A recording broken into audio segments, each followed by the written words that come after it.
Hello, I'm Federico Magni, Senior SEO Specialist for 10 years with over 100 sites ranked on Google, and now founder of the SEO platform Get SEO Fix. This SEO guide will help you discover the basics of doing search engine optimization, from the very beginning, understanding keywords, and choosing the right domain and the hosting. We will continue with the structural elements of an effective website, we will go through the writing of SEO-friendly content, and we will study various web page optimization techniques, or on-page factors. Further on, we'll talk about the real stuff, like link building and results metrics by means of key performance indicators. After that, we will devote ourselves to an effective website analysis from an SEO perspective, and we will study the different SEO approaches for e-commerce, for blogs, for local businesses, and for YouTube videos. Finally, we will address the full topic of SEO penalties with their respective solutions in detail, particularly focusing on negative SEO, Google Sandbox, and Black Hat tactics. Let's start with two of my actual experiences that I've had in the field of SEO. This is a project developed in 2018. It is a book price comparison with 250,000 indexed pages and prices updated in real time, thanks to a few partnerships with some major Italian publishers. I've always considered that this website is a failure until now. The figures are really ridiculous in terms of revenue, but it will probably improve in the coming months. This example depicts a negative experience, but the field of SEO also brings great satisfaction. In fact, you can see below a report of a website which I consider a huge success. It is a report on a shopping niche with 1,000 indexed pages. The sales volume provided by this website went from $10,027.24 in June of 2018 to $32,908.90 in January of 2019, literally tripling sales after just one semester. The tricks and the optimizations suggested in order to obtain a successful website will be explained within the next few chapters of this book. Unfortunately, we can never know all the infinite variables of a project, and that is why failure is sometimes a part of our work. And in my opinion, it should not be hidden, because it is precisely the failures that make us human and not artificial intelligence. Who am I? Don't worry, I will not tell you the whole story of my life, but only some salient aspects that will help us get a little familiar with each other as we prepare for this journey we will take together side by side. I am Federico Magni, and I have been doing SEO every single day for the last 10 years. I specifically created and ranked around 100 sites, providing sales to Amazon, Google, eBay, and other big companies. I recently launched my new startup company in order to offer guides and tools for search engine optimization. It's called GetSEOFix.com, and it is an all-in-one platform characterized by SEO tools and training guides, which help improve the ranking of websites on Google. I don't like stereotyping, but if I had to label myself, I would call myself a digital entrepreneur, affiliate marketer, and SEO specialist, even if the professional path that I've followed up to now has been very particular. In 1995, I bought my first personal computer with Windows 95, and being able to change the desktop background without reading a tutorial on a blog or watching a video tutorial on YouTube, it was a significant challenge at the time because there were not many who had the privilege of having an innovative 56 kilobyte connection back then. After having created my first websites as a hobby, and after Google search engine was created, in the early 2000s, I started an SEO collaboration with a Dutch casino. After that, I worked on the ranking of an e-commerce website for a company in Milan in 2007. Being a student at the University of Milan, I continued the SEO activity with various projects, trying to experiment with new techniques until the creation of a real network in 2012, related to the pregnancy topic. It was the time when the sinking of Costa Concordia was all over the news. Soon after, a similar disaster happened for some of my projects, and I'll tell you exactly what happened. At the time, not having advanced marketing skills yet, I dedicated myself exclusively to traffic. The results achieved after 9 months, having around 8,000 unique visitors daily from search engines and practically monopolizing the main SERPs, search engine result pages, of that particular sector, pregnancy, were maintained for several months. At first glance, this may seem like a success, but it wasn't really like that. Sometimes, my colleagues call me stubborn, but I prefer the word determined. If I see some potential, I throw myself in. That's exactly what I did on this occasion too. Today, I often tell my clients a phrase like, "You can't eat traffic," because I had to learn the hard way that before jumping into an SEO project, one must study the keywords in order to verify the profitability in advance, maybe with a Google Ads campaign. The alternative is to work on the ranking for over 9 months to achieve traffic goals, as in my case study of the pregnancy network, but without obtaining the right conversions and revenue for your business, which is, after all, the primary objective. In the following years, besides developing other websites with SEO in mind, I launched some SaaS, software as a service, on the US market in order to improve my web marketing skills. Recently, I also help students and companies to grow their business by acquiring customers through search engines.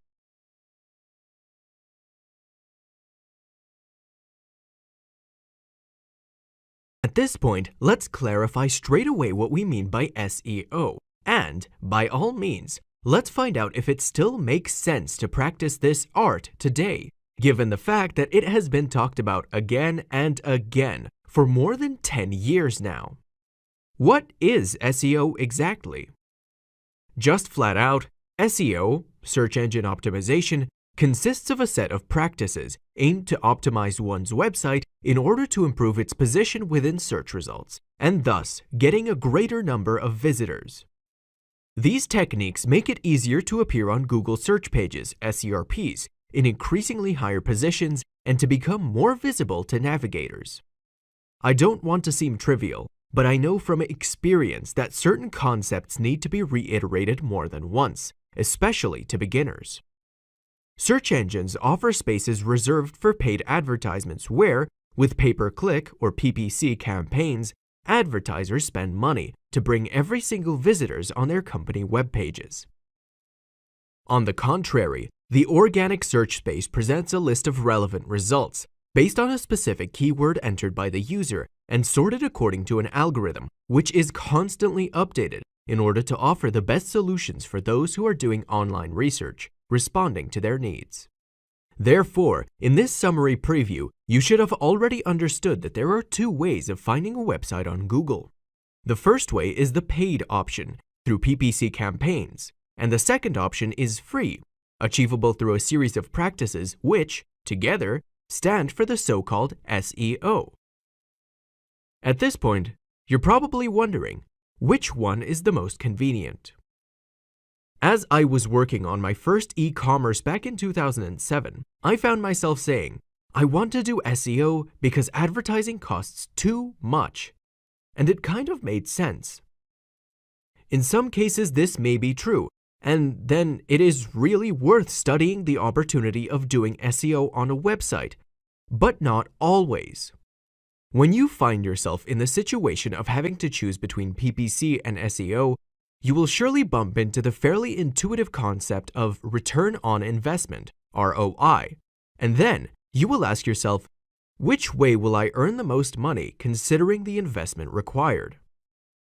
For example, if I spend $1,000 on advertising in a PPC campaign in order to get 1,000 users and I earn $1,200, it means I have a margin of $200. On the other hand, if I could position myself on the same searches with an SEO campaign and would get 1,000 users with a revenue of $1,200, I would have a margin of $1,200. Right? Well, no. Although at first glance the SEO looks like the simplest and most profitable way to go, we must consider that doing the optimization is not quite enough to get everything perfect forever. Because the algorithms change over the years, the competitors are born every day, and besides, there are many other variables that come into play. Therefore, we need continuous monitoring and also some actions. At this point, there are two options. I learn about SEO and take care of it myself on my own time, or I pay someone who already knows how to do it. Nothing new so far. So what changed in the present? Mobile-first indexing. Since March of 2018, Google has been using the mobile version of web pages for the indexing and ranking process. You should have received a notification about this from your Google Search Console account. Big G has focused a lot on this aspect. This means that you will have to pay close attention to the mobile version of your website in order to verify and confirm that the user experience of those who use smartphones or tablets is optimal. Website speed.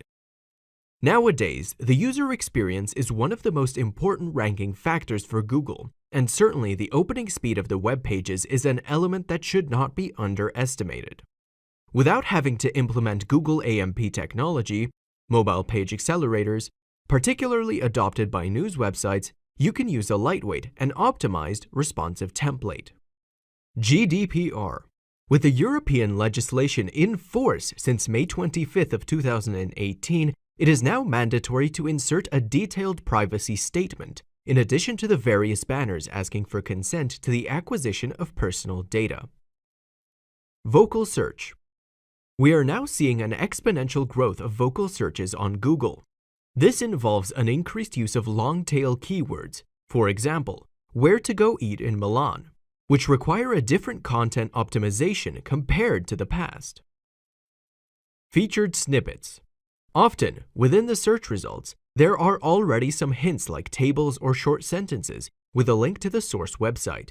These previews offer great visibility to the website that contains them, and they will be increasingly used. Why is SEO still convenient? You should know that the average CPC, cost per click, also known as pay-per-click or PPC, on Google Ads and Facebook Ads has increased exponentially in the last 5 years, as there are more and more advertisers who compete in the auctions for gaining visibility. In my humble opinion, in the coming years, the competition in auctions will be increasingly fierce. Thus, not all businesses will be able to support PPC campaigns. Instead, they will have to look for other options, and in this case, SEO will be one of the main alternatives. Depending on your activity, here are some reasons for which you might want to consider using SEO. E-commerce. If you have an online store of any kind, you probably already know that in a pay-per-click campaign on Google Ads, you will pay for every single visitor you receive, even if, eventually, this visitor does not buy your product. This means that you will have to do a great job with your conversion rate optimization, CRO, in order to still have a good profit margin, considering advertising costs and taxes. Therefore, SEO could be a good way for you to go, and you may be able to maintain a good margin, even if you are not a guru in conversion optimization. Lead generation.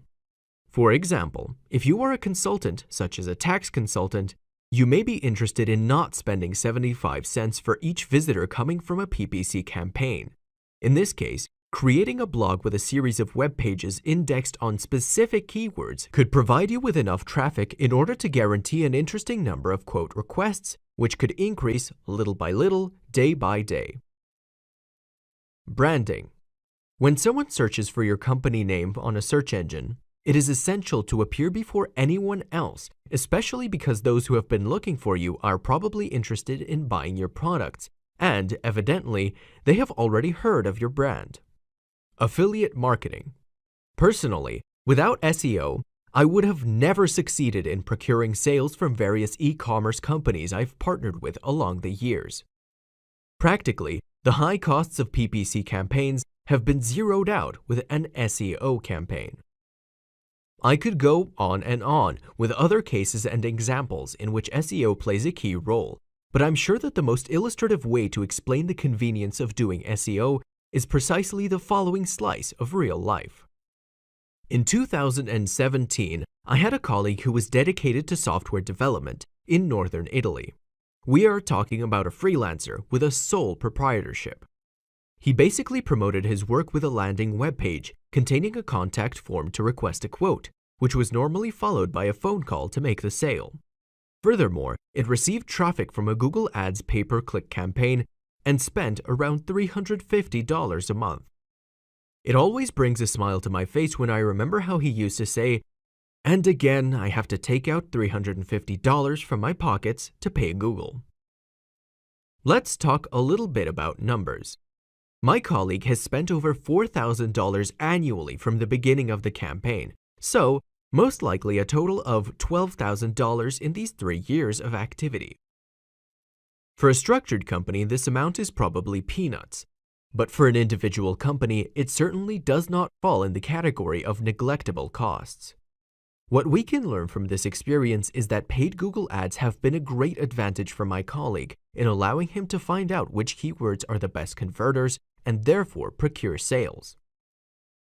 On the other hand, 1 year after starting this campaign, it would have probably been appropriate to evaluate the possibility to complement or even replace the paid campaign with a good SEO ranking of its landing web page, precisely for the keywords identified with a paid campaign. This practice is considered an intervention that can provide considerable cost savings for an individual company and increase the number of conversions and, consequently, sales. In this particular case, doing SEO on the landing web page would provide excellent search results based on those keywords, thus offering better conversion rates, generating visits, conversions, and sales in automatic, without having to actually pay the bill to Google for advertising campaigns. I would like to point out to you that without having to pay Google the bill for advertising campaigns is not synonymous with free of charge.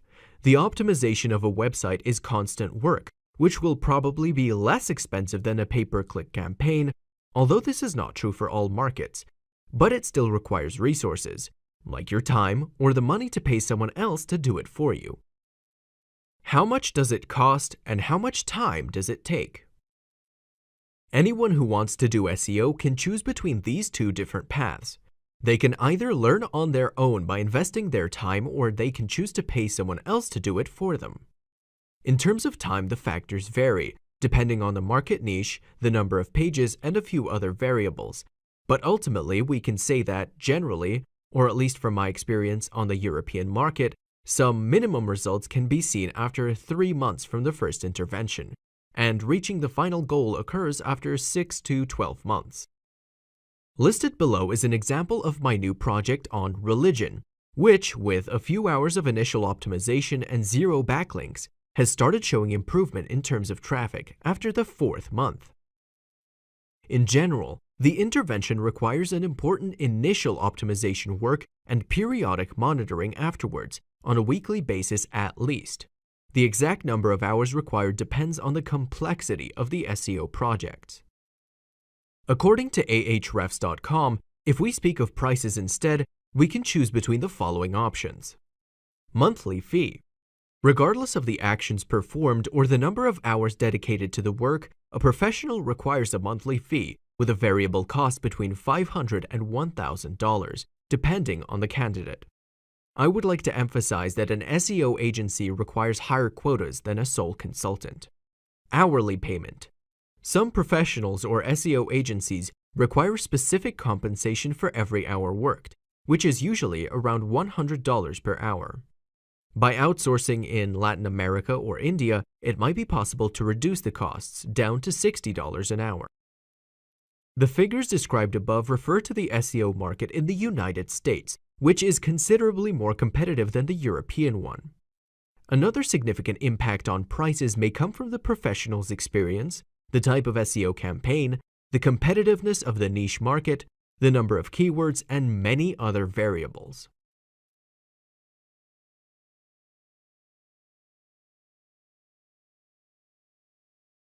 It shouldn't be forgotten that Google integrates over 200 variables in its algorithm in order to sort the results as they appear in the search web pages. It is the duty of every good SEO specialist to consider and work on these factors. To give just a few examples, I mentioned the loading speed, the relevance of the title tag, the age of the domain, the quality of incoming backlinks, the extension of the domain, the social signals, the web page content length, and the performance of click-through rate. Fortunately, not all SEO factors have equal weight, but there are some that matter more than others, and this is why SEO interventions focus on just a few dozen variables. We can say that Google works on 3 fundamental principles, inspired by the 200 factors, in order to decide what should be shown first, second, and so on. Trust. How can a site be trusted? If a page has good content with links from other quality sites, it will obviously be easier to rank. Authority. In the past, the authority of a website was measured by PageRank, which also took into account the popularity in terms of backlinks, but today, there are several factors that make a site authoritative and other metrics were born, such as the Moz domain authority. Relevance. It is essential to show users the most relevant content in order to answer their questions, and this is the reason why we talk about relevance. Having backlinks from web pages themed with the same topic certainly contributes in a positive manner. Personally, I love to focus on the last one, relevance, because in my experience, interventions of this type require less time than the other two, authority and trust, and they are more feasible, even when in particularly competitive markets. What has changed with RankBrain? If you are a beginner, I anticipate immediately that this section will be a little bit tricky for you, but I suggest you try to deal with it. In short, Google RankBrain is a constantly updated and improved machine learning algorithm used by Google since 2016 in order to sort the search results. Basically, in the past, Google algorithm was constantly optimized by programmers and human personnel through verification, feedback, and approval. Now, with the advent of RankBrain's artificial intelligence, the algorithm optimizes itself in complete autonomy, evaluating the public behavior based on the search results and adjusting the rules accordingly. RankBrain has 2 main objectives: understanding the keywords and measuring how people interact with the results, thus interpreting their satisfaction. Going straight to the core of things, nowadays, Google is able to interpret the search intent, including, for example, that where to sleep well in Milan has the same meaning as where you can sleep well in Milan. In the past, we often used the so-called keyword cannibalization, which means that we could create 2 distinct pages, each optimized for a keyword. Today, it is preferable to work on a single medium-tail keyword, for example, sleeping in Milan, rather than on multiple long-tail keywords, for example, where you sleep well in Milan, thus allowing for other keywords which present the same search intent to appear too. We have just seen that doing SEO at the time of RankBrain actually forces us not to forget about the user experience and the user behavior because the algorithm is constantly influenced by these two. From a practical point of view, it is important to have a good click-through rate, CTR, on Google search pages and an adequate bounce rate because they are strong indicators regarding the user's interest in our web page. Just to give you an idea, you can have a good click-through rate, CTR, focusing on optimizing the title tag with a bit of copywriting, while for the bounce rate, you need to make sure you have relevant content in terms of quality. Instead, in terms of graphics, it may be worthwhile to include internal links to other resources on your website. We'll see everything in detail in the next chapters, so you don't need to worry if this section seemed too technical. I like to see myself as a curious person because I always see some learning potential everywhere. I think it is useful, but also interesting to know about the history of search engines in order to understand the evolution that we have seen in the last 30 years. As we speak of search engines, nowadays we think of Google almost exclusively, but we must remember that there are several others, such as Bing, Yahoo, and so on, which certainly convey just a small traffic fraction compared to Big G, but they still fall within the definition of a search engine. On a technical level, a search engine has some fundamental characteristics. Crawler. The system automatically browses the World Wide Web by visiting a myriad of web pages and websites in order to find information and content. Indexing. The web pages returned by the search results are being analyzed based on their titles and other metadata in order to be subsequently organized better for the purpose of being quickly consulted in the future. Information retrieval. A user enters a keyword in the search form and the engine returns the results, ordered according to a specific algorithm. In 1990, the first search engine was Archie Query Form, which dealt with finding FTP websites in order to create an index of downloadable files. In 1994, the InfoSeek project seemed to be a real revolution as it allowed webmasters to send a page directly to the index. It was born the same year as the famous Yahoo search. In 1996, besides the Alta Vista search engine, the Backrub appeared, thanks to the work of Larry Page and Sergey Brin. It was a sort of forerunner to Google, as it already used backlinks in its own algorithm. Finally, in 1998, the MSN search and Google search engines were launched. The latter released its first significant update, called Boston, in 2003, while in 2005 there was already the advent of no-follow links to fight the so-called spammy blogs. Various Google updates followed afterwards, such as Panda, Penguin, and Hummingbird, in order to fight the increasing spam. In 2009, MSN Search undertook a rebranding operation that gave birth to today's Bing, while in the following year, Google Instant was born with the aim of providing results in real time, already while typing the keyword. In 2011, Schema.org was launched, which offered structured data to search engines. It is still used today for previews of cooking web pages and product reviews, through the famous Rich Snippets as an example. In 2015, RankBrain was released, an update that included the machine learning within the results ranking process. In 2017, Google began to punish the websites which contained pop-ups and similar that damaged browsing. Subsequently, the Fred update was also released, with the aim of penalizing those sites that favored monetization over the user experience. Finally, we cannot forget the widespread dissemination of vocal searches in 2019, thanks to some devices such as Google Home and Amazon Echo, which have become more and more mass products.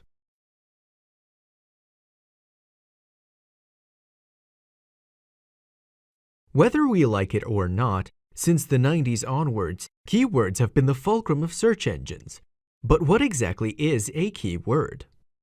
A keyword is either a sentence or a single word that, once inserted in a search engine, returns a series of relevant results. The website's optimization usually occurs based on one or several keywords, which are previously defined, while also taking into account the fact that not all keywords are equally effective, because we should be able to identify those that generate greater sales for our business. Further on in this chapter, I will explain the various types of keywords and how it is possible to generate a list of keywords through various SEO tools. We will then discover how keywords should be evaluated, how it is possible to spy on our competitors, and we will then conclude by talking about voice search and advanced keyword optimization tactics. Types of keywords. It may seem obvious, but keywords are not all the same. Personally, I love distinguishing keywords based on their commercial intent. Informational. The user is looking for information on a specific topic. For example, how a smartphone works. Navigational. The user wants to access a specific site. For example, Media World login. Transactional. The user wants to buy something. For example, buy cheap smartphone. I would like to point out that in the case of an e-commerce, you could actually obtain great results by using not only transactional or navigational keywords, but also informational keywords throughout. For example, by creating specific articles of an internal blog to answer the questions of the public and then propose links to the sale pages of the products mentioned within these articles.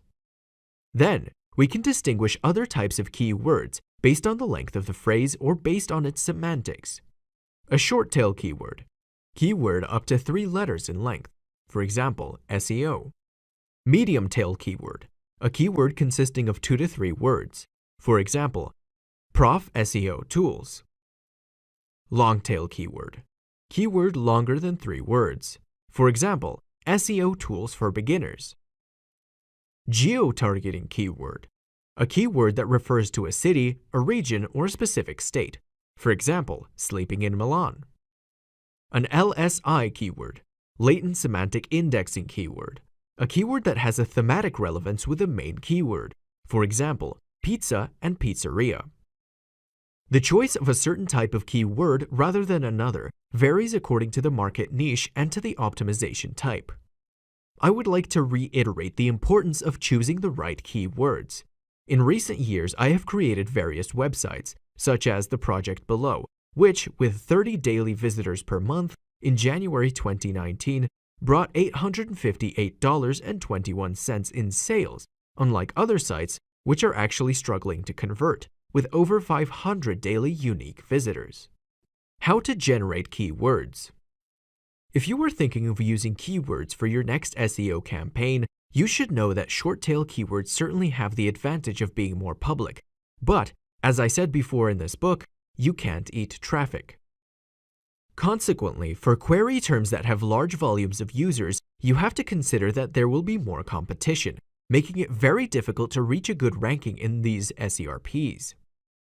My advice is to generate a list of keywords between long and medium tail, and then carefully choose the most suitable ones for your market. In order to generate this list of keywords, you can use the Google Keyword Planner tool, which also shows the ranges of monthly search volumes, even with seasonal distribution. Another very useful Google service for keyword research is Google Trends, which shows the keywords of the moment, their geographical distribution, and the growth or decrease in interest over the previous months or years.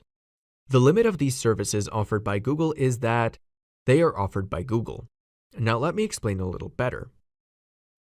I firmly believe, and this is my personal opinion, that I could have a competitive advantage over competitors if I could base my decisions on non-public sources, or at least not as famous as the classic Google service. Precisely for this reason, it is worth using other keyword generators or extracting data from the Google source, but in an unconventional way, like the method I have been using for a few years now, and that I explain in detail on www.getseofix.com/keywords-competitors. In order to show you the importance of the keywords, here is an example of the remarkable improvement of my site, obtained in 45 days, after adding various LSI keywords in the pages without any other SEO activities. You can notice a sudden improvement in the ranking as the graph curve suggests. In detail, the pages of this website have suddenly positioned themselves in the top 3 on Google for 6 new keywords, in the top 10 on the front page for another 79 keywords, and in the first pages for over 400 keywords. Keywords is evolution. Very well. At this point, you have generated your list of relevant keywords. But you should have realized by now that not all of these keywords make sense for your project, and you actually have to delete some of them. One of the most common questions I get from my students is, how do you choose one keyword rather than another? I generally use the following criteria to evaluate keywords. Search volume. If you have thought of a specific word, or if maybe you found it elsewhere, you can always use the Google Keyword tool to check its monthly search frequency. The search frequency is important in the sense that it is not convenient to push a keyword of 10 monthly searches with high competitiveness up on the ranking levels, but surely it would make more sense to push onto one keyword of 1,000 monthly searches with average competitiveness. Perhaps you're wondering how we can define the keyword difficulty. Let's see it right away. Competitiveness. I often read on blogs that a good method to estimate competitiveness involves entering the keyword on Google in order to see the number of results returned. If, for example, Buy Smartphone has 35 million results and Buy Oleander has only 64,000 results, can we conclude that the second one is less competitive than the first? Well, not always. Remember that you want to appear on the front page and maybe in the top 3. Even if there were only 100 competitors in SERP, but all dragons, you would still have a hard time and the competitiveness would be very high. So, what should you do? The only solution would be to manually study the top 20 results at least, and perhaps studying also the metrics, like the domain age, the page authority, DA, and trust flow, TF. For example, I would consider an SERP in which the top 10 have TF greater than 30 and DA greater than 40 as a competitive one. After having estimated the metrics, I would also evaluate the content in order to see if I could write a more informative and significantly better article than any other competitors. In the case that the metrics were really prohibitive and the contents were of the highest quality, then you would surely have a hard time, and it would be very difficult for you to overcome your competitors, but not impossible. Relevance. Regardless of the volume of the research and the competitiveness, I often insert certain keywords into the content that seem particularly relevant to me or related to the topic that is being discussed. Considering these criteria, you should always keep in mind the final goal. As certain keywords might seem to be absolutely prohibitive in the first instance, they could actually have some use, if used as anchor text in internal links, for example.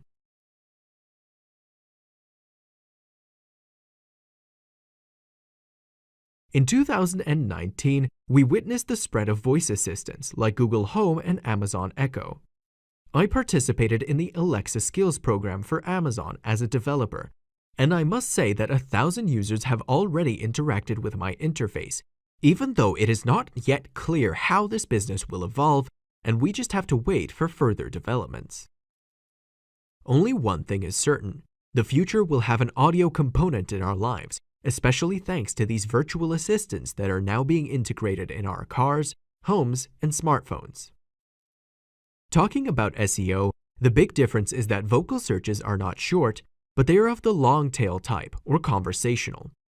Now, let's take a few examples about the difference between desktop and vocal searches. While in front of a PC, the average user looks for best pizzeria in Milan. With a voice search, people would say, which pizzeria is open now?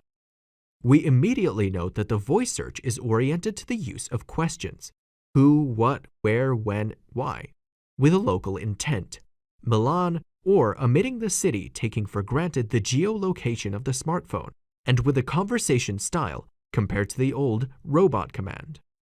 In order to take advantage of voice searches, you can follow these 3 steps. Mobile site optimization. Considering that virtual assistants are often used when you are not at home, the most common device is the smartphone, and therefore, obviously, your site must be well accessible on this type of interface. Google My Business. Make sure you have a business listing on Google, optimized for local searches, otherwise it will not be considered as a valid result for the answers of virtual assistants.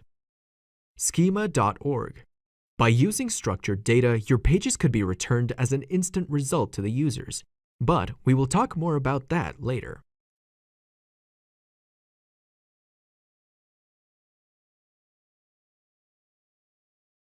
It's no secret that espionage has always been a very hot topic, especially when it comes to SEO, and there would be so much to say around it.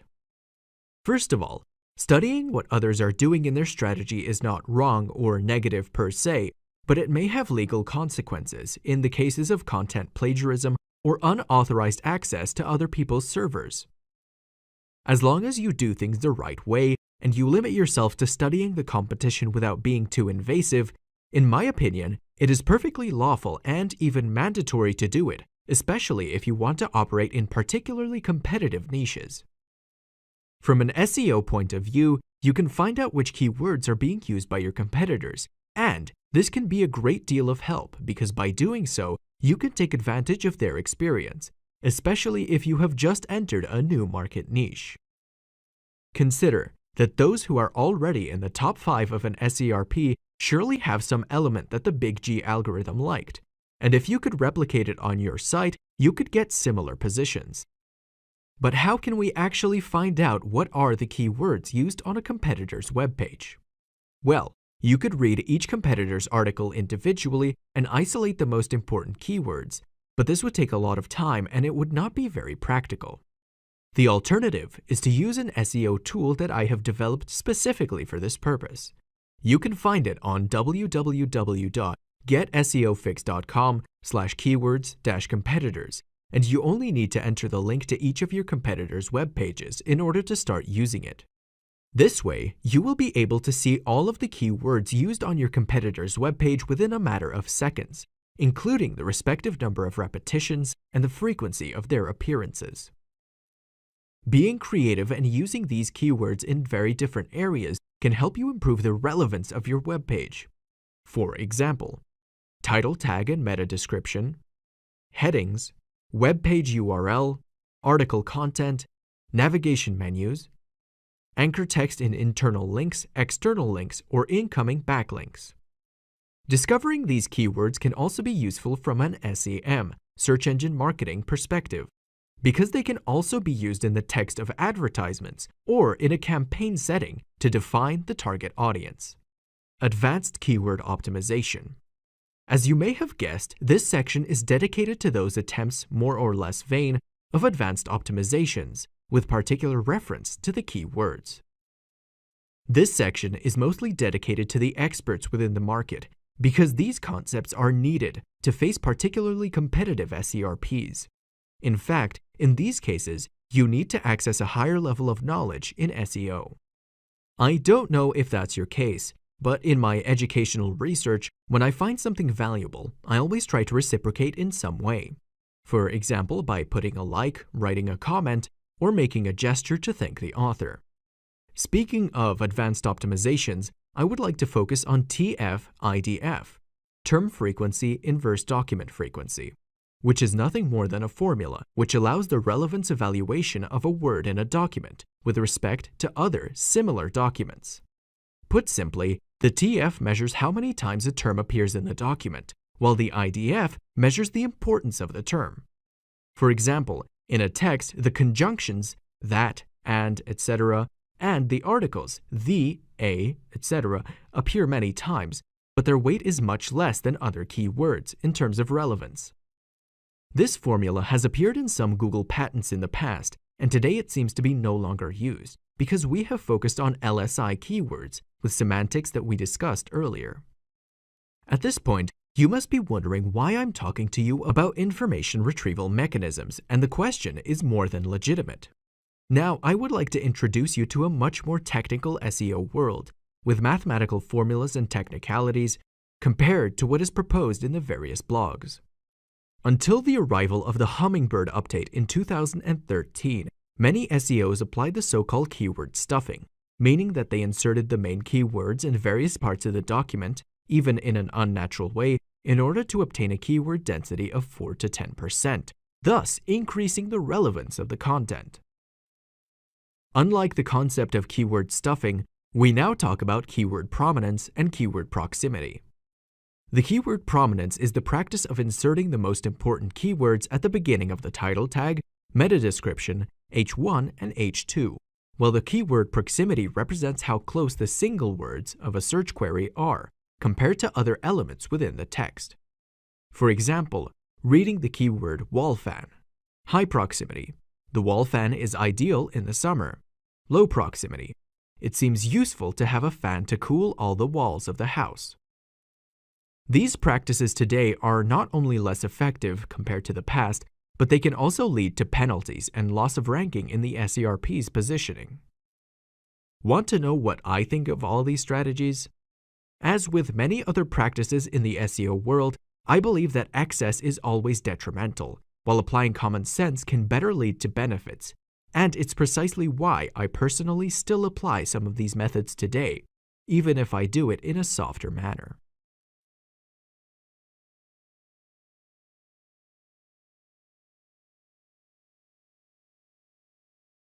After having registered more than 150 domains in the last 10 years, I can say that I found myself in front of big decisions, having to make important choices before the start of each and every project.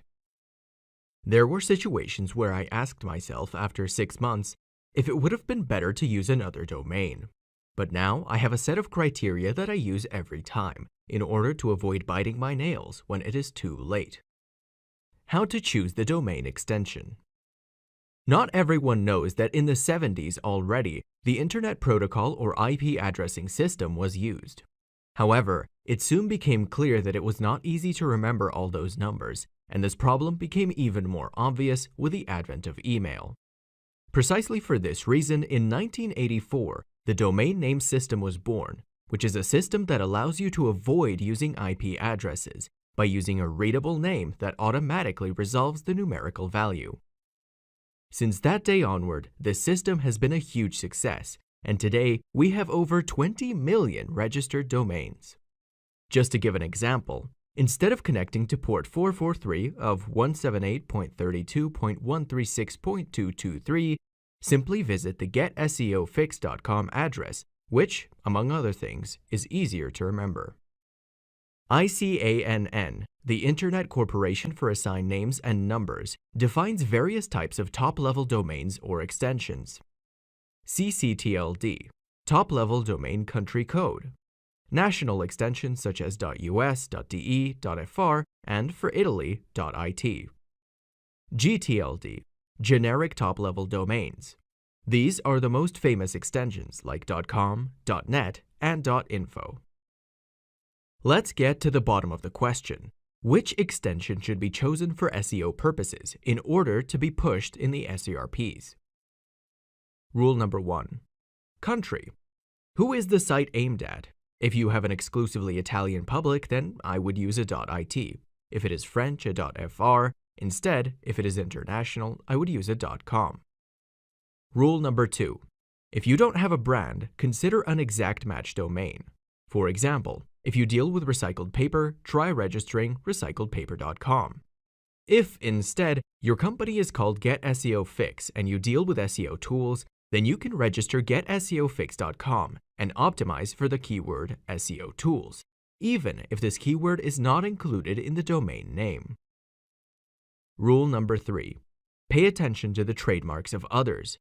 Do a research on EUIPO and USPTO's trademark database in order to verify that your domain does not contain the names of other people's brands.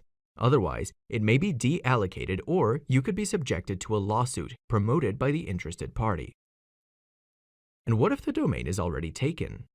More and more people are registering domains every year, and obviously we are heading towards saturation, given the fact that our vocabulary is not infinite.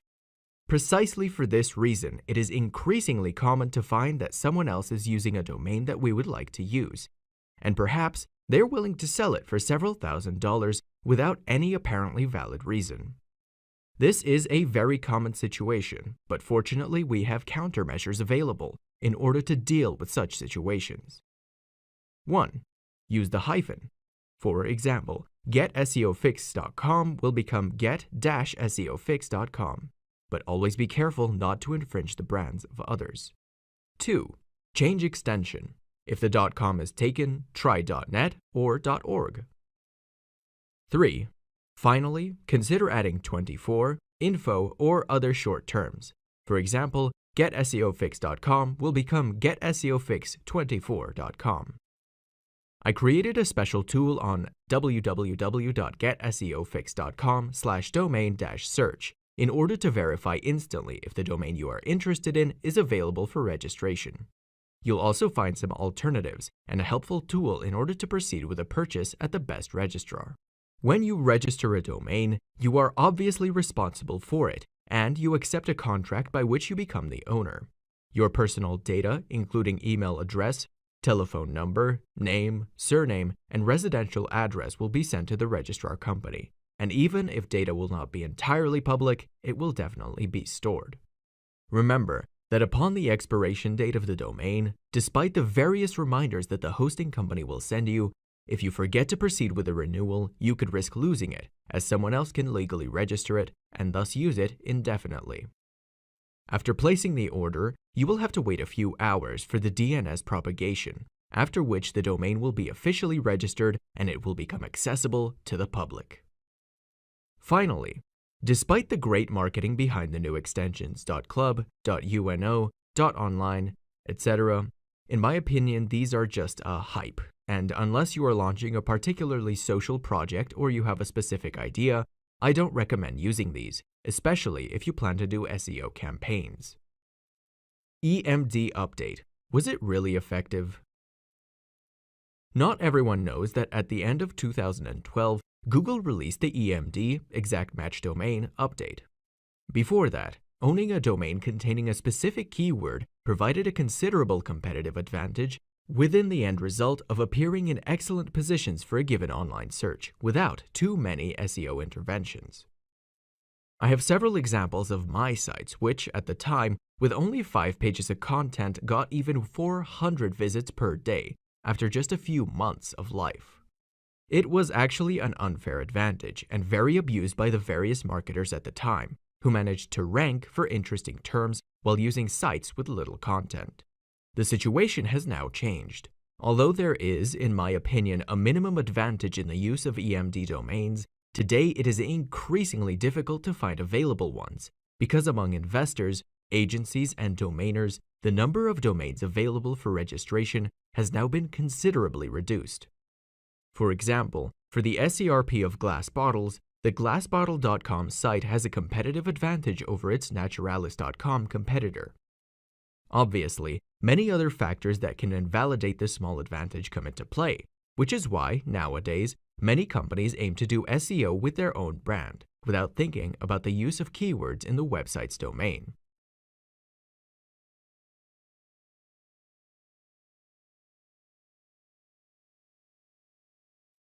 It will seem obvious, but the .com domains have a specific deadline, and if they are not renewed, they will face a grace period. After the deadline, the owner has a few days to renew the domain without additional costs. A redemption period. Once the grace period has ended, the domain can still be recovered by the owner through the registrar itself by paying an additional fee. And pending delete. For a few days, the domain will be unavailable and non-recoverable. After this period, it will become available for registration again. There may be various reasons why important domains have expired. When a company realizes that it's about to lose its domain, it certainly does not idly sit by. In fact, there are specialized backorder services which, through the dedicated API providers such as GoDaddy, allow the registration in just a matter of seconds, as soon as the domain becomes available. Therefore, real scripts fights are created in order to grab the domain a fraction of a second before the other competitor. But why all this interest in an empty domain? The history. In the course of its existence, a domain may have attracted very important backlinks, perhaps from newspapers, government sites, or authoritative magazines. Some SEO specialists make particular use of expired and deleted domains, checking the past history and whether the current reputation is still positive, by evaluating backlinks and screenshots through services like ahrefs.com or archive.org.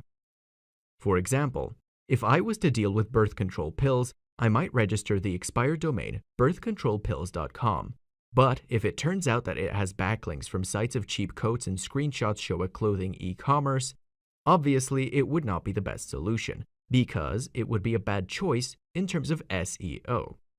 On the other hand, if the recovered site was perfectly themed with a new project to be launched, personally, I wouldn't see anything wrong with this route.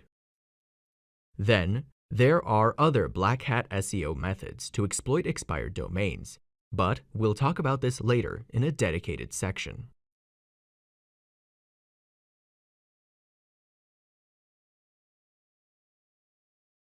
Change the name of a domain. Even if you were never married, you know that after marriage you never go back. Nowadays you can get divorced quite easily, but only as a last solution, with the respective costs and pains that you will have to go through. Similarly, the domain choice should be something definitive, which can certainly change but at a very prohibitive cost. Remember that the domain name you choose today will remain forever, unless you make a transfer with all the SEO risks entailed by this action. Consider that you might regret a too hasty choice. Until now, I have always avoided changing the domain. I had to do it only once for branding purposes, and it was pretty rough. In my case, I immediately lost 30% in terms of traffic, but I also read about companies that had to face losses of up to 80%. It is surely true that after a few months, things tend to go back to normal, but meanwhile we find ourselves suffering a decrease in terms of visitors for a more or less indefinite period. In business, This is neither positive nor tolerable. Consider that besides purchasing the new domain, you will need to keep the old one for at least 12 months.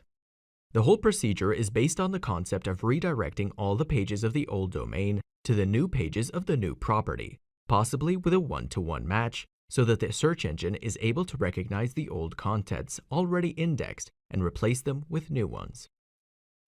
You will have to make sure you find and redirect the old content towards an identical or equivalent web page in the new website.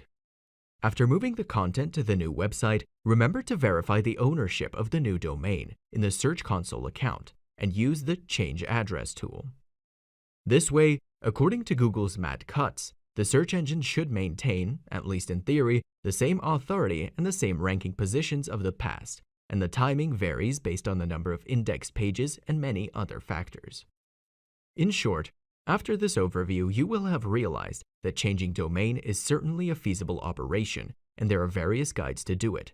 But personally, I think it should be considered as the last solution, because the risk of losing traffic and ranking positions is really too high.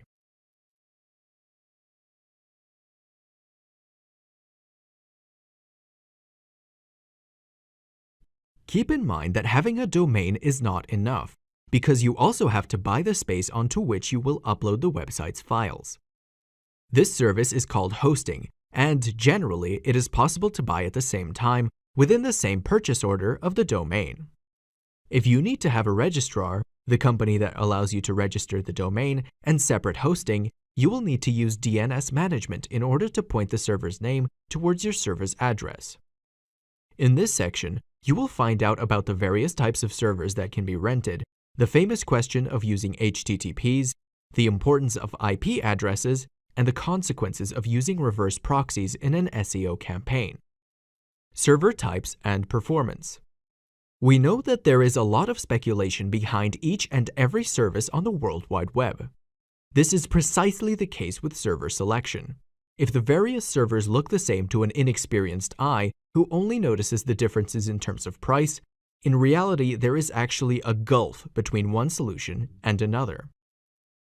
Not being a system administrator, it took me some time to learn something about the server world, and still today, I feel grateful to the people who have had the patience to help me choose new hosts for my sites in the past. My suggestion for clients these days is to base their choice regarding hosting on these elements. Application type. If it is an application or some script that uses Java, you will probably have to purchase hosting with particular resources and libraries available. If you just use WordPress, then you could opt for a standard solution with Linux hosting. Uptime guarantees. If you have a website, your first concern is that it is always accessible. Otherwise, some of your audience will not be able to visit, so they will leave. Hosting panel. I strongly advise you to buy hosting that offers cPanel or Plesk as control panels because they are safe, simple, easy to use, and they all have the functions that a classic WordPress website might need, such as cron job, antivirus, automatic backups, and much more. Dedicated hardware. I refer to available disk space and bandwidth. Look for hosts that have SSD hard drives because they are very fast, and also check how many gigabytes they offer you. I recommend at least 10 gigabytes. If you have a lot of images, videos, or other heavy content, you should carefully evaluate the disk size you will be needing. Bandwidth. It all depends on how much traffic you will have and how big the files of your site are. Generally, 100 gigabytes of monthly traffic are enough for a small blog. Depending on the application type, you will also need to consider RAM and CPU in order to maintain high performance. SSL or TLS certificate.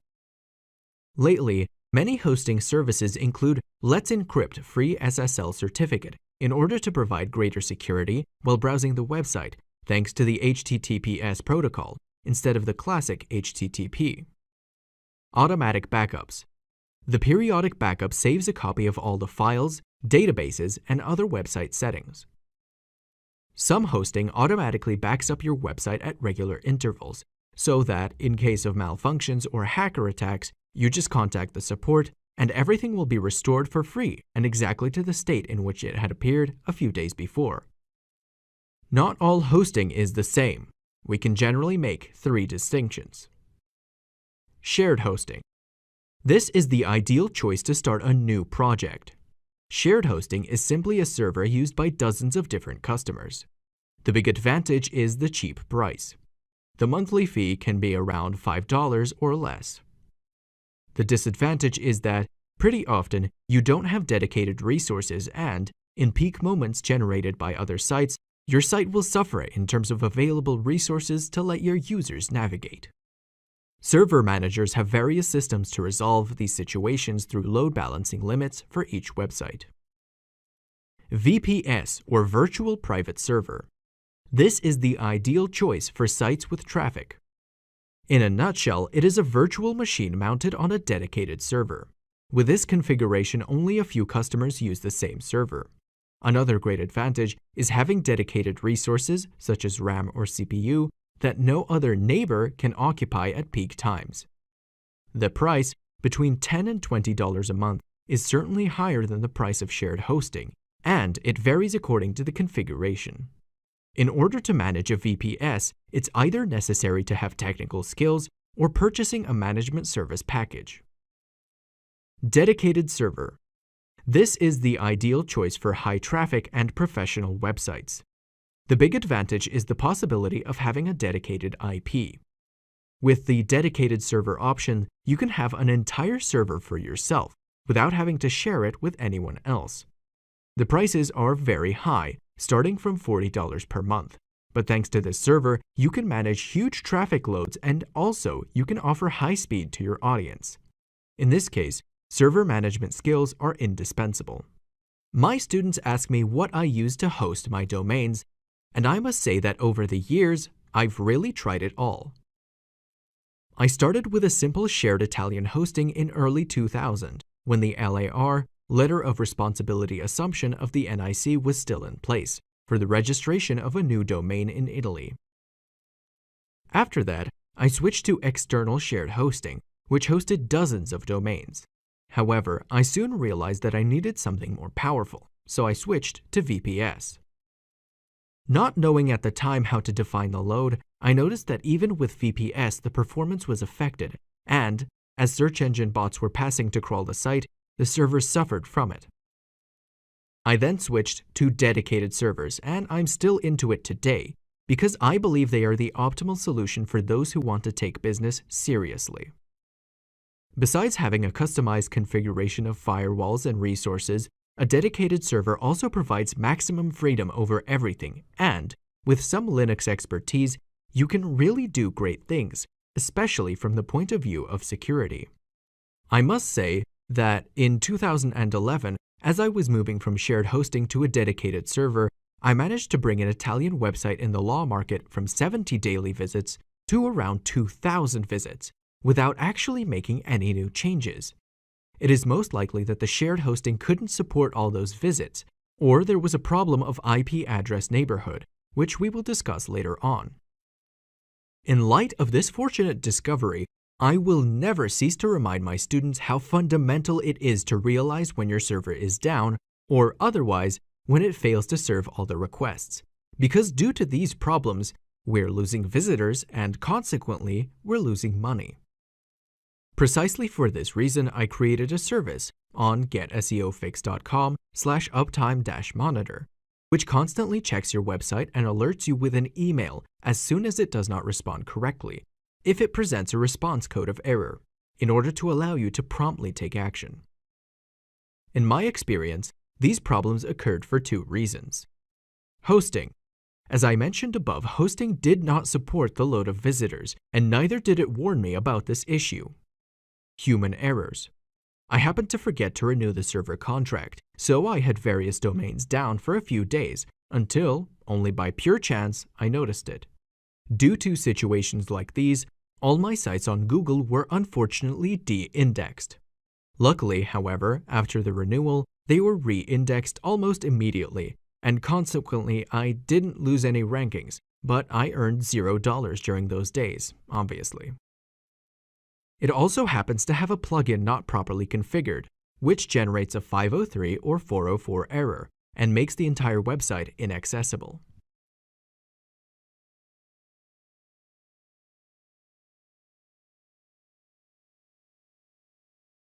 HTTPs, do's and don'ts. As you may have noticed in recent years, there has been a massive marketing campaign concerning the fact that HTTPS is now an SEO factor and everyone must follow it. In short, when I hear these dogmas, I usually want to see it clearly. I anticipate right away that I haven't switched any of my websites to HTTPS, and I only use it for new projects.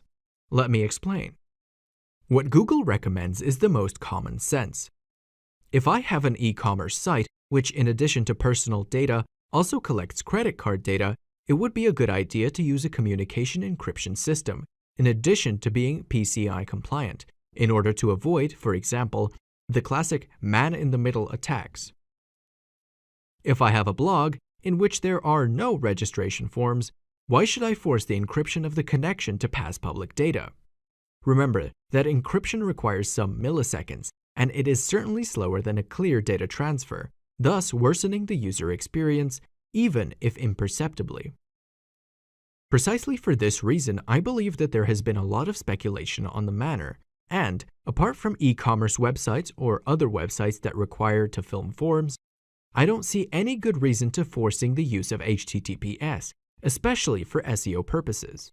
Another misunderstanding which I often read about is the confusion over the terms.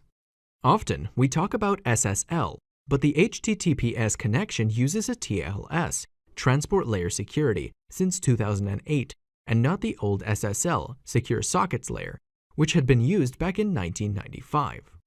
HTTP is a protocol that deals with navigation mechanisms, while TLS is an encryption protocol which verifies the identity of the server by using a certificate. Depending on your budget, you can buy a classic DV, Domain Validation Certificate, for a couple of dollars per year, or you could choose an Extended Validation EV certificate, which, after some paperwork, will allow your site to have the famous green bar in the address bar of the browser. In the latter case, the annual cost reaches about $100, but for a company it could procure some advantages in terms of trust and security perceived by the user.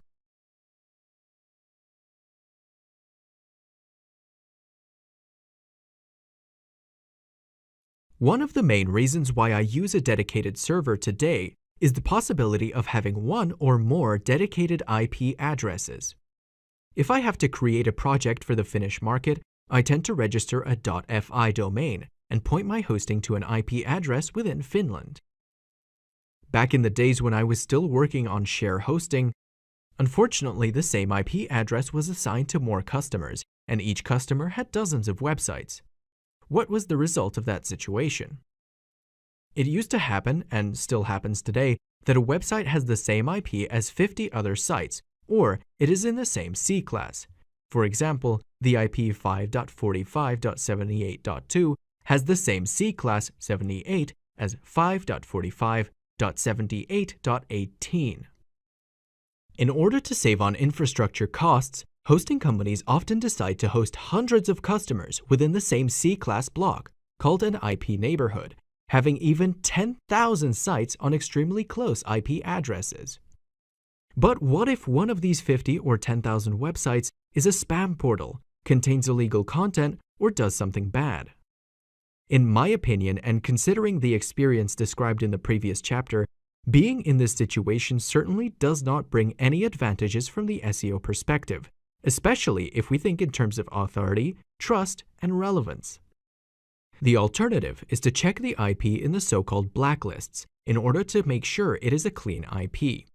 This condition should be checked pretty often, and therefore, I have created a special tool for this on getseofix.com/tools. This does not mean that all sites on shared hosting are penalized, but, in my opinion, there is a risk which a serious business should not take, even if it is only a potential risk. I don't want to get into technicalities, but we need to know that a reverse proxy is a sort of network interface interposed between the user and the recipient server. The most famous service is Cloudflare.com, which, except for some limitations, is free. By using this mechanism, the server's IP address is not directly visible externally, and this provides some advantages. Security. The interface already contains a firewall that blocks malicious requests and mitigates DDoS, distributed denial of service, attacks. Load balancing. The traffic load can be distributed to multiple internal servers in order to optimize performance. Caching. An intermediate server immediately provides some recurring answers without having to continuously contact the main server. But what does this all mean exactly from an SEO perspective? Surely the performance is facilitated and therefore the user experience is automatically improved, but at what cost? Instead of showing our IP address externally to the public and to search engines, the reverse proxy service is shown. We need to be confident that it's clean from all those effects of an IP address neighborhood, which we talked about earlier. During these years, I have tested these servers several times, and I have never had any problems. Lately, however, I tend to avoid them, because, having dedicated servers, I prefer to do a private configuration, without the risk of being penalized by an IP address that is out of my control, as it happens with the most part of reverse proxy services.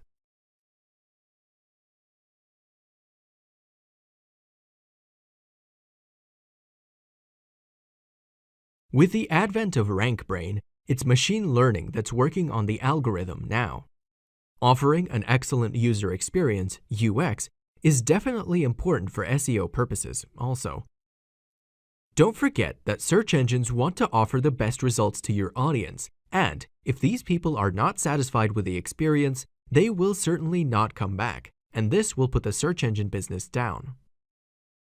Precisely for this reason, Google, Bing, and all the other search engines do their best in order to satisfy their visitors, and therefore, the user experience has become one of their most important goals to pursue. Simply, we can say that UX is a person's experience while browsing the website or a specific web page. In order to improve satisfaction, we must offer a clear and engaging path to all of our visitors. The same applies for search engines, as they try to understand the contents of our website in order to decide if and when to present them to users. From this basic concept, a synergy is born between the user experience and SEO, and it is based on many elements, such as titles. Already from the title tag and from the headings H1 and H2, the user must immediately understand the topics described in order to browse the web page. Navigation. A website that has a well-organized menu is easily navigable by both users and search engine bots. Speed. If a web page loads quickly, the user is inclined to stay on the website. Otherwise, the frustration of waiting could lead him to pursue his search for the same content elsewhere, most likely on a competitor's web page. Mobile. Having a website that is not properly accessible or terribly slow on a smartphone could lead to SEO problems. Technology. If, for example, you use Flash elements, there may be incompatibilities with smartphone viewing. In order to make the content of your website understandable to the human eye, remember to use legible fonts, I suggest at least 16px, and use spaces in order to adequately align the various sections or paragraphs with each other. There are many other elements which definitely make the navigation more enjoyable, such as the use of meaningful images, engaging quizzes, links to internal resources, tooltips with explanations, and many other creative elements. On the other hand, there are practices that certainly worsen the user experience, including the excessive use of pop-ups and interstitials for marketing purposes, or the use of links too close to each other, which makes it difficult to tap on the desired resources, especially on mobile devices.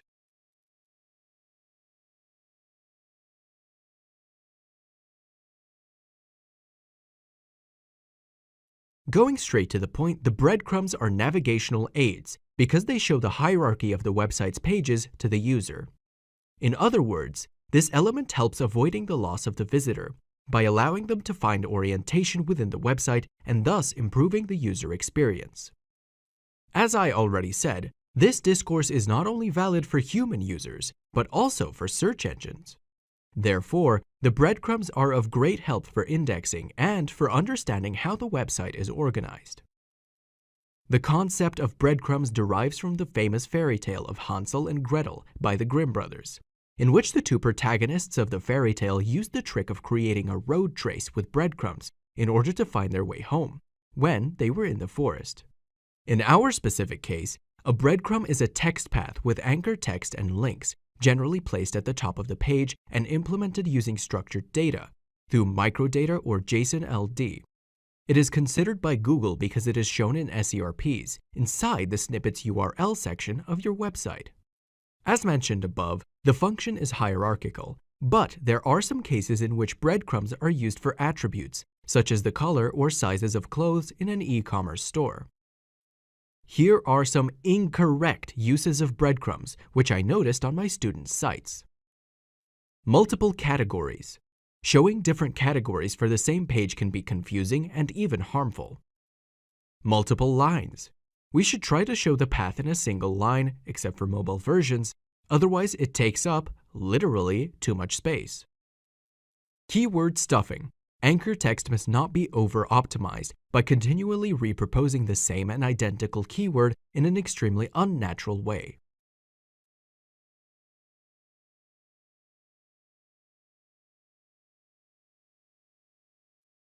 Have you ever wondered how you should structure a web page effectively? Each site is equipped with various structural components, which also have a very precise function from the SEO perspective. We will now see the essential elements that make up the web page's layout, with particular reference to the user experience's importance. We shouldn't waste time and go straight to the point. When you think about a website, some specific elements of a web page will cross your mind. You must know that in recent years, many structural elements have been significantly modified thanks to the advent of entities such as HTML5, in addition to the layout changes due to design requirements. If we think about the web page of a classic blog, we can immediately distinguish some very precise elements. Header. The upper part of the website, which usually contains the navigation menu, navbar, and the logo. Content. Body.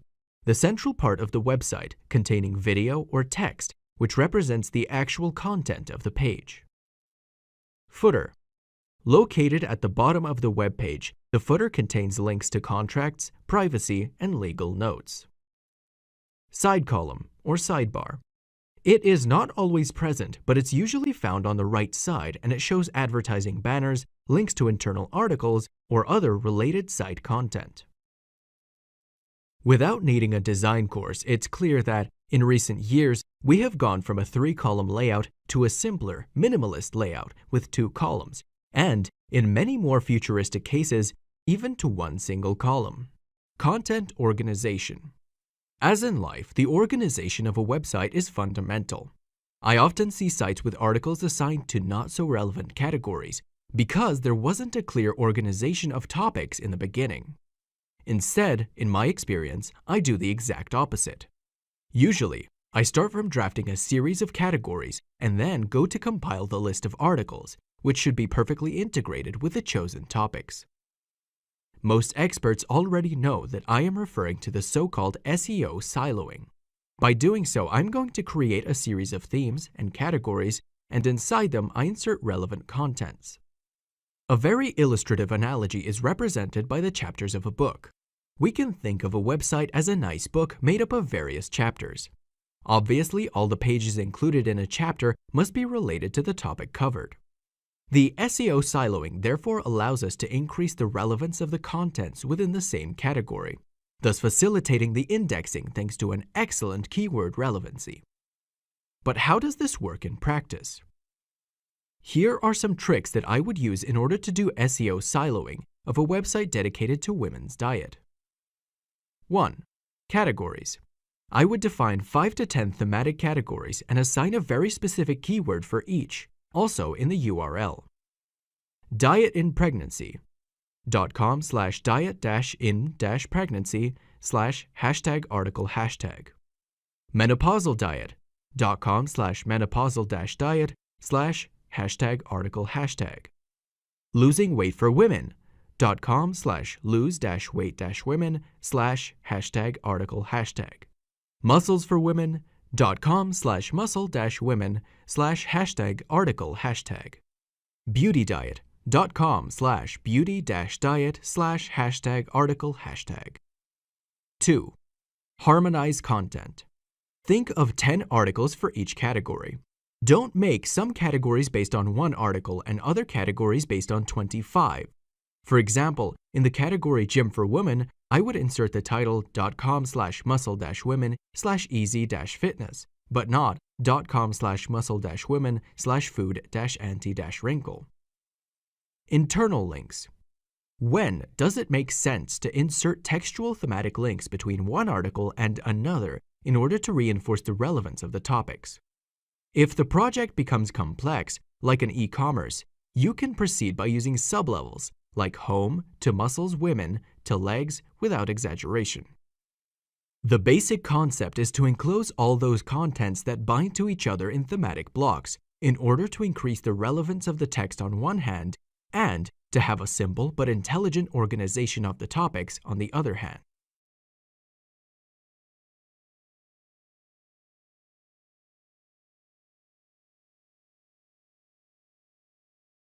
Few people know that one of the easiest methods to give search engines guidance on the topics of their articles is the use of some special signals, which are often little used, because, in my opinion, they are completely misunderstood by those who are approaching SEO.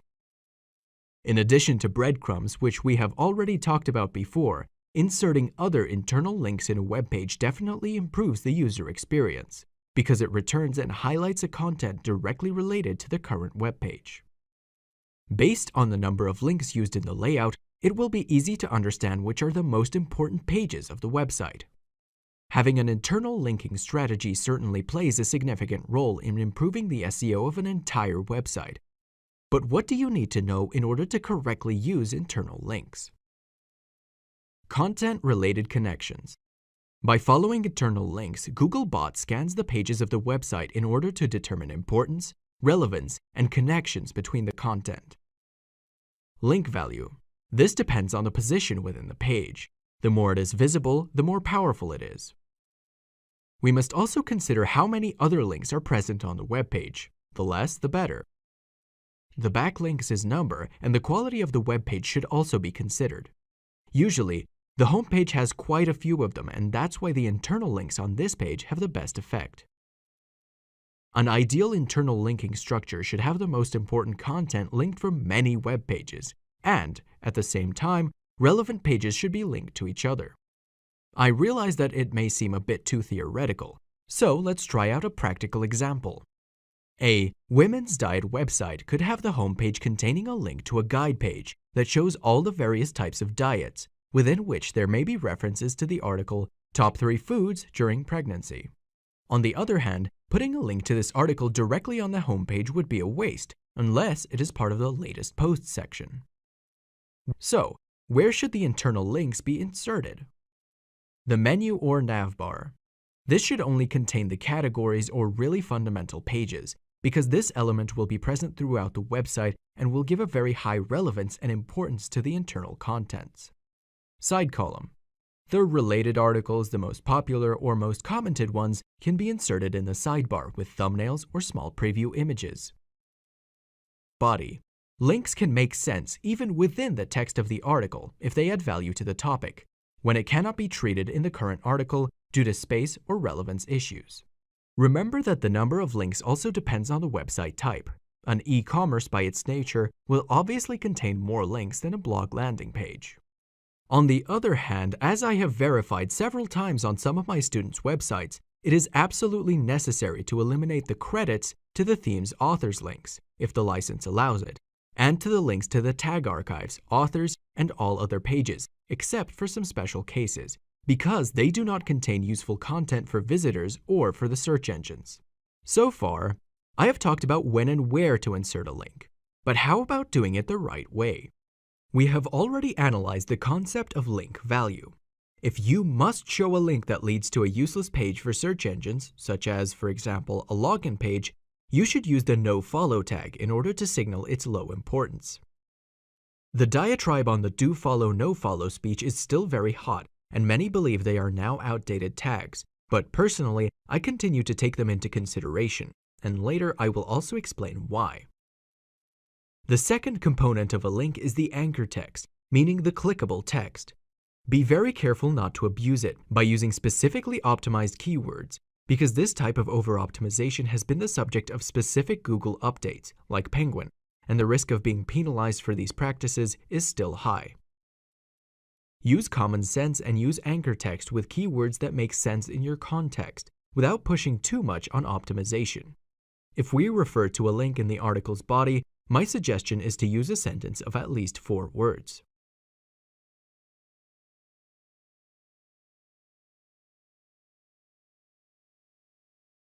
Sitemap. Is it really fundamental? First, you need to understand that the sitemap is simply the list of URLs for a site. There are various types of sitemaps, and the most commonly used are the following. HTML sitemap. This is a page designed for the human visitor, and it shows a list of links with hierarchies aimed to help the navigator to browse the website. It is often linked in the footer of all pages and helps browsing the website, but is not strictly necessary. XML sitemap. XML is a meta-language that has become famous due to the electronic billing used in Italy. Regarding the sitemap, it allows you to assign a series of attributes to the URLs within a list. It is not mandatory, but it can lead to considerable advantages, which we will also see shortly further on. The primary function of an XML sitemap is to let search engines know how many contents are present on the website by providing info on their location. All of this information is contained in a .xml file that speeds up the crawling process and consequently the indexing of the entire website. Although it is not necessary, I definitely advise my clients to have an XML sitemap in some specific cases. E-commerce websites or portals with a high number of pages, blogs which are frequently updated with new articles, and websites with many internal links. If you do not have a sitemap, your site will still be indexed and will not suffer many SEO penalties, but it may take a lot longer to be indexed and some pages may remain hidden until the crawler discovers them by itself. Now let's see what are the main tags that, in addition to the header, make up an XML sitemap. Loc, or location, contains the URL address of the content. Lastmod, last modified. This is optional and indicates the date of the last modification. Changefrec, change frequency. In the past, it showed how often to visit a web page, but it is now a disregarded tag. Priority. On a scale of 0.0 to 1 in the past, the priority indicated the importance of a current page compared to the other web pages. Remember that the file must be limited to a maximum of 50,000 URLs for 50 megabytes in size. You can also use gzip compression in order to reduce its weight, and you can split the file into various XML sitemaps in case your website has a very high number of pages. In this case, I usually organized a sitemap-index.xml, which contains sub-sitemaps, even if other SEO specialists directly create multiple indexes, such as sitemap-index2.xml. There are several free WordPress plugins for generating this type of file, such as Yoast's SEO. Every CMS, content management system, has a more or less free solution to do it, but the important thing is to use dynamic generations in such a way that with each new content insertion, the sitemap is updated automatically. Don't forget to send the XML sitemap to your Google Search Console account, otherwise it will not be used. Some experts advise to insert the address in the robots.txt file, but in my opinion, doing so ends up giving important data to the competitors on the structure of your website, so I strongly advise against it. At this point, you are probably wondering, do I have to insert all the web pages in the sitemap, or do I have to select some of them? There are some contents that are not important or that should not even be reported to Google. You should avoid including within a sitemap any of the following: URLs with duplicate content, URLs containing parameters, URLs with redirects, URLs blocked by robots.txt or meta no index, URLs with 404 or 503 errors. Contrary to what some people think, it does not mean that these contents will never be indexed, because Google might discover them from external backlinks and may decide to include them in its own index.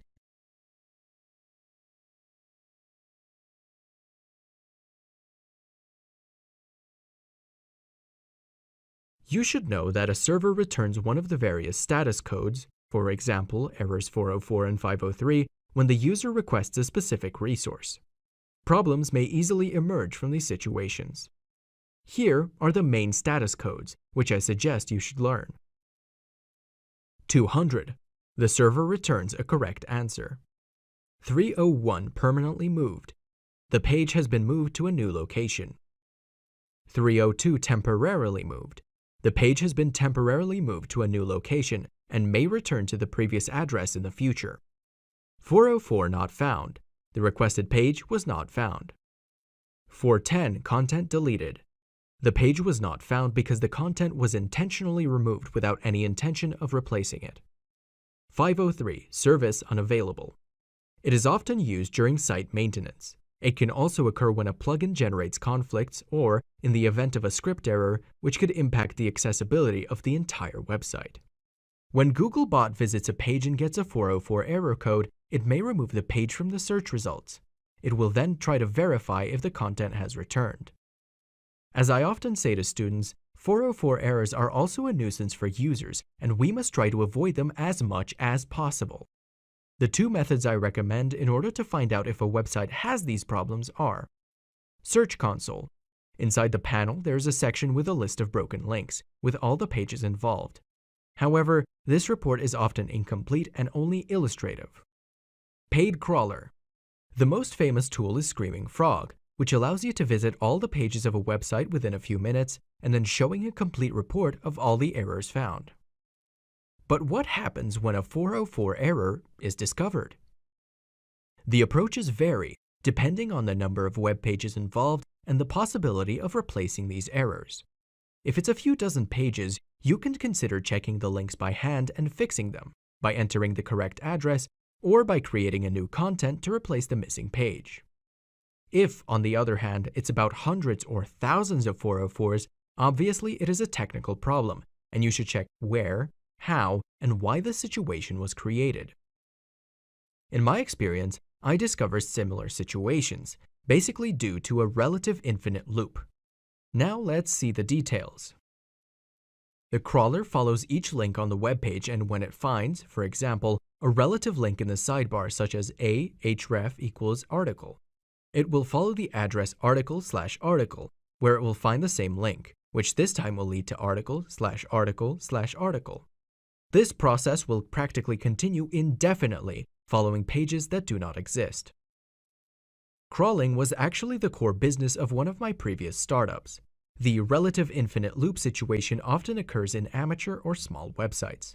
Therefore, it was necessary to contact the webmaster in order to inform him of the big problem that he ignored. Another delicate situation occurs during technical interventions performed on the website, thus making some content inaccessible.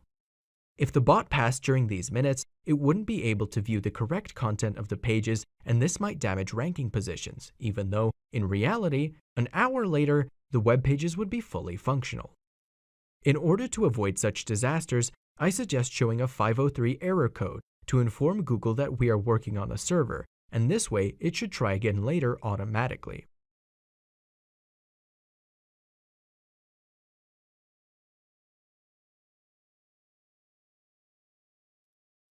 We're starting to understand the terminology.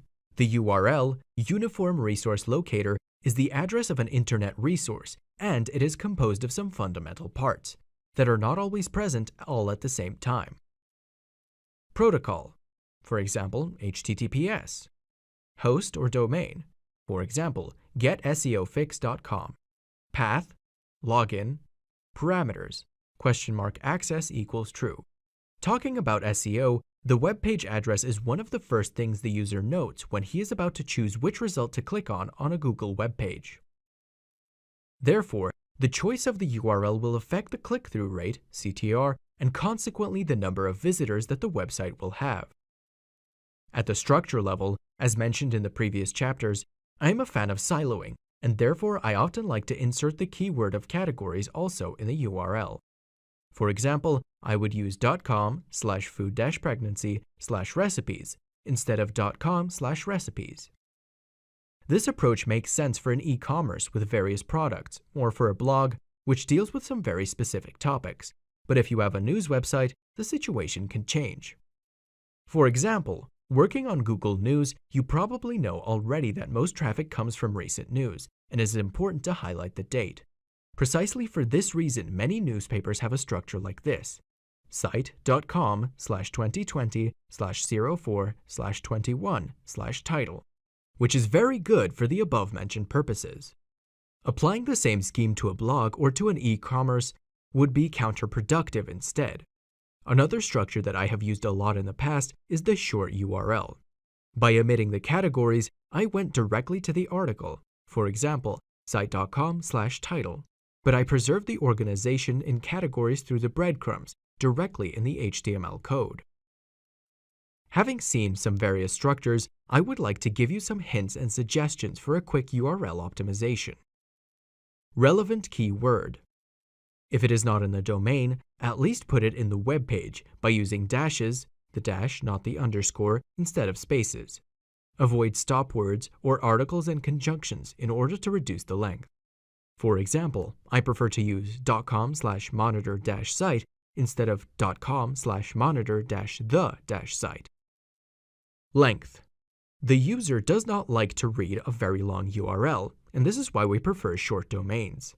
Consider also that Google truncates the URL after 512 pixels by inserting dots. Parameters. I have always hated parameters, and I prefer to use the mod rewrite, which is an Apache module for URL rewriting. As an example, instead of .com/?p=pregnancy, it is preferable to use .com/pregnancy. Absolute links.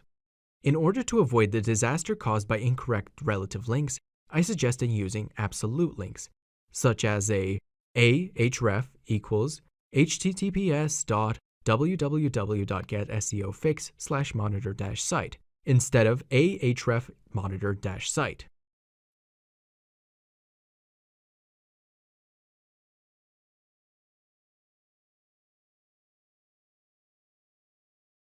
Up until 2010, there was very little to say about mobile, but with the advent of social networks, the use of portable devices such as smartphones and tablets has certainly spread widely.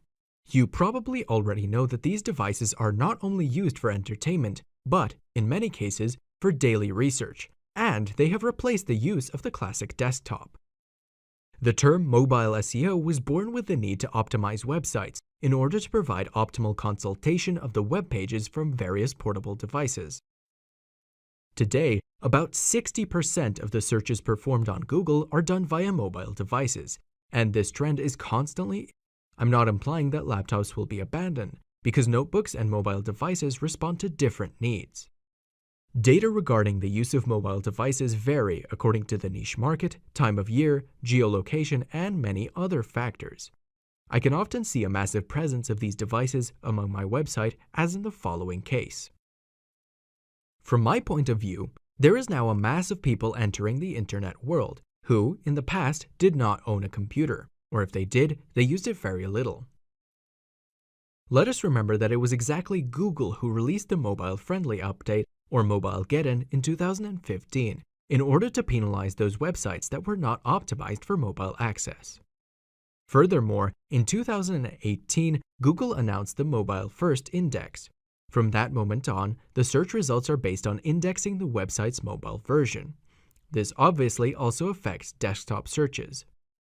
There are two separate approaches when it comes to optimization for mobile. Multiple versions. With this type of approach, there are two sites created, site.com and m.site.com. An automatic redirect takes the user to the correct version based on the type of device they are using. Otherwise, while keeping the same URL, a dynamic system loads different HTML and CSS based on the type of device used. The disadvantage is that in terms of content and technical management, this solution becomes particularly complex. Responsive design. The page layout adapts according to the user's resolution, maintaining the same URL and avoiding redirects. I've always been a fan of this solution because, in my opinion, it is the best and easiest way to handle cross-device compatibility. In order to verify that your website does not have accessibility problems on mobile devices, you can use the special Google Mobile-Friendly Test, which offers many practical indications regarding the interventions needed. Consider that you will probably use custom JS and CSS. I would like to anticipate here that blocking these external resources in the robots.txt file is a bad idea because Google would not be able to view the page correctly. In the past, Google has released special updates against invasive pop-ups and interstitials in order to improve the user experience. I also advise you to avoid them on mobile devices because the user will definitely be annoyed by their presence on such a small device, not to mention the potential SEO penalties. Speaking of mobile SEO, I tell my students to check their websites for the following aspects. Loading speed. Especially with a 3G mobile connection, it is essential that the page loads quickly by reducing the size of the included assets. Readability. Pay attention to the font size of the characters, at least 16px, and the titles. A 50px headline may be acceptable on desktop, but on mobile it becomes invasive. Menu. Use the famous hamburger menu, those 3 lines that activate a drop-down menu in the header next to the logo. Images. Make sure that there is a CSS code aiming to adapt the image to the width of the device. Spaces. Use spaces between buttons and paragraphs because on mobile devices, the fingers cannot press the correct target if the elements are too close together. I would like to conclude this section by talking about Google's AMP, Accelerated Mobile Pages, project, because in my opinion, it has been over-speculated during the past years. AMP is a technology built to show web pages at an extreme speed on mobile devices. The websites that use it can be recognized by the lightning icon next to the snippet in the search results page. At a theoretical level, it seems to help the CTR, but at what cost? Ads management is very limited. Graphics have restrictions on style sheets and reduce both branding and graphic customization. And link building. A backlink to your AMP version is not a link to your domain, but to google.com/amp/s/site. I must say that I tested it out of curiosity, but I abandoned it almost right away. I prefer to optimize the speed of my graphic template rather than having fast pages, but with the disadvantages described above.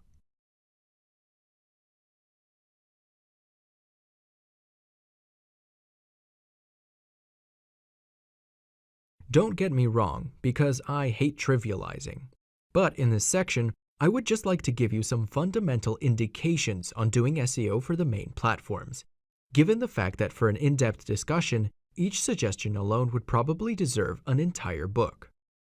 For e-commerce platforms, one of the most used scripts is certainly Magneto, and although it requires a minimum configuration in order to improve its indexability, it is probably the most friendly among the free solutions.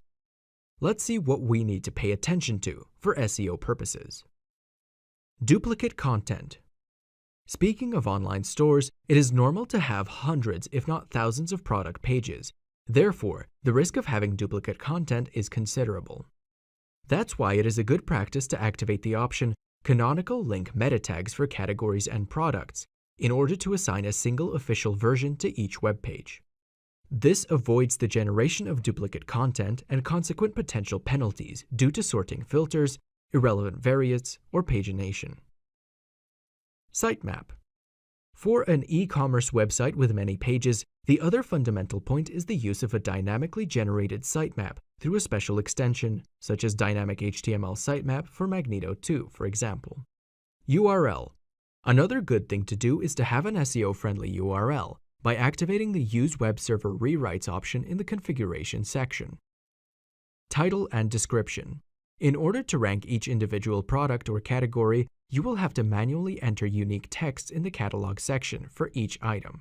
The same applies to image files, which should contain a relevant name. For example, sunglassescartier.jpg instead of image-7364.jpg. From the panel, you should also assign a relevant alternative text tag, such as brand KG sunglasses. Speed. Having fast pages will not only influence the number of visitors who see your products, but will also allow you to improve the sales conversion and will certainly offer a more positive user experience. My first recommendation in order to achieve this goal is to activate the cache management option, and the second is to merge the CSS and JS files in the panel Configuration, Developers. These are quite delicate practices, and it is mandatory to check that they don't cause conflicts or problems inside the website. On the other hand, if we talk about blogs, the most used platform is surely WordPress, and there are a myriad of optimizations for the CMS content management system. Let's see the most useful ones. URL. The structure of the permalinks should usually be changed from .com/?p=313 to .com/article-title by entering /%postname%/ in settings permalinks. Or if you want to use a siloing structure, you will need to use /%category%/%postname%/. SEO plugin. I suggest installing Yoast SEO because it allows you to auto-generate an updated sitemap and to define the title tags and meta descriptions for each post in an extremely simple manner. Cache. I've been using Comet Cache, Zencache, for years because it is a relatively light but effective plugin in order to serve the user a previously saved version of the content without having to make database queries all the time to serve the same page. Content Index. By using the TOC, Table of Contents, at the beginning of an article, the user can benefit from a quick preview of the content.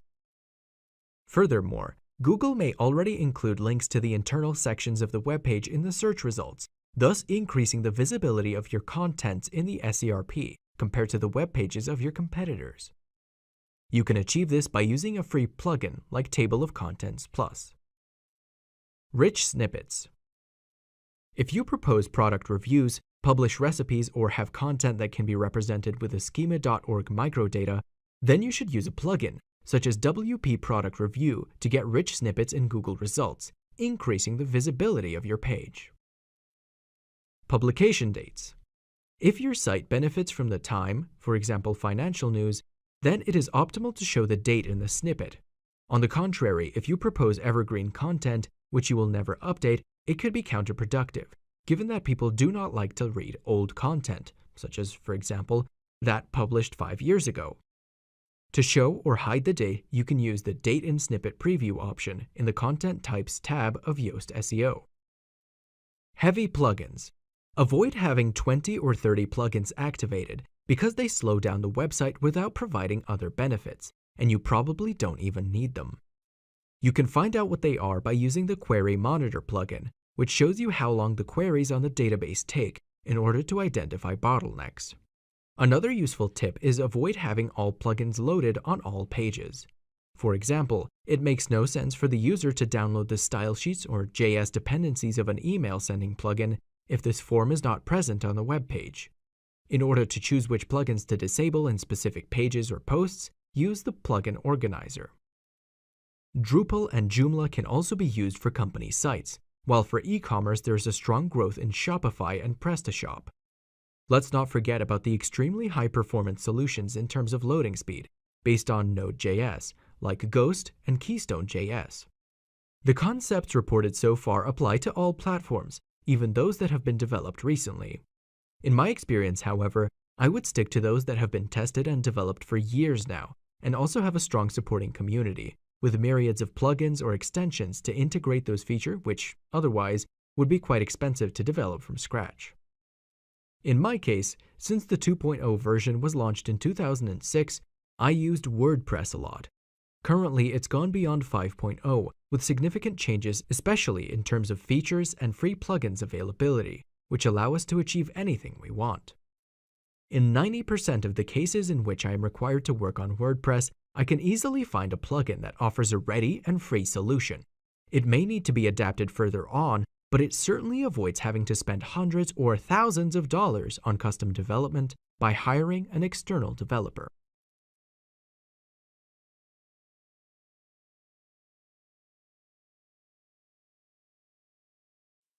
It should be crystal clear that the articles you will publish on the website should not be a mass of keywords, as it happened up to 5 years ago. Today, the articles must provide real help for the user and offer an excellent user experience, especially in a post-rank brain period. After this fundamental premise, you should know that content marketing is perfectly interlinked with SEO. Instead of improvising with each article, the use of an editorial plan is the best possible choice in order to be able to constantly publish excellent quality content. If you decide to organize your content marketing by a real, scheduled calendar, you will have a series of important advantages. Complete in-depth analysis. You won't risk to forget covering any topic because you've already prepared the planning and put everything on the table right from the beginning. ROI evaluation. Writing down costs, time, or money that must be paid to someone would be advisable in order to understand right upfront how much content will have to be produced and to avoid investing too much compared to the expected result. Deadlines overview. In addition to content titles, your calendar should also identify publication dates in order to know exactly what is published and when. You will be able to plan any expansions or other marketing activities, knowing perfectly when you should do it. In terms of marketing, you will need to create content for each user phase, or the customer journey. Awareness. The user realizes that his need can be solved, but does not know yet exactly how. The contents of this phase should be shareable on social networks and inspirational, with infographics or visual elements. Research. The user looks for data and answers to their questions. Preferably, these contents should be guides in order to help the user learn about the subject. Purchase. The user has decided to purchase. You can use your comparison tables showing the differences between your service and the competitor's one. But why all these differences? Do they make any sense? If you have only inspirational articles on your website, but you don't provide either guides or comparison tables, the user probably won't know that you're offering a service. On the other hand, if you only push on the comparisons through Google, you will never attract all the audience that doesn't yet know about the existence of a product to solve their problem. For example, if you created a beautiful comparison between electronic invoicing softwares, you would have very little traffic interested in finding the differences between products and immediately ready to purchase things.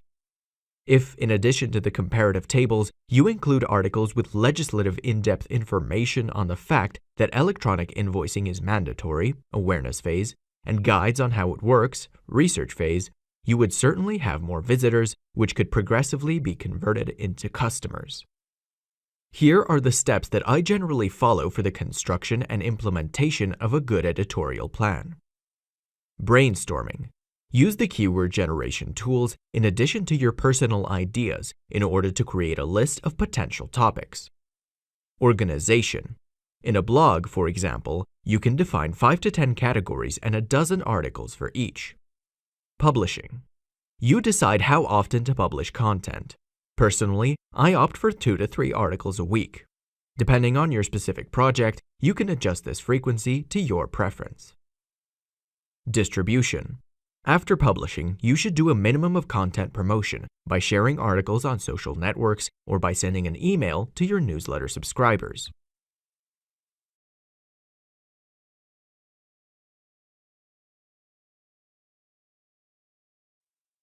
It will seem obvious, but not all content on a site is of the same type because they respond to different purposes. Each page must have a purpose, which can vary from sharing on the social network to signing up for a newsletter, up to filling out a quote request, and so on. From this point of view, just waiting or hoping will not be enough in order to convince the user to do one of these actions, just because our website looks nice. We will clearly need to do some very specific interventions aiming to persuade the user to do even one of these actions. In addition to the web page's layout and all the marketing concepts that make up its conversion optimization, we can create a text that is engaging and forces a user to do a precise action. On a psychological level, when I address this issue, I apply some principles taken from the book Influence: The Psychology of Persuasion by Robert Cialdini, which can be summarized as follows. Reciprocity. When someone offers us something, we feel compelled to reciprocate. The lead magnets, for example, enter your email address and receive a free gift, meet this principle. Social proof. In making decisions, we often rely on what others do.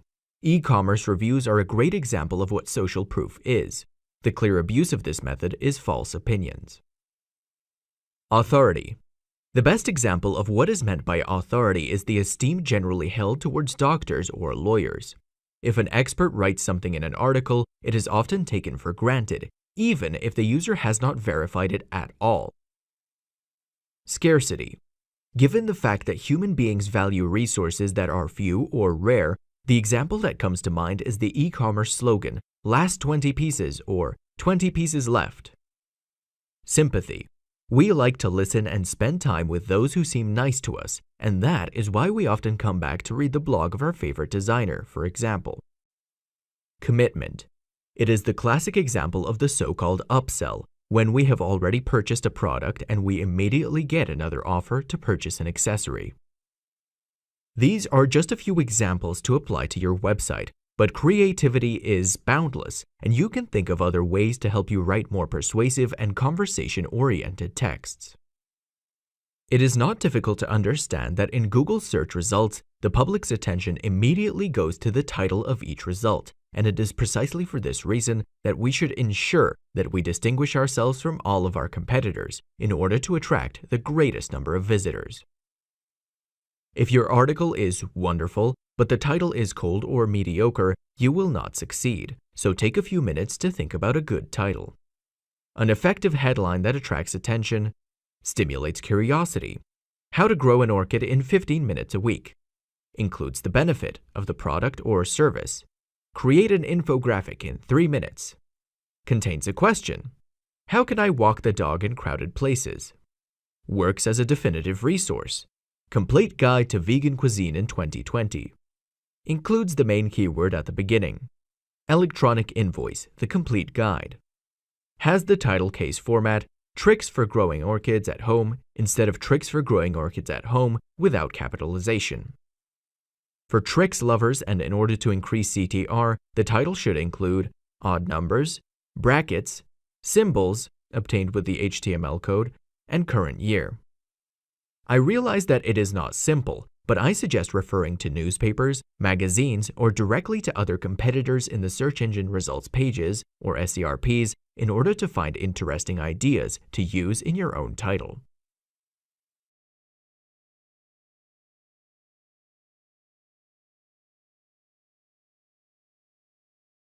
Speaking of writing tools, we think about the classic Microsoft Word, Google Docs, or WordPress editor. But be careful.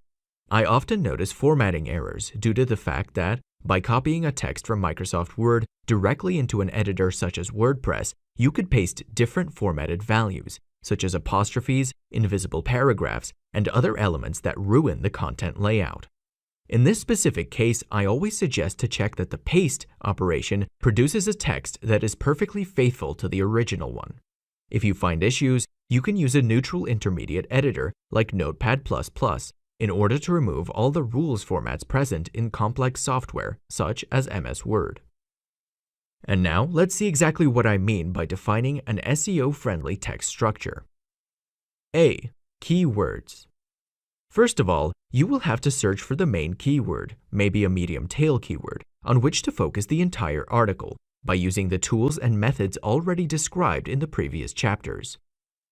You should enter the previous keywords that you have identified and strategic positions of the text. In the title, the first paragraph, subtitles like H2 or H3, the URL, avoiding stop words like articles and conjunctions, and the tag title and meta description. Let's be clear about one thing. I'm not saying that you have to do keyword stuffing and over-optimize these elements, but you will simply have to try and make the keywords appear when and if it makes sense in these positions. Maybe not the same one, but variants, synonyms, or LSI keywords. B. Images. At this point, you could insert a particularly relevant image for the article immediately after the title, making sure that it does not take up too much space, especially on mobile devices, because the user would be forced to scroll down the page just to see even the first line of the post. You will be able to insert other images throughout the rest of the article, but pay particular attention to the following elements. Alt text. Enter a description of the image. For example, summer garden orchid. File name. Rename the file with a particularly relevant name. For example, garden-orchid.png. Dimension. Compress the file size in order to speed up the loading of your web page. C. Internal links or external links. The links' value flows through all of the pages of your website and is divided by the number of connection links. If we want to push a few pages, we need to point several links to their URLs. To do this, we have two possibilities. Internal links. Within the text of an article, I insert a hypertext link leading to another relevant article with an anchor text containing one or more topic-related keywords, but without forcing the optimization. External links. Our site cannot cover every topic, and this is why we may need to refer to external sources. In this case, I suggest using a target = blank attribute in the link in order to open the external article in a new tab and still keep our site open. And if the resource is really useful and authoritative, we avoid using the rel = nofollow because it would be counterproductive. D. Readability. Consider that nowadays, the user experience has an enormous value within the Google algorithm. We should keep some important tricks in mind. Font. For good readability, I suggest a font size of at least 16px and a sans serif font, without extending features called serifs at the end of strokes, as in the case of Open Sans, Lato, or Roboto. Subtitles. H2, H3, and H4 headlines are important for detaching and separating the various sections of the article and help the visitor with orientation. Spaces. It is important to let the reader breathe between paragraphs, images, or other elements. Paragraphs. The tag p/p encloses the paragraphs, and with CSS rules you can also define which margins to apply, margin:**px, in addition to the vertical distance between lines of text, line-height, :**px, in order to facilitate reading. Try to write a maximum of 2 to 3 lines per paragraph. Colors. It is a good idea to use underlined text or change the color of clickable words, such as the hypertext links. Emphasis. The bold or italics can help you emphasize certain parts of the text, which are considered particularly important. Attention. A text must keep the user's attention, and this is why you will have to either hire copywriters or take the time to learn the art of writing for the World Wide Web. To all these elements, you can add your creativity in order to offer an engaging content for readers, aiming to offer a truly satisfying user experience.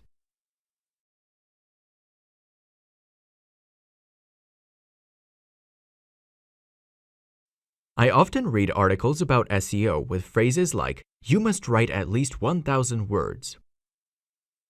This indication certainly has a shareable basis, but it can be a bit misleading.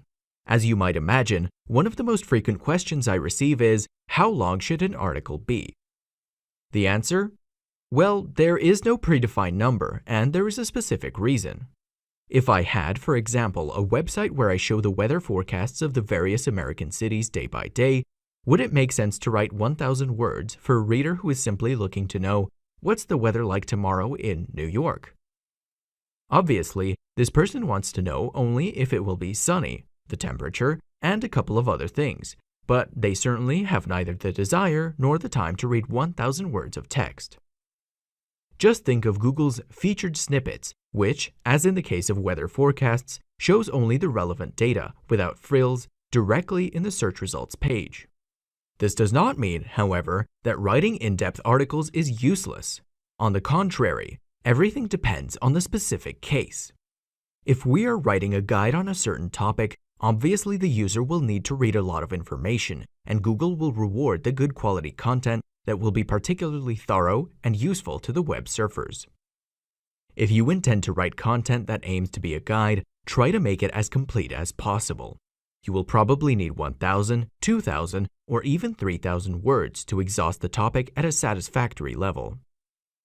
If, instead, it is the answer to a simple question, probably 300 to 500 words will be enough. In short, the length depends on the topic and the search keyword of the specific case. A more analytical approach shows that generally in the Google.com results, the most common post length in the top positions is around 2,000 words.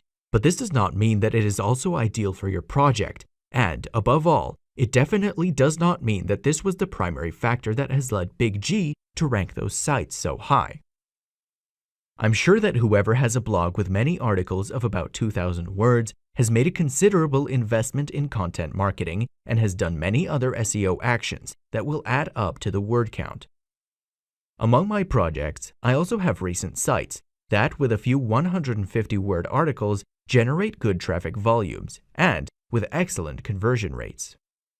In conclusion, the length of the article certainly affects the algorithm in some way, but in addition to the fact that it must be contextualized on the specific research, remember that the SEO factors are as many as 200. In order to know the length of content in real time, you can use directly the Interface OpenOffice Writer functionality from the Tools and Word Count menu, or using the appropriate tool on getseofix.com/tools.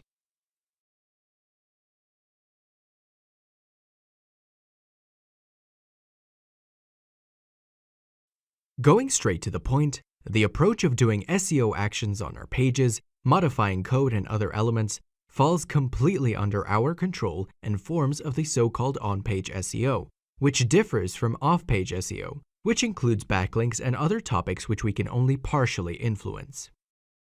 In a nutshell, the title tag, inserted in the head section of the page, is basically the title present in the SERPs, search engine results pages, for each result, and it plays a fundamental role in attracting the user's attention, given the fact that it determines the first impression. Furthermore, the title will appear in the browser tab's header and it will be automatically shown in the preview of the shared post on the social networks, Twitter, Facebook, etc., even if it is possible to edit it with other specific meta tags. Meta name equals Twitter, title, content equals, or meta property, OG, title, content equals. A good title has the following characteristics. It's not all uppercase. It is never over-optimized, repeating a keyword over and over again. It is unique throughout the site. There should be no pages sharing the same title tag. The main keyword must be inserted towards the beginning of the title. It contains the brand name only if it is important. In an EMD, exact match domain, it could be useless and it would only occupy space. Take advantage of all the available length, but don't go any further. If you love tweaks, you can try entering parentheses or symbols in order to get the user's attention. Talking about the structure instead, I generally use the following: main keyword, dash, secondary keyword, vertical dash, brand. For example, title, SEO tools, dash on-page analysis, vertical dash, get SEO fix, / title. At this point, you are wondering if there is a length limit, given the fact that the space in the snippet is limited. For desktop results, the maximum length displayed is 70 characters, while for mobile devices it is 78 characters. Actually, talking about characters is not correct, because in reality the width is based on pixels, and some characters, like W, occupy much more space than a T, but we often refer to characters instead of pixels. Now, which length should you choose? In terms of ROI, return on investment, if you notice from your reports that a site performs much better on mobile, you could choose to optimize it for these devices, and at the cost of affecting the desktop results, you could take advantage of the 78 characters length. In my opinion, considering that these limits are constantly changing, as it has already happened in the past and as it will probably happen in the future, it makes sense to opt for a middle ground. Personally, I try to stay within the 60 characters limit. So, is the title tag fundamental? I would say yes, even if sometimes I hear phrases like the following: title tag is useless because Google shows what it wants. Although the title tag should always be used, it may happen that Google decides not to show it and create its own. In my experience, this has happened in some cases of over-optimization of keywords or when the query term was not very relevant with the title text. Meta description.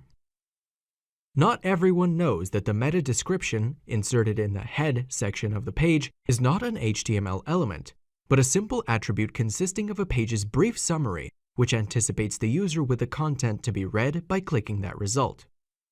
If the title element was used in the title tag, an attribute should be used for the description. Meta name equals description, content equals sample summary.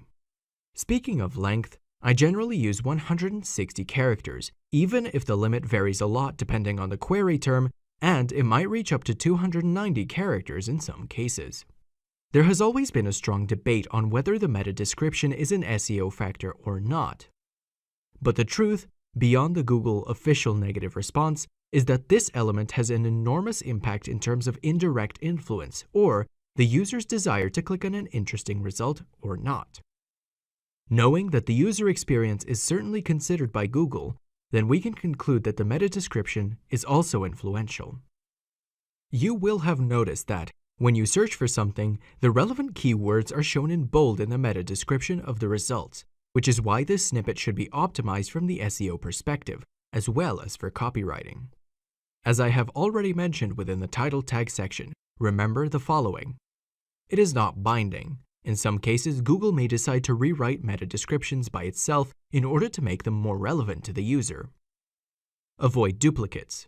Different pages with the same description can confuse the user. Social networking. It is used in the post's preview.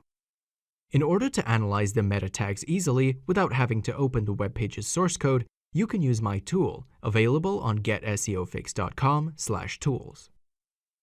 Header tags. Essentially, the header tags are all those subtitles used in a text for better organizing the topic and making it easier for the reader to understand it without getting lost, especially in posts of 1,000 or more words. The main one is the tag H1.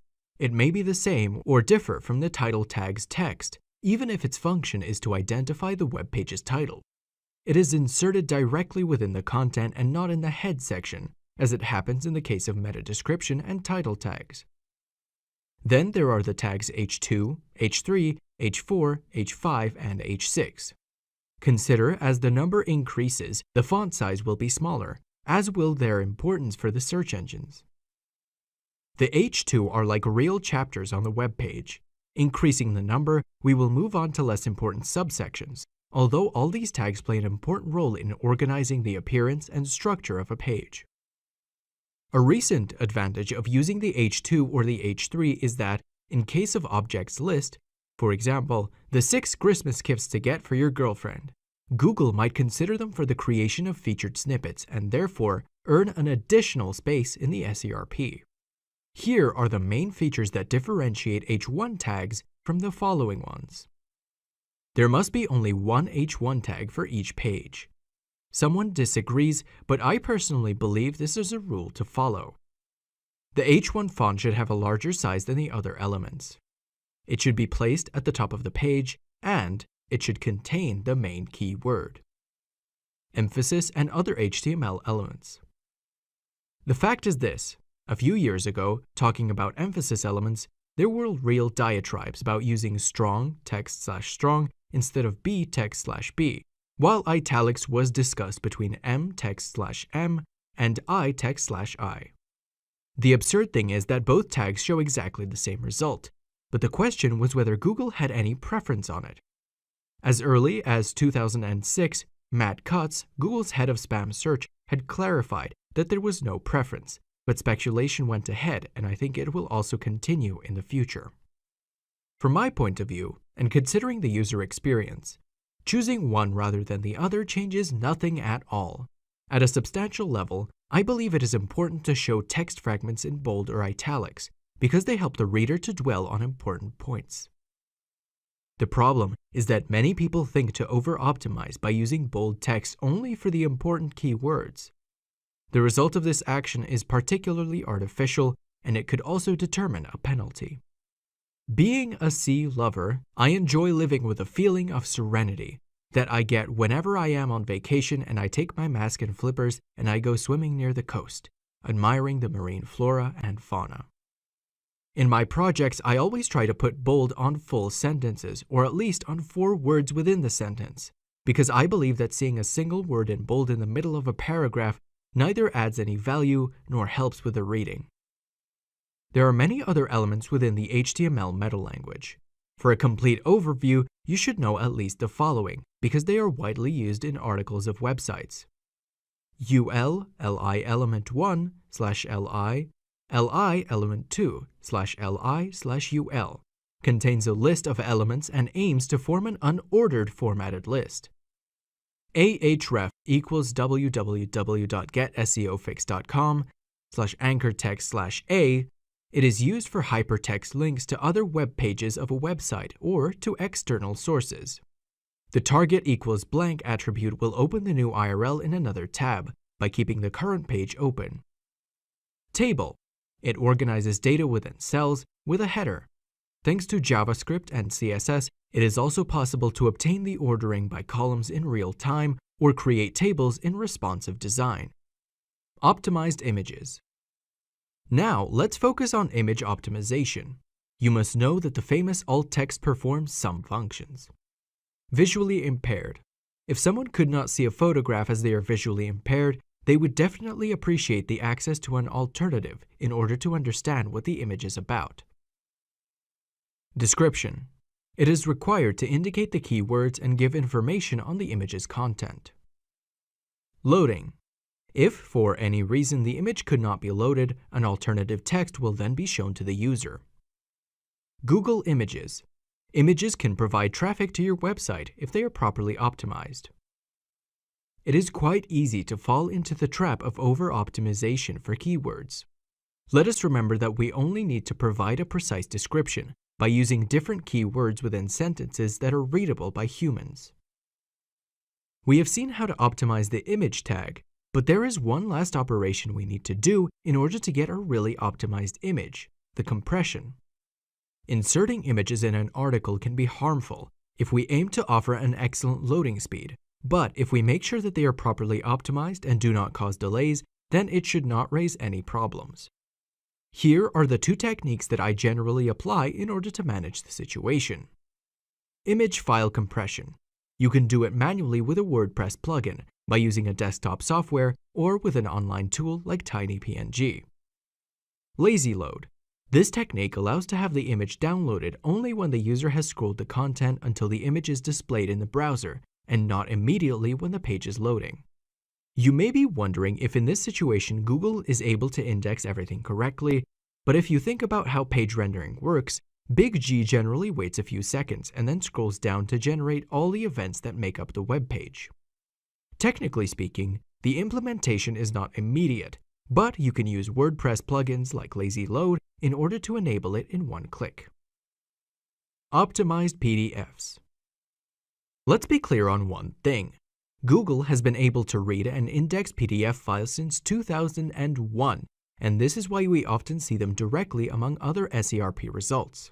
Remember that a PDF is, in reality, a great source of keywords with attractive content and immediately available to read for both Google and human users.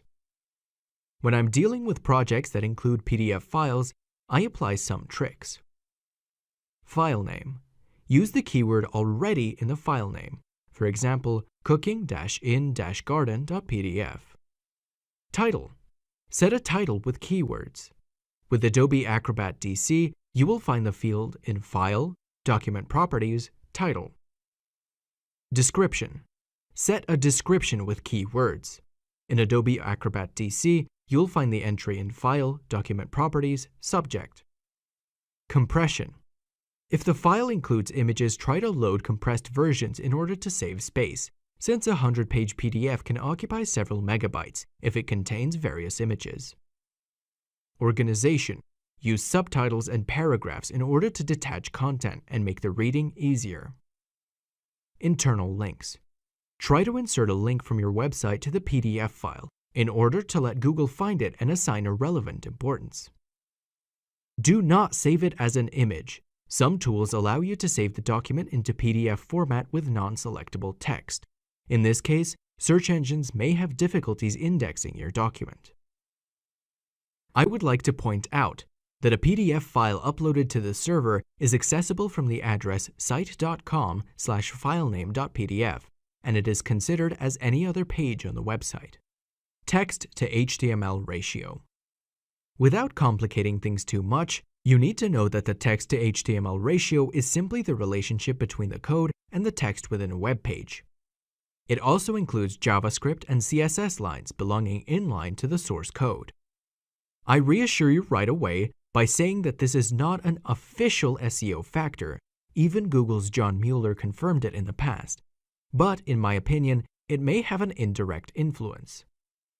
Having a web page with a lot of code, perhaps with an HTML weight higher than 275 KB, often means increasing the load speed or the rendering time and considering the continuous push to have faster websites.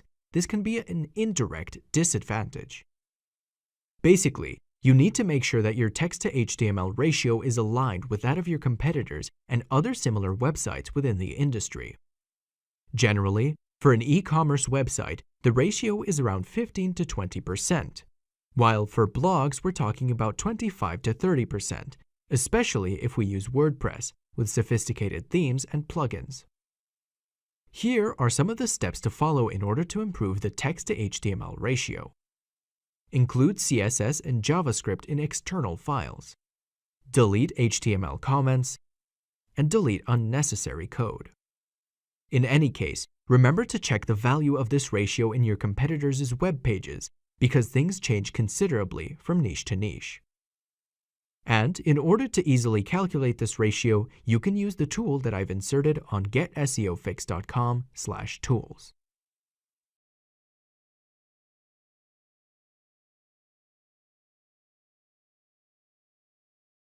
Finally, we have reached one of the most interesting topics, namely the click-through rate, CTR, a metric that indicates the percentage of people who click on a result after seeing it in the SERP.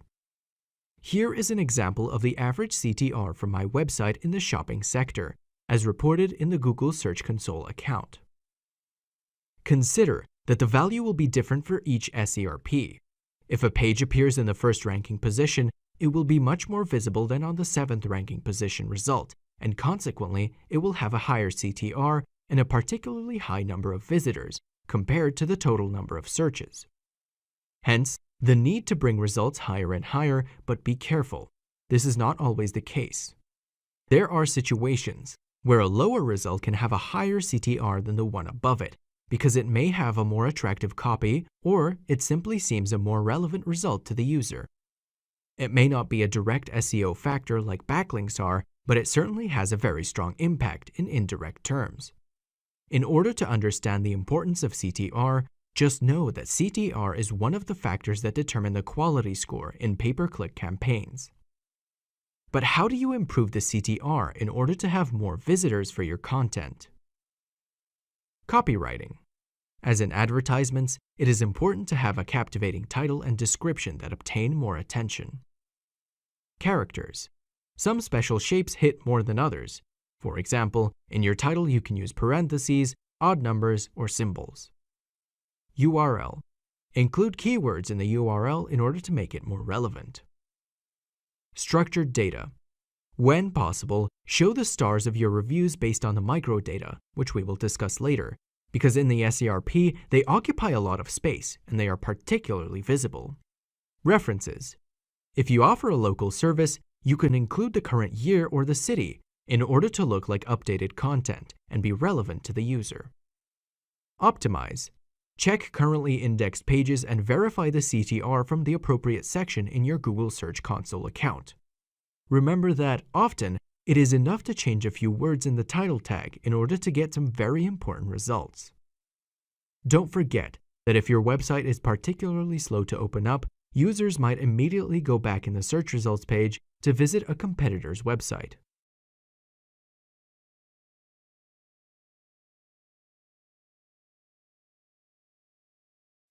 In general terms, the snippet is a search result shown by Google in the SERPs. We can talk about rich snippet when such a result has something extra and, depending on the niche market or the content type, we obtain additional data such as stars, photographs, or other data.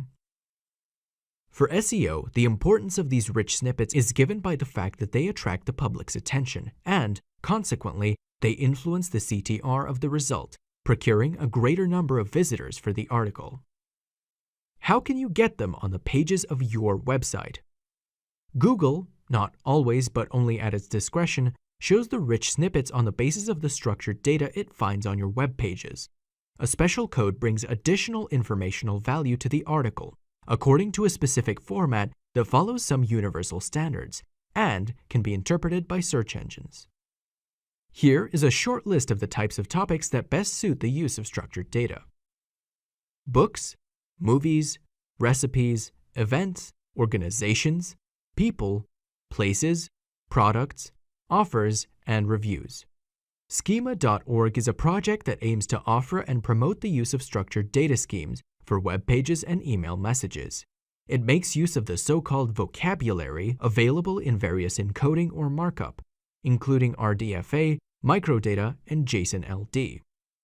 Among these three options, the easiest way is JSON-LD, JavaScript Object Notation for Linked Data, because it is simply a JavaScript code to be inserted at the bottom of a page, which contains all the additional data. It is no longer necessary to intervene on the HTML, as it happens with microdata instead, and risk to complicate the generation of the web page or interfere with the layout structure. On the official website, there are several practical code examples, which you can use directly with your web pages, adapting them to your content and immediately checking the result by using Google's Structured Data Test tool.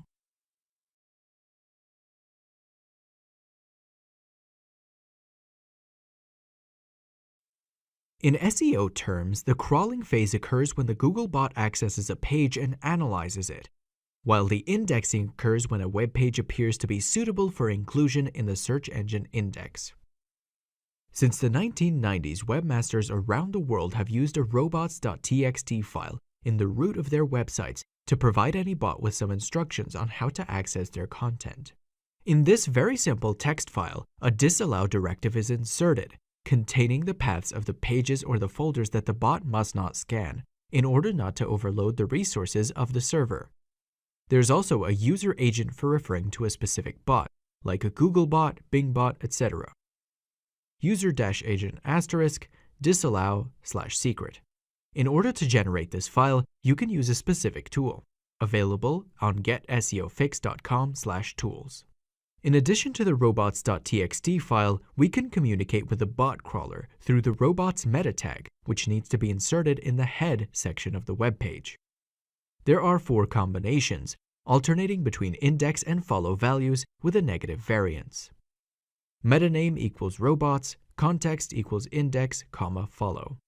For example, using index, follow will allow the bot to index the current web page and also scan the pages linked within its content, while with no index, no follow, we suggest neither indexing the current content nor following the links.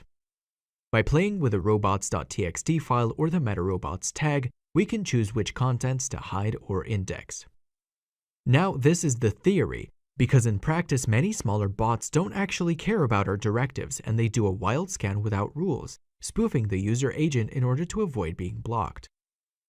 At least the main search engines follow our indications, but I have many experiences with minor bad players which are really annoying and difficult to block. This argument is not a simple technicality, as it may have implications in the daily SEO operations. For example, by blocking a page from the robots.txt file, you will ensure that the content will not be analyzed by Google, which will not even know if there is a meta robots with a no index value. In this particular situation, you have a snippet without having read neither the title tag nor the meta description, because Google couldn't read them, but the result is still visible. Since it was not able to read it, it couldn't read the meta robots in HTML.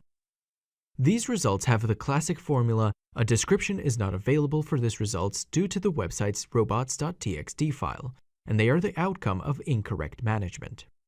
A common mistake for WordPress users is the insertion of the /wp-content folder into the robots.txt file, because this will block access for Googlebot to all the CSS or JS dependencies of the plugins and the graphic theme, thus failing to render the page correctly.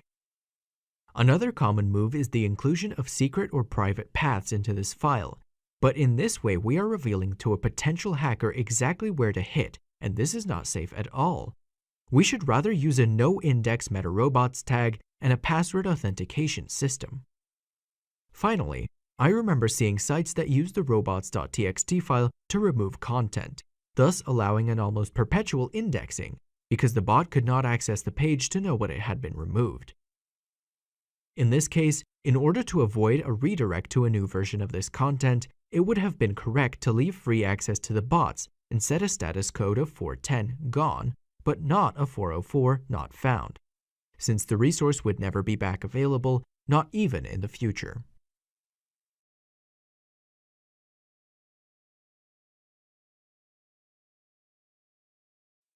Many people wonder what they would need in order to have a web page indexed within 60 minutes since its publication.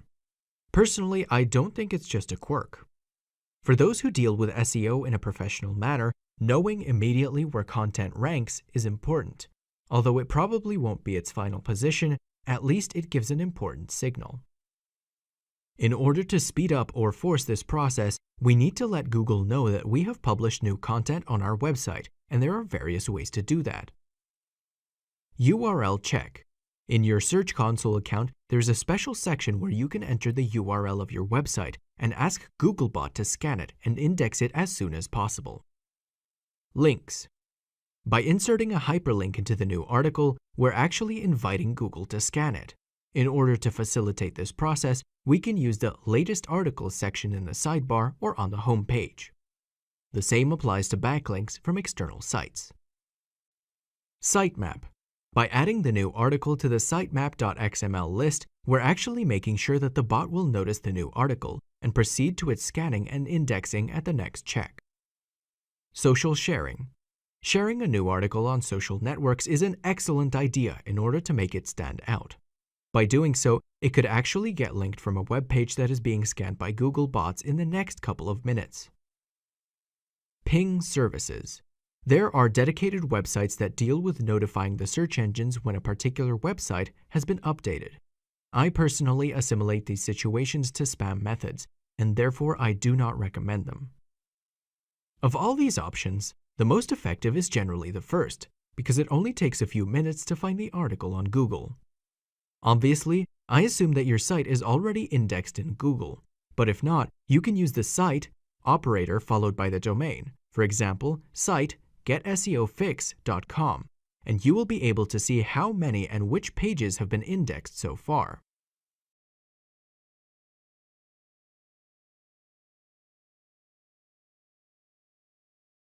If doing SEO on a website can be complex as is, approaching a multilingual project is even more difficult.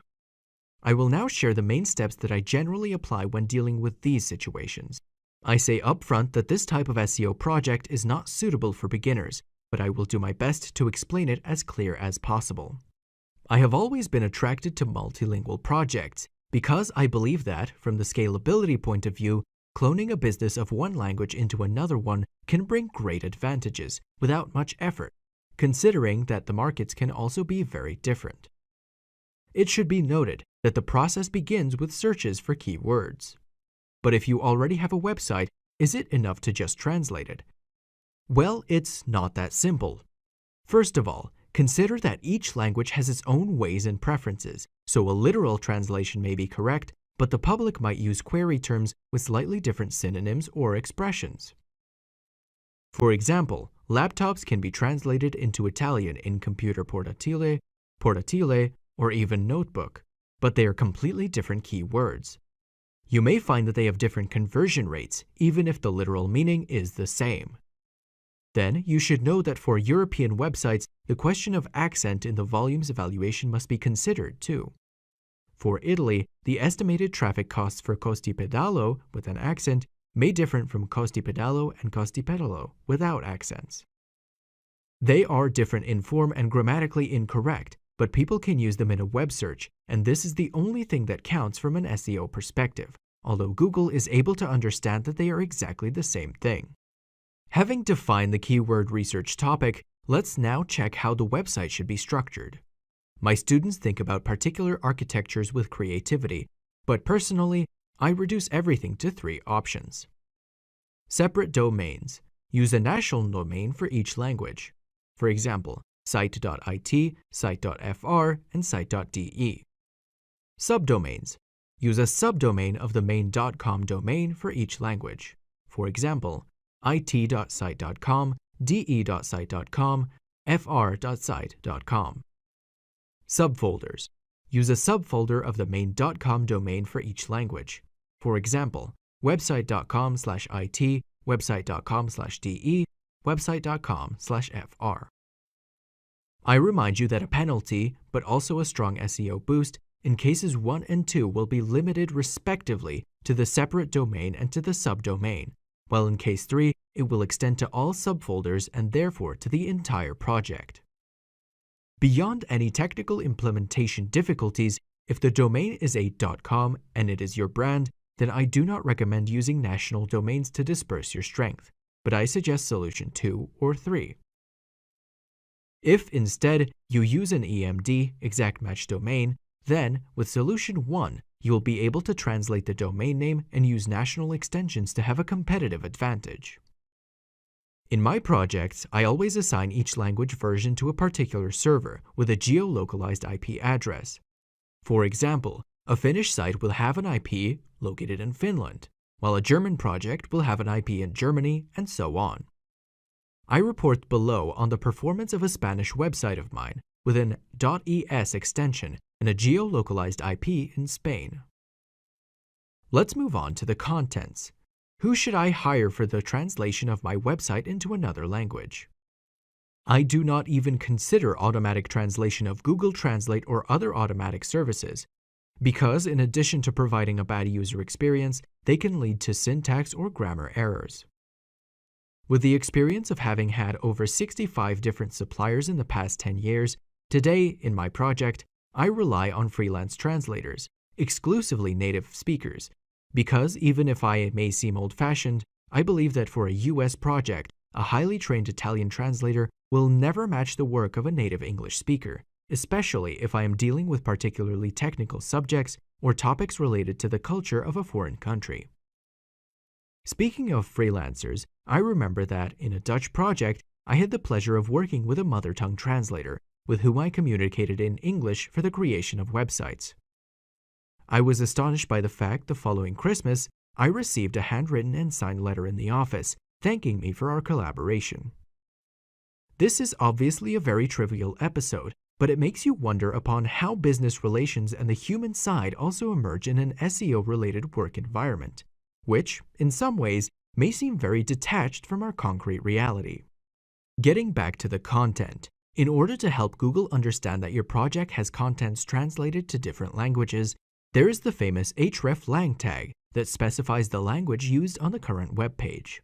By indicating the URLs of all the other translated versions, Google will be able to provide the user with the most appropriate web page based on their language, based on also geolocation, IP, browser preferences, and other data. Link rel equals alternate. href equals http://example.com/en. hreflang equals es-mx/. In this example, it is clear that the specified URL is in Spanish, but the notation contains two entities, language and region. For example, hreflang equals es-mx refers to Spanish in Mexico. The language format is ISO 639-1, while for the region the ISO 3166-1 Alpha 2 standard is used. In order to avoid mistakes, I often point out for my students that there is no hreflang equals en-uk, but only hreflang equals en-gb. I understand that this is a complex topic, but the main thing to know is that you will have to insert the link rel equals alternate with all the languages in which this page has been translated, with the relative URLs, in the head section of the web page. We also need to add an hreflang equals x-default, which will be the main version if the page hasn't a language version for a specific foreign visitor. The hreflang tags, alternative, linguistic version, and canonical, official/canonical content version, are added to the head section. But remember that, in my opinion, the correct way to make them coexist is only the following. The canonical tag of the Spanish version must point to itself and not to the English version, as I often see in some incorrect implementations. As for non-HTML files, such as PDF documents, you can specify the language in the HTTP header as follows. Link https://es.example.com/file-es.pdf rel equals alternate hreflang equals es, or http://n.example.com/file-n.pdf rel equals alternate hreflang equals en. Note that these are only signals for search engines and not obligations, and they will be free to either follow them or not, at your absolute discretion. I would like to conclude this topic by reassuring you that there are special plugins to simplify the management of multilingual projects, because manual management, in some cases, is really complex, plus it could and would cause various human errors. Just to give an overall example, consider that in WordPress there are various solutions, but WPML is probably the most frequently used, because it not only allows the management of SEO aspects, but also of operational ones.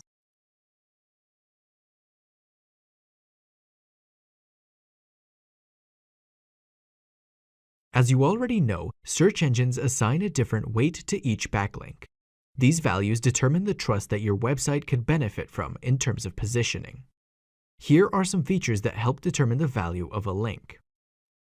Popularity. Having links from many other websites is a positive sign for search engines. Thematic popularity. This refers only to links coming from websites or web pages that deal with similar topics. For example, a bag website would have weightful links from clothing e-commerce websites, but not from a newspaper's website, for example. Anchor text. The visible text of the link may contain one or more thematic keywords.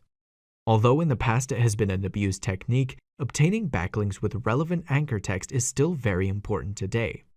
After the Penguin update, it is recommended to also have backlinks with click here, visit the site, brand name in order to have an even more natural profile. Link neighborhood. If a website has links towards spam websites, then inserts a link to your website, it will not have a particularly positive impact. Social signals. Shares on social networks do not have a strong weight like thematic blog links, but they are taken into consideration by the search engines. Position. A clearly visible link at the top of the page will have a higher impact than a link in the footer. Link velocity. If your new website gets 100 daily backlinks for a week and then nothing for 6 months, there's something wrong. You should try to constantly insert links over time. Link diversity. Having backlinks only from forums or just from blogs is not very natural. You should try to diversify and focus on various typologies such as directories, newspapers, and social networks. When I talk with my students, I notice that they often do like Rocky. I'm not actually talking about Stallone's movie, but about my dog, Rocky.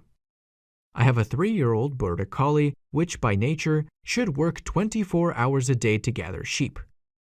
Actually, he assists me in SEO activities. He supports me in my work, perhaps more than necessary, and in my spare time I reward him with some outdoor workout. By nature, Rocky tends to run, be active, and play constantly because he's a dog.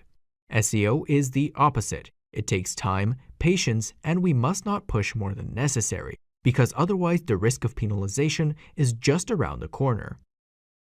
Now, in order to evaluate a backlink or a link building strategy, it is enough to just consider all the points mentioned above holistically, because if treated separately, they can be misleading and even incorrect. For example, having a large link popularity, but from spam sites with bad link neighborhoods, would actually be counterproductive. Now, I would like to address the delicate subject of metrics, or the numerical values that indicate a link's strength, such as the trust flow, TF, citation flow, CF, domain authority, DA, and many others. Surely they can help speed up the work, but be careful. The crawler of these companies, although powerful, will never match Google's power. I often find websites with domain authority, DA, equal to 4 out of 100, simply because the bot had not yet scanned the websites containing important backlinks. In this situation, the DA value is very misleading. By considering it, we could risk making the wrong choices. In other situations, they are instead useful. For example, finding a blog with citation flow equal to 42 out of 100, but trust flow only 7 out of 100, means that there has obviously been an excessive boost and the risk of having spam links is very high. We remind you that because of the robots.txt file, we can also block these companies' crawlers access by supplying false and incomplete data in such a way that we can be underestimated by competitors who try to study our metrics. In my opinion, the best solution is to consider various metrics in order to draw a personal conclusion based on experience, because, as we have seen, basing decisions exclusively on these numbers can be misleading. We're now stepping into the hot topic of natural links, but let me explain what natural links really are, because, reading the various blogs, it looks to be a philosophy of life instead of just a concept. A link is said to be natural when it is obtained without direct intervention through the various link-building practices performed by the SEO professionals. Basically, it is obtained in a natural or automatic way, and this is the reason why these links are the most difficult to obtain and remove. Precisely because they are not under our control, these links could even be harmful to us. Generally, natural links are recognizable because they do not appear on sponsored or paid pages and they have no tracking parameters, for example, UTM. In theory, these are the only links taken into consideration by Google within its algorithm, and they weigh a lot in determining the ranking and position of each website. From my experience, I fully agree that getting these links is the most effective way to push a website to the top of the search results. But unfortunately, it's not always possible. I don't love rhetorical speeches, so I would like to explain the concept for you with some practical examples. How many urban construction blogs exist at this moment in Italy? I didn't do any research, but probably about 5, I guess. How likely is it that one of these websites notices your article on roof damage after a storm? Probably none. You will be more likely to receive a link from a local newspaper than from them. On the contrary, if you deal with social media marketing strategies, you should know that there are hundreds of blogs on the subject in Italy. It will not be too difficult to get noticed and to get a link if your article is really useful. What I'm trying to say is that in many niche markets, especially in Italy, there aren't enough websites or enough bloggers that could notice your article and decide to insert a link onto their web page. For this reason, in some cases, attracting natural links is certainly impossible, where in others it can happen by chance. But in others yet again, it is extremely difficult, and therefore you should be realistic and not even hope for it. After this brief introduction of them, I would like to remind you that natural links are not necessarily good. In fact, in many cases, they come from real spam sites, which can damage your website. In these situations, you can notice it through a manual analysis of your backlinks profile. The full list of backlinks can be found directly within your Google Search Console account. At this point, you should kindly contact the webmaster of these websites in order to request the removal of the link. But if they don't do so, you won't be able to do anything about it, except for the extreme ratio, in the most serious cases, of using the famous disavow tool for telling Google not to consider specific backlinks. But we'll discuss that in a specific chapter. To conclude this chapter, I would like to define outreach as the activity of getting in touch with another webmaster or manager of the target website in order to get backlinks.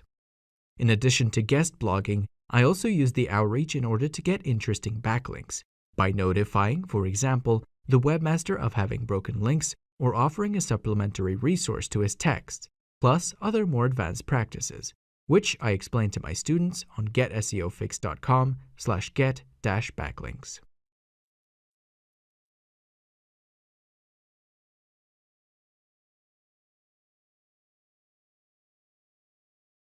Basically, the nofollow links are simple hyperlinks with rel equals nofollow attribute in the HTML code. ahref equals https://www.getseofix.com/page rel equals nofollow. The main purpose is to inform the search engine that it should ignore this link and not transfer the value. In this case, we talk about link juice. The opposite is the do follow rule, or the omission of the tag, because by default, Google considers all links to be followed. The no follow tag was created to fight comment spam. That is, the practice of leaving comments in blogs by inserting a link to your website in the message. In the past, this had caused problems in the search results. Today, we still find no follow links in the external links of Facebook posts, YouTube, Wikipedia, and forums. I suggest using the no follow in these cases. Paid links. Buying links is not prohibited, but if we do it, to avoid penalties, we must use the no follow attribute. User-generated content. Social networks generally use this attribute because they don't know what people might link to. Links to pages not useful to Google, for example, the pages of a private area. Links to low-quality sites. Comments. WordPress has this option active by default. Getting no-follow links is not useless because they also bring positive effects, including direct traffic, because the average web navigator can follow a link on a web page, regardless of whether it has the no-follow attribute or not. Secondly, from the link diversity point of view, having various no-follow links makes the backlinks profile of our website more natural, considering that not having these would be really suspect.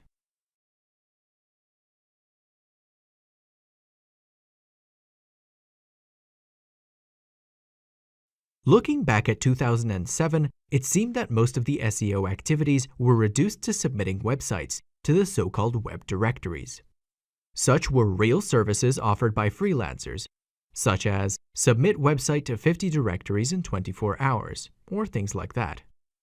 A web directory is a portal organized into a large number of categories, where the article or the content is actually made of other websites' reviews.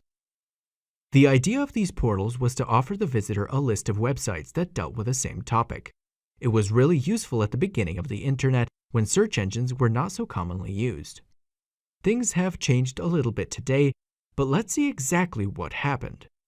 Many of these websites, unfortunately, have been targeted by spammers, with thousands of requests for automatic insertion, and webmasters have had a hard time discriminating legitimate websites from low-quality ones. Precisely for this reason, you can see long queues, with waiting times that can even reach 30 to 60 days. This data discourages those who want to submit their website, so they can easily decide to go elsewhere. On the other hand, web directories, famous in the past, have turned into a bunch of spam websites, expired or for adults. By deciding to add your website to these portals, you should especially consider the link neighborhood issue. But then, does it make sense to use directories? If we think about a new website without backlinks, which needs link diversity, then I would say yes. If instead, we talk about a website already affirmed in competitive ranking positions, then I would advise against adding such links, unless a careful research is done in order to find true, good quality web directories. In my opinion, there are still some directories that are worth the wait, but they are actually very far and few, and often they get closed. Precisely for this reason, I have created a list of these free portals and whose list I keep updated on www.getseofix.com/directory-list. If you have never submitted your website to web directories, try to do it on 20 to 50 directories at the most, and use different titles and descriptions in order to be original. You will have to choose the most suitable category for your website's theme by looking for the most famous competitors who are already listed in the catalog. Don't be afraid if waiting times range between 30 or 60 days, because in SEO you need to be patient, and getting 30 links in 2 days on a new website could even be harmful.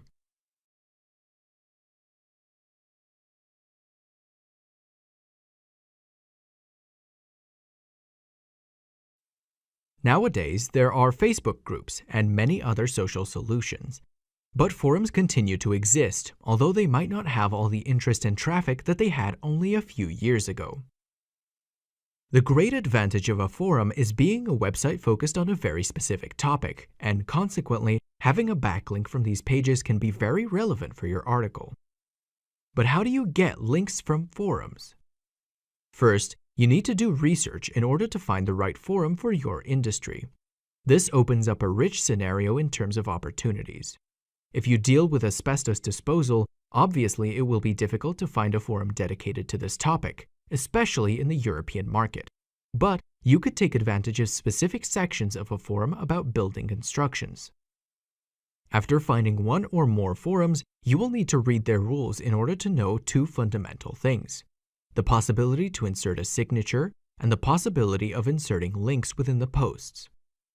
The first one refers to the footer, which appears at the bottom of your every intervention and which you can customize by entering any text or link. The signature is subjected to the forum's rules, and there may be some limitation depending on the number of written replies or other regulations. Remember that the signature appears in all of your interventions and will always be the same, with a site-wide effect that is omnipresent on various pages. In my opinion, it is not a good move on the SEO side, and in fact I prefer the second option, which we're about to cover now.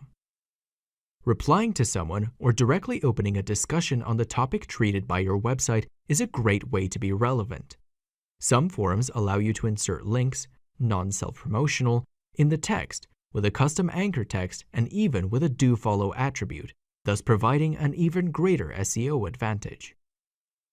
Basically, this is a very effective and simple method, but you might encounter some difficulties in finding the right forum for your niche, with rules compatible with this practice.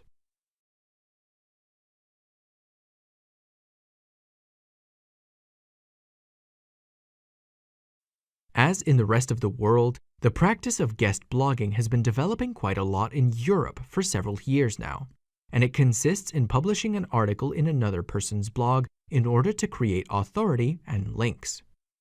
This way, your brand will also be visible to the audience of other websites, thus allowing you to reach an audience that you might not have. The situation is win-win, because everyone wins. The webmaster gets a quality article without doing anything, you get a backlink, and the audience has new content to read about. In practice, the guest post is an article with a section, author box, at the bottom of the article, containing a quick description about you and a backlink, do follow or no follow, to your website. Now, let's talk about the procedure of inserting your post on someone else's blog. During the initial research phase, you will need to find a list of potential target websites that you'd want to ask permission from in order to insert your article. To get started, in addition to sending a message via the form available on the website, you can contact the website owner directly through their LinkedIn profile or other social networks.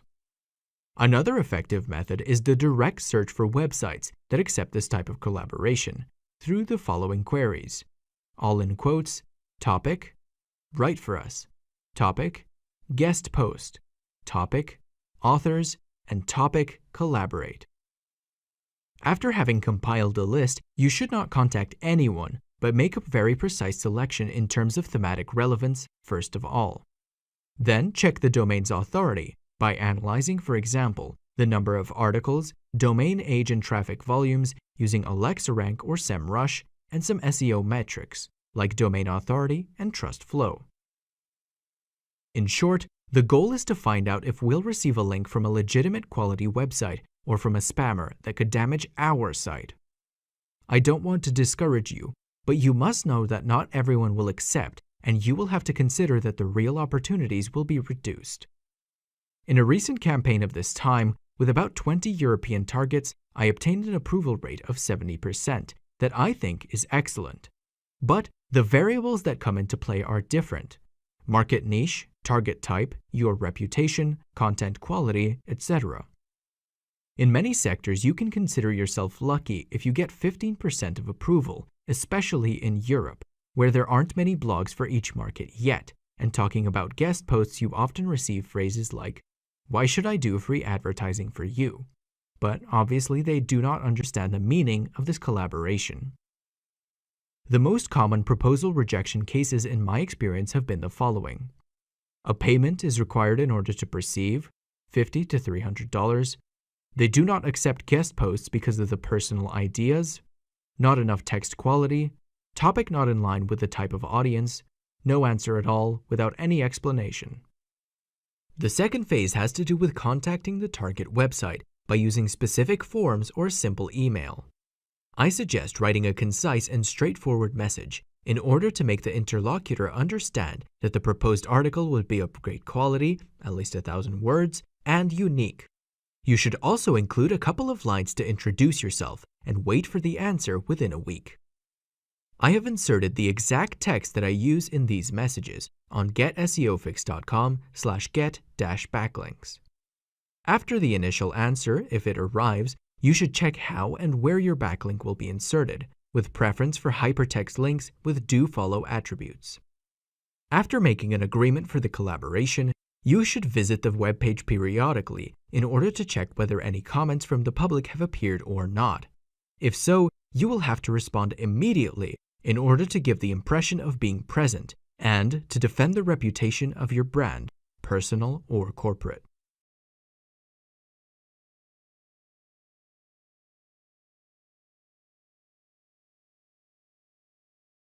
We have already talked about ROI, return on investment, if you remember. But in this section, we will analyze the key performance indicators, KPIs, which stands for the metrics identifying those objectives that allow us to measure the success of an SEO campaign. How do you know if all your work so far has been effective or not? Not everything is reduced to the position in the search results, because having to deal with an entire business with investments and revenues included, we need to have an overview and a structured way of thinking. There are various KPIs available, and each SEO professional has their own preferences. But personally, I stick to the number of visits, ranking position, and number of conversions and bounce rate. I often get requests from potential customers like, I want to double the traffic on my website, or I want to get ranked at the top position. There is nothing wrong with having these desires, but it actually means something else in reality. Now, let me explain better. I hate those who do my job incorrectly, making unrealistic promises and playing on the edge of misunderstanding with the client. I believe in the law of karma, so doing harm to someone today, besides being an ethical issue, will certainly bring some problems in the future.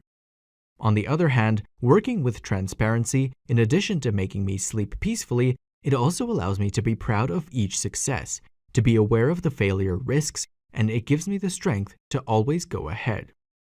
Precisely for this reason, I preferred to refuse a job rather than accept it, given that in a sector as complex as SEO, there are very few certainties, especially after RankBrain.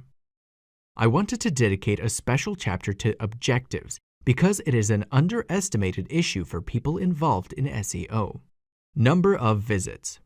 As you can imagine, the number of visits your website received for free from the search engines, organic traffic, is an important indicator, and therefore we must define it correctly. In Google Analytics, we often cite the term organic sessions as the visit of the user referred to a time horizon. The timeout is usually 30 minutes.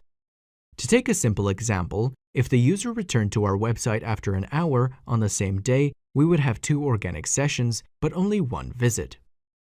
Beyond the purely technical issues, the number of visits allows us to immediately understand how many people access our website.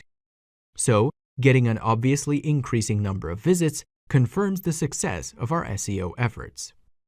This value is directly influenced by other metrics, such as the location of the snippet within the search results and the CTR, or click-through rate. This means that, in order to increase the number of visitors to our website, we can intervene with specific actions to improve these 2 metrics, through the suggestions already seen in prior chapters. Here is an example of my new website's performance, which shows a clear increase in the number of visits. Keyword ranking. To put it simply, the ranking position of your web page in search results for specific keywords greatly influences the number of visitors of the website. You should have noticed that, unlike 5 or 10 years ago, the importance of ranking positions has greatly diminished, and now I'll explain why. A visitor's geolocation, the browser language used by the user, the hours of the day, access from a mobile or desktop device. Considering these factors, the same query term can generate an SERP with completely different results. This is precisely why we should not fossilize on the position, as it used to be the right thing to do in the past. We should correctly say and use phrases like, I am ranked the 5th by the keyword SEO tools by accessing the web from the desktop at 8 p.m. with a browser in Italian language and using an IP address from Rome. Moreover, you should consider that the fluctuations are constant, and a website that is ranked 5th today could be 7th tomorrow and then 3rd. Despite these considerations, I believe that a software that acts as a keyword tracker is still useful in order to get an overall view of your SEO strategy's results, since the main objective is to scale positions after all. Now let me make a joke. Do you know where the mafia hides the bodies? On the second page of Google results, because nobody ever looks there. Beyond the humor, it is true that appearing on the first page in the top 3, or better yet, in the first position is definitely a good thing, and it basically translates into having more visitors on your website. We must also consider that not all keywords are equal. Therefore, appearing 3rd for 10 keywords with 50 monthly searches will cause less traffic than being 5th for a keyword of 10,000 searches per month. To conclude these considerations, what really matters in the business is the sales or leads, and that's why the best way to evaluate the keyword ranking is to relate it to conversions, which will be discussed in the next chapter. Here is an example of a position's climb for one of my sites, starting from the 12th to the 1st position. Although it is not a keyword with large volumes, it has a very good conversion rate, and this is why I decided to focus on its ranking positioning. Number of leads and conversions. If, so far, we have seen 2 KPIs that operate directly on attracting the public towards our website, now we will move on to a topic that is often mistreated by those involved in SEO, and especially by those who are not familiar with marketing. What do we actually expect the user to do after landing on our web pages? Evidently, an action of some kind is desired: a purchase, registration, a quote request, social shares, or an email opt-in. At this point, we are getting closer to marketing concepts than to SEO. First, not all actions performed are equal, especially in terms of value. For example, a 40% increase in shares on social networks is a good sign, but it would be even better if it were in sales. Remember that leads and conversions can come from various keywords related to very different buyer intents. For example, the first position for LGK4 price will probably lead to many more conversions than LGK4, although the second keyword has more traffic volume than the first. The message is clear: we cannot live on traffic alone, but in addition to choosing the appropriate keywords for our goal, the conversion rate must also be considered. We should be doing the so-called conversion rate optimization, CRO, which includes work on the interface, content, calls to action, and above all, includes the sales funnel developed by the marketing department. Bounce rate. If you love definitions, the bounce rate is a percentage value that represents the ratio between the sessions where the user immediately exits without taking any action on the web page and the total number of sessions. It is no secret that there has been speculation on this value for years, and even today we talk about it, precisely because it is a good indicator for evaluating the user experience on the pages of each website. One thing to keep in mind is that it is not always accurate, so we must be careful. First of all, there is no correct or optimal value, because keywords respond to different needs and market niches are multiple. For example, if I am looking for how to say yellow in Italian after opening a web page and finding giallo, why should I stay on that website any longer? Having had my request solved already, I can leave, but I leave satisfied. Actually, in this case, if we want to be picky, if the website had a bad interface not showing the translation immediately, I would be forced to visit other internal links, thus improving the bounce rate of the page, but I'd be coming out frustrated for not having found the answer. Now, this does not mean that the bounce rate is useless or makes no sense, but like many other SEO concepts, it must be contextualized according to the web page type. Now, let's see in detail how exactly it should be contextualized. Inside a sales funnel, if the cart page has a bounce rate of 90%, something is obviously wrong. In this case, working on the graphical interface might obtain a 30% bounce rate and would be a great success. On the other hand, having a bounce rate of 95% on the thank you page after entering the email address is perfectly normal, and it would make no sense to waste time on it.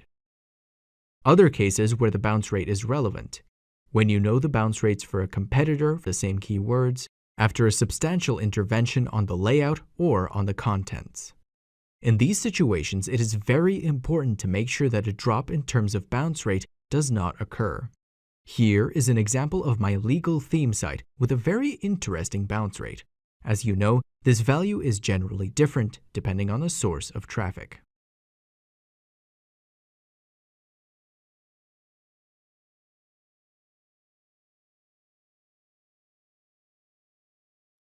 My concept is very simple. If a website already has great rankings, Google obviously likes it because it does something better than my website. From this small consideration, in the SEO field, we use phrases like spying on competitors or studying competition, or other similar formulas. Since you probably operate in a niche where there are already other players, there are standards you can follow to optimize your site and even do something better than they do. For example, if you have a blog and the top 10 results have articles with 800 words, you probably wouldn't be able to compete with only 350, and you'll want to reach 800 or even 1,200 words. If the top 5 results have 50 backlinks with page authority, or PA, of 50 over 100, obviously you already know that it will be very difficult to overcome them, and you will have to organize yourself accordingly, perhaps with an important and particularly onerous link building strategy. What I want to tell you is that studying what others are already doing can really give you lots of information to help you choose which strategies or individual optimizations you should do on your site. For example, you may find that your title tag is 90 characters long and needs to be corrected by making it shorter, since your best competitor's tag has 65 characters. Instead, you could also check your strengths, such as the fact that your site is much faster to load than others. In short, a comparison of this type gives you a really interesting overview. Page analysis tools. If you follow the best practices to do SEO on your site, are you 100% sure that everything is perfect? We are all human, and some error, oversight, or forgetfulness can always happen. And it is precisely for this reason that both for new and mature projects, it is essential to verify the SEO of a page. For example, on getseofix.com/site-analysis, I offer a manual SEO analysis service to create a very detailed PDF report with strengths and things to improve on, thanks to specific suggestions and explanations. Here are just some of the points I consider during a serious SEO analysis: the domain, usability, content, on-page technical analysis, backlinks, keywords, competition, and action plan. Although there are dozens of automated tools for the SEO analysis of a website, unfortunately, these evaluation services do not allow you to go deep into the problems. This means that various problems are discovered only with the experience of those people who have done this work every day.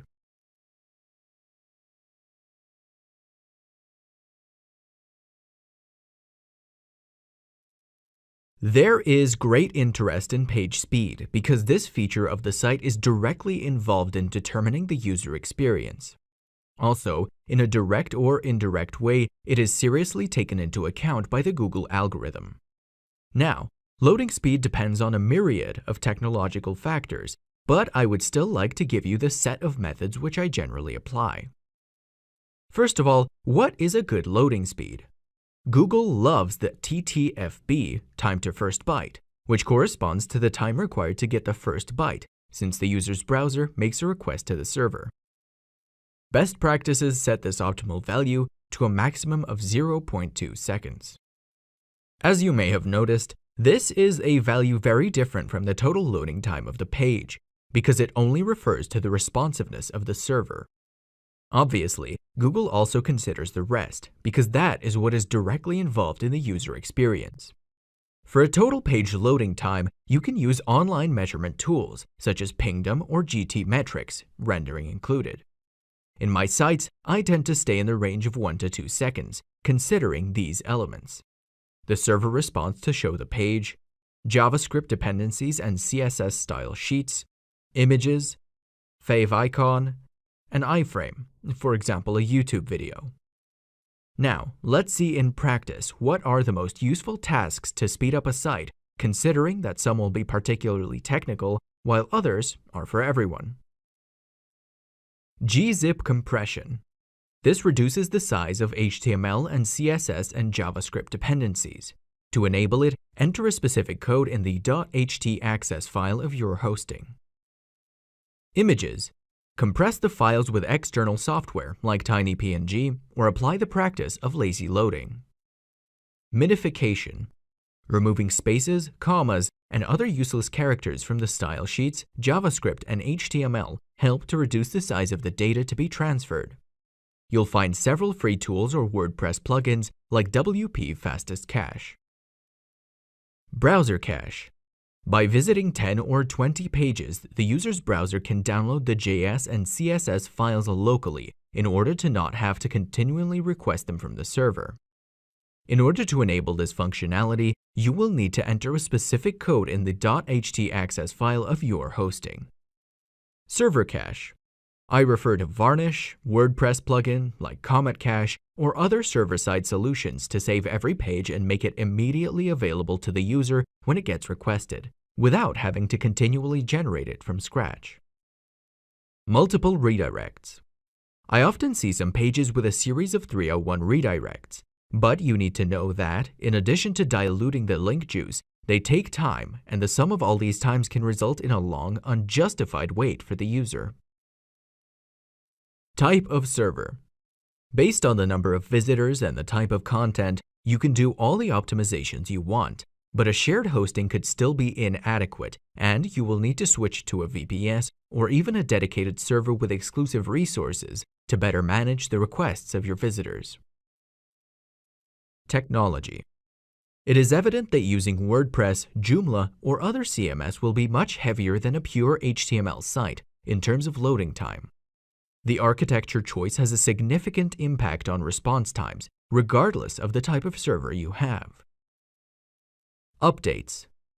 Technology advances and new versions tend to be optimized. For example, in a recent benchmark made by Kinsta.com, it has been verified that with WordPress 5, having PHP 7.3 offered significantly better performance, with 253.2 requests per second, compared to the classic PHP 5.6 with 91.64 requests per second, which is still used in many servers. Obviously, we need to evaluate the deprecated functions and compatibility of plugins or other scripts, but it is certainly worth considering. So far, we have seen technical optimizations, which should be done only at the end, but we have other equally effective implementations to apply from the beginning of a project. Light themes. When you choose graphics, you should opt for a small and fast loading template. Otherwise, you'll have a hard life trying to optimize it later. Limit the plugins. If you use WordPress, from the beginning, you should try to activate only the plugins that you really need, or you could merge them together. For example, instead of using 3 plugins for social sharing functionalities, just check if there is only one that already does everything. Restrict media. It is important to use images or multimedia content in the pages, but it is equally important not to overdo it. For example, including 50 photos in a solar panel cost is obviously excessive and would only slow down the page loading. The same goes for YouTube video embeds, since uploading 20 videos on one page doesn't make much sense. Remove unnecessary dependencies. When you remove some features from the template you just bought, it happens to still have references to CSS and JS files, which only take up resources and slow down loading time. In this case, you should proceed to remove them from the HTML code.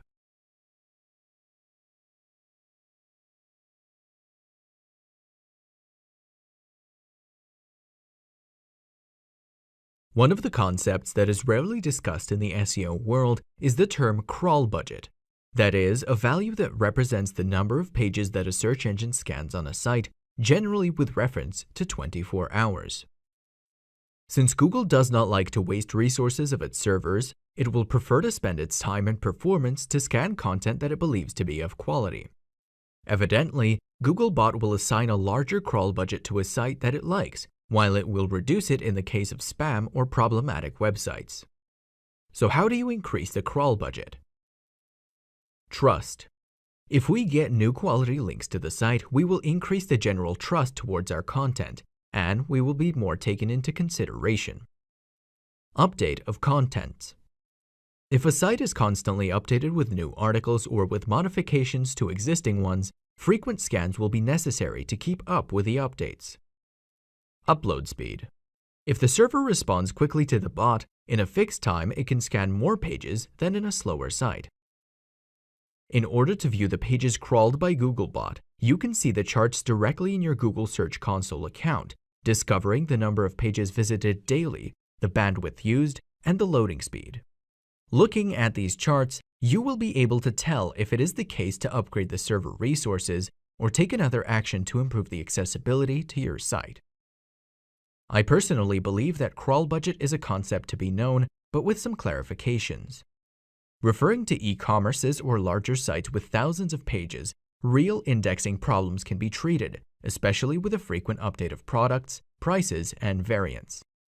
In these cases, the crawl budget must be taken into consideration to ensure that all sections of the site are indexed and checked periodically.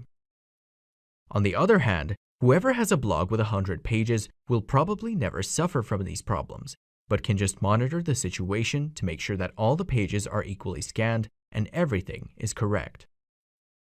So far, we have talked about aggregated data, but how do we know what specific pages or categories of the site are scanned? For this purpose, we are helped by log files, which we will see in the next chapter.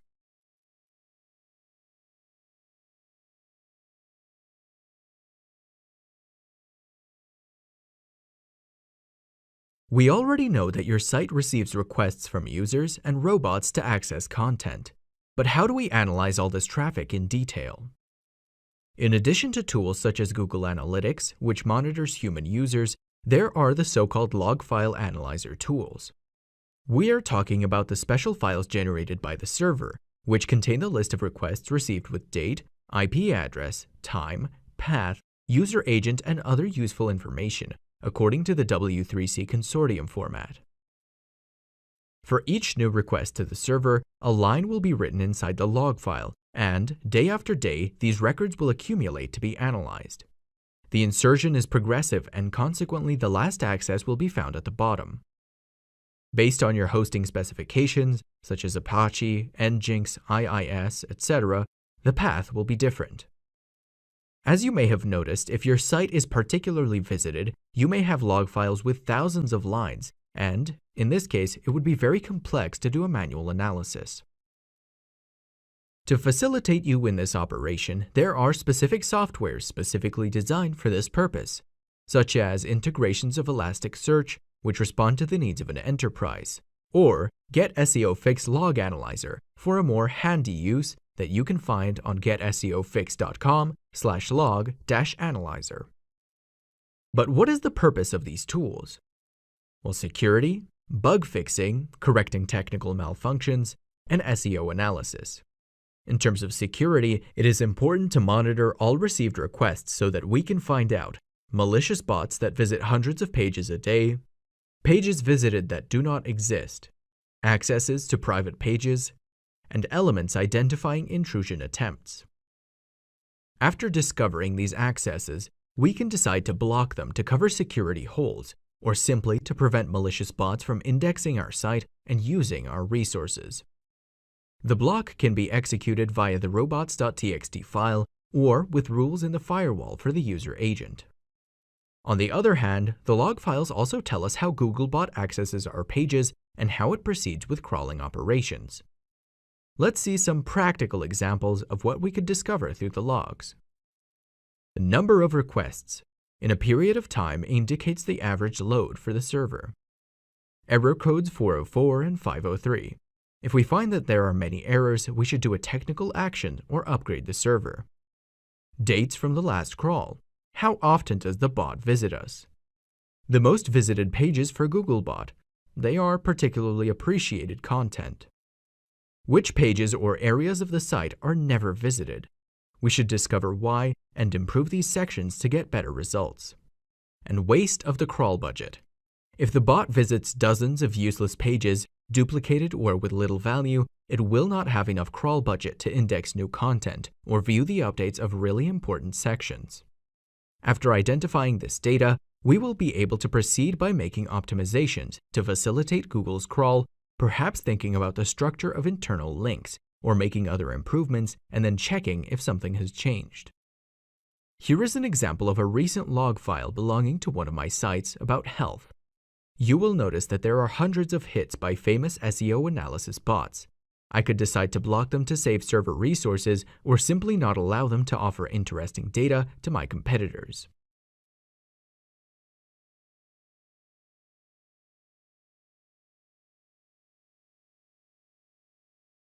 If you remember, in the past, slogans of the SEO agencies said, "We will take you to the top positions," or at least on the front page.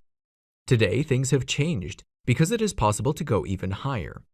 Above 1, there is 0, and this is why we speak of position 0.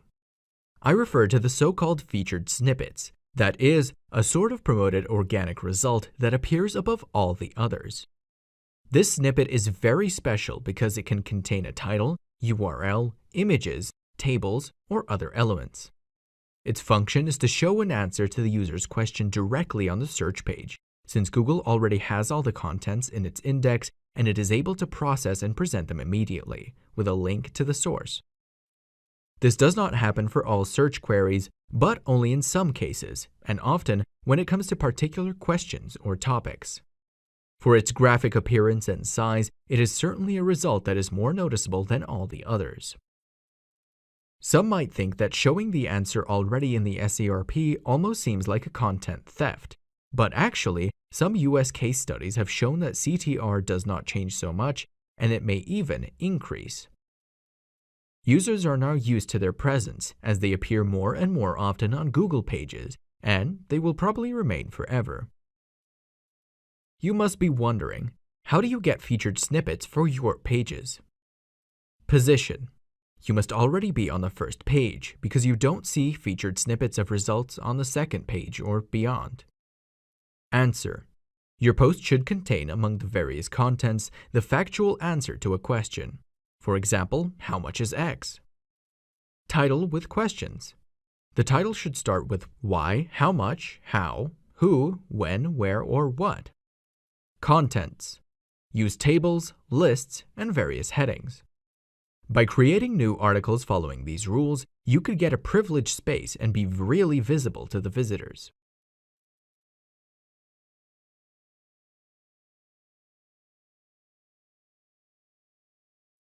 These are not widespread, but you should know that site links are an additional section directly integrated into the snippet of your result in an SERP, and it consists of a series of links with descriptions.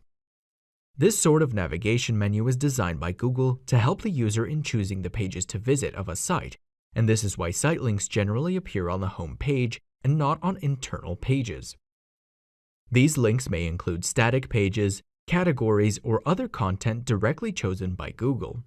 We now have no choice, unlike some time ago when the Demote Site Link setting still existed on the Google Search Console. How do we get these site links? Get the first position for your brand. The impact in the search results is evident for keywords related to your brand, making it stand out from other results and offering the user various pages to choose from, as they may not want to visit the home page but another section. Structure the navigation. Having a sitemap, breadcrumbs, categories in a menu, and a good internal linking structure will facilitate the Googlebot crawl to understand exactly how the site is structured. Trust. It is rare to find site links in a newly created site. You will need to attract quality links to improve the authority of the site and get it seriously considered by Google. There is also the search box site link, which is an interactive search bar directly on the Google SERP, which will immediately take you to the page of your site with a search result for the user query term. This allows you to take advantage of the internal search engine on your site and send the user to the correct page without wasting time.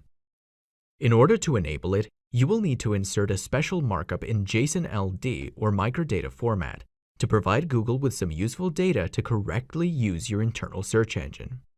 You could, however, get this feature automatically, but remember, you can always disable it by entering in the head section the following meta tag.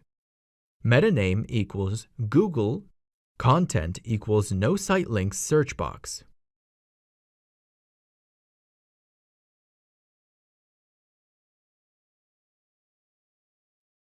If you decide to create a new blog to do content marketing and to publish content, you will need to bear in mind some key points to avoid wasting your time. Thanks to my personal experience, I am increasingly convinced of the importance of these 10 principles, and I often suggest them to my students as well. Think about your target. If in the past it made sense to do keyword cannibalization and create hundreds or thousands of posts to target different keywords, today this trick doesn't quite work so well, and it makes sense to focus on a few but quality articles, to talk about a topic in the best way and sincerely help the visitors. Editorial plan. I advise against improvising and writing articles as the day go by.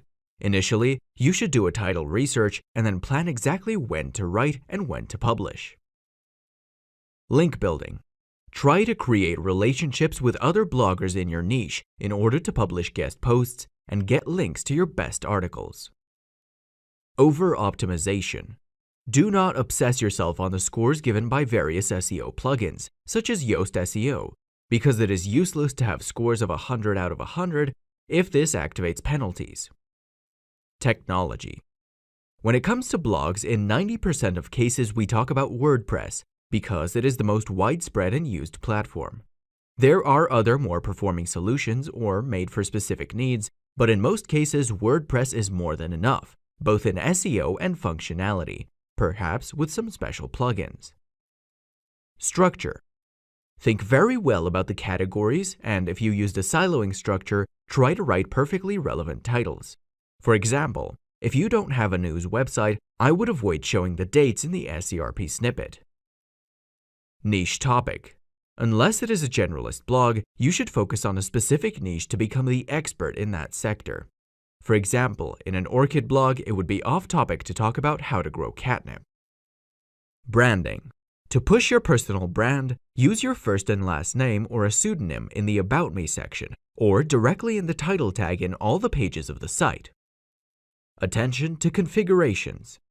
Avoid duplicate content and pay attention to the author, archive, and date pages using the meta-robots method or with a canonical link tag. Don't forget to manage 404 pages from your Google Search Console account, and in case of repeated 503 errors, consider changing servers or upgrading current resources. Graphics. Although many are obsessed about graphics, I am now convinced that any light and modern template is perfect, given that the real discriminator lies in the content and in the user experience, certainly not in the refinement of the design, unless this is precisely the topic of the blog. These are the main recommendations that I would like to give to anyone who wants to improve a blog, but I also want to emphasize that all other concepts already explained in this book are always valid. I would like to add an 11th point because it is really important and many tend to ignore it. If in the past, publishing a post meant pressing the publish button and the game was done, today we can and must devote extra time for the promotion, but let's see how. If we have profiles on social networks, we should share our posts with followers, notify newsletter subscribers, and make sure to inform the highest number of people about each piece we publish. In this way, we will attract social signals, but also some backlinks, instead of hoping someone will notice us and decide to give us a backlink. Here are the volumes of traffic obtained from one of my blogs about numismatics, entirely built in WordPress. Beyond SEO, I personally believe that having a blog today is a great idea for content marketing. Although there are many of them, people are always looking for quality information, and it is thanks to a blog that we have the opportunity to make ourselves known. Don't forget that the visibility that Google offers us by doing a well-designed SEO allows us to offer our content to the visitors and indirectly the references and solutions of our products or services.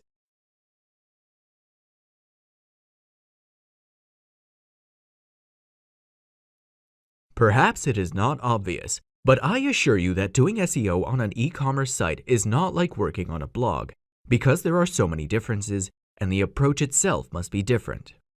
An online store will probably have many products to offer, considering the variants, the models, and other peculiarities. It could have 100, 1,000, or even more pages, organized in dozens of categories and sublevels. Let's see how to generally proceed to do SEO on an e-commerce site. A. Keyword research. It is not obvious that the name of a product does not always match with the same keyword that people know. For example, if you sell an object that you know as pool bag, you may find that many customers call it swimming bag. In short, these are different ways to identify the same object. Perhaps for this reason, a research for keywords will be necessary before proceeding to write the contents. The same thing goes for the organization in categories, since we often see commercial terms, which are known by a small number of potential customers. This is an example of a missed opportunity to attract qualified traffic on very important pages for an e-commerce site. To understand how your customers talk, in addition to already knowing the market, you can already study your competitors by looking at the organization of their site and using the same keywords, which otherwise you would not have discovered. Talking about volumes, you need to consider that some keywords have obvious seasonal relevance. For example, Christmas sweaters in winter, or hidden, for example, dog food in winter. Another fundamental thing to consider is the commercial intent. This differentiates queries that express a desire to buy a product from those related to mere curiosity. For example, the best sweaters versus how to make a sweater. You will be able to verify this concept by looking at the competition of advertisers on Google Ads, considering that if a keyword is not monetizable, not many advertisers are willing to bid on an auction to win visitors. B. Site structure. If you need to manage thousands of pages, it is important to make sure that the user does not click or browse dozens of posts in order to view the product of their interest. For this reason, we talk about the rule of 3, because every page should be reachable in a maximum of 3 clicks from the home page. We are talking about the perfect case to do a siloing structure. This means to organize categories by topic and insert sublevels to contain closely related products. C. Content optimization. As for on-page optimization, you could use some tricks. Title tag. For example, use words like discount, buy, etc. Meta description. For example, refer to free shipping. Body. Try to include images of alternative text and an exhaustive description of the product with all possible details, including the most relevant keywords. URL. Include the keywords in the structure of the categories in the URL. For example, .it/woman-dresses/night-shirt. Internal links. The most important pages of the site should have a link to the leading products to improve their visibility and authority. Rich snippet. If you show reviews, you could implement a markup to get stars for greater visibility on Google pages. D. Link building. Creating a good backlinks profile for an e-commerce site is certainly different from a blog, because it is not easy for a newspaper or other blogs to decide to mention a page of your product and give you customers as a gift. Precisely for this reason, in order to promote an online store, different approaches are used, often oriented to the use of internal informative sections, like guides or tutorials on related topics, to attract natural links and distribute the value to important pages through an appropriate linking structure. For example, a cycling shop could create a section with guides dedicated to cleaning the bicycle by using videos and tutorials, which can be easily shared and could attract various backlinks, even from authoritative sites. E. Common e-commerce issues. Managing thousands of pages that are frequently updated, e-commerce sites have delicate points to work with. Crawl budget. As explained in the appropriate chapter, check if some sections of the site are not crawled. If there are pages that waste budget, and after your fixes, make sure that Googlebot can correctly visit the site. Duplicate content. Magento and other platforms may generate duplicate content, especially with a filter menu, to specify variants, prices, or other features. Check if these situations exist, then take action with canonicalization, robots no index, or directly remove duplicated pages. Speed. If the site is slow, you will lose visitors and Google will certainly not reward you. Invest in caching solutions or upgrade the server. Original content. Try to write unique and original descriptions for each product, not limiting yourself to a couple of lines, but using various thematic keywords to improve the content relevance. Out of stock. You may decide to show a 404 error page, customized with a search box to not lose the user, or just show the correct page with a purchase box disabled. Responsive. Also consider the experience for mobile devices, especially analyzing the bounce rate in delicate pages, such as the shopping cart or checkout. At the technological level, the platforms of the moment are Shopify, PrestaShop, and Magento. The last one is equipped with various extensions, and I know it personally since 2008, although I must say that it often needs optimizations in terms of loading speed.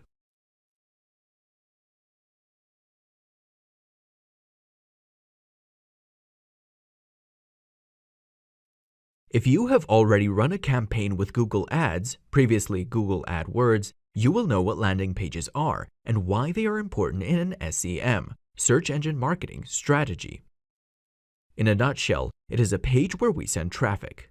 Generally, we tend to optimize it to obtain a good conversion rate through specific forms and calls to action in order to make sure the user takes some action. Many sites need to focus on one or more landing pages to generate sales or leads within their business strategy, and that's why you need to know how to treat them in the best way. At this point, planning the structure and the content, a dilemma may arise. Is it better to focus on organizing for SEO or for conversions? In the case of an SEO orientation, you should prefer content that contains many relevant keywords. There will also be internal links to various resources to lower the bounce rate and distribute the link juice to other pages on the site. Conversely, a conversion-oriented job, perhaps because the page is the subject of PPC campaigns at the same time, must leverage the user's attention. This means that this page should contain less text and avoid inserting links that could disperse the attention. The target audience is already qualified and very restricted in order to encourage actions. You shouldn't target keywords that are too general or inappropriate to convert. The choice of the right approach for your project may not be so clear, and it's very common to prefer an intermediate solution, using some characteristics from one and others from another. Going even further in practice, when you need to improve a landing page, you should follow these steps. Keyword search. You need to find the keywords that exactly match the content of the page in order to have high conversion rates. Link building. Try to get quality backlinks to this page, but also to the others to which this post is directly linked. In this way, you will have a much more natural backlink profile without having 100% links to a single internal page, which would seem very artificial. CTR, click-through rate. To improve this metric and consequently the traffic that will come to the page, you could improve title tags and meta descriptions by inserting a call to action or adding rich snippets if the topic is adequate. Above the fold. This concept simply means that the most important content, and maybe a call to action, must be visible at the top of the page, because many users often decide to leave before even scrolling the page. This does not mean that you always need a content of 100 words, but simply that the top part must be the most interesting. Speed. Needless to say that if we did SEO or spend money to bring traffic to a page, this must load quickly to avoid wasting all of our efforts. It is possible to serve a cached version of the landing page because many times it contains static content only. Depending on the project, some speed optimizations could be performed only on this page, but not on the rest of the site. For example, combining CSS or JS dependencies, disabling irrelevant plugins, etc.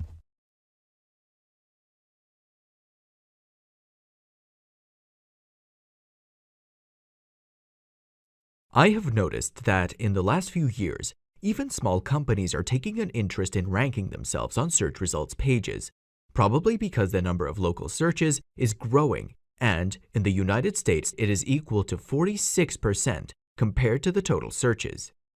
The so-called local SEO is a series of practices to rank a snippet related to geolocation in SERPs, for example, by entering the name of a city in the search query. There is also a growing number of searches related to near me, such as restaurant near me or synonyms. Now, in order to appear in these situations, you certainly don't have to put near here or other formulas in your pages because it would make no sense and it immediately looks to be an over-optimization. Considering the local opportunity, the need to be found arises for hotels, doctors, lawyers, restaurants, and many other professionals operating in a specific city or region. In the local SERPs, there is a part dedicated to the classic search results and another called Local Snack Pack, which includes some relevant commercial activities with reference to Google Maps. To get started, you need to have a Google My Business account, formerly Google Places, and proceed to optimize your business listing, entering all the required information, including business description, category, check the competitors, photographs, opening hours, address, and contacts. Google's local results algorithm works on three main factors. Relevance. How relevant is your company with a user search? Distance. How far is your company from the location used in the search? Evidence. How famous is your company? To determine the evidence, Google considers any backlinks, number, and positivity of reviews. Consider that most local searches are done on mobile devices, such as smartphones and tablets, probably because people do these searches when they are already outside of their home. How to optimize your site for local searches. City name. Enter it in the title tag, in the meta description, in the H1, and also in the body. Structured data. Enter the local business markup in JSON LD to have your pages in the famous NAP, name, address, and phone number, considering it must contain the same data already entered on your Google My Business listing. Map. Embed the Google map showing the location of your business in the city. Local citations. When your business is mentioned entirely with the NAP, it is a relevant signal taken into consideration by Google. You can enter your business details in various directories, such as Yelp and TripAdvisor. Reviews. As you cannot write reviews for yourself, try to invite your customers to leave feedback on their experience using your services. I would like to focus on the last point because it plays a fundamental role in the current algorithm, and it should therefore be exploited to the maximum. As this is not a customer care or marketing guide, I will simply point out that you should consider the following in relation to customer reviews. Ask for them. Many customers are satisfied and don't leave a review because they don't know it is possible or they forget to do it. Make sure you invite them to write a comment about their experience. Always reply. Whether it's a positive or negative opinion, it's always a good idea to answer to increase your presence and show people that you care about your customers. Negative reviews.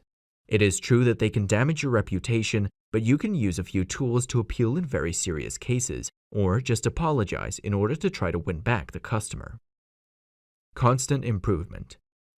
Having 50 reviews with an average of 2 stars is a problem, but having all 5 stars may not be achievable.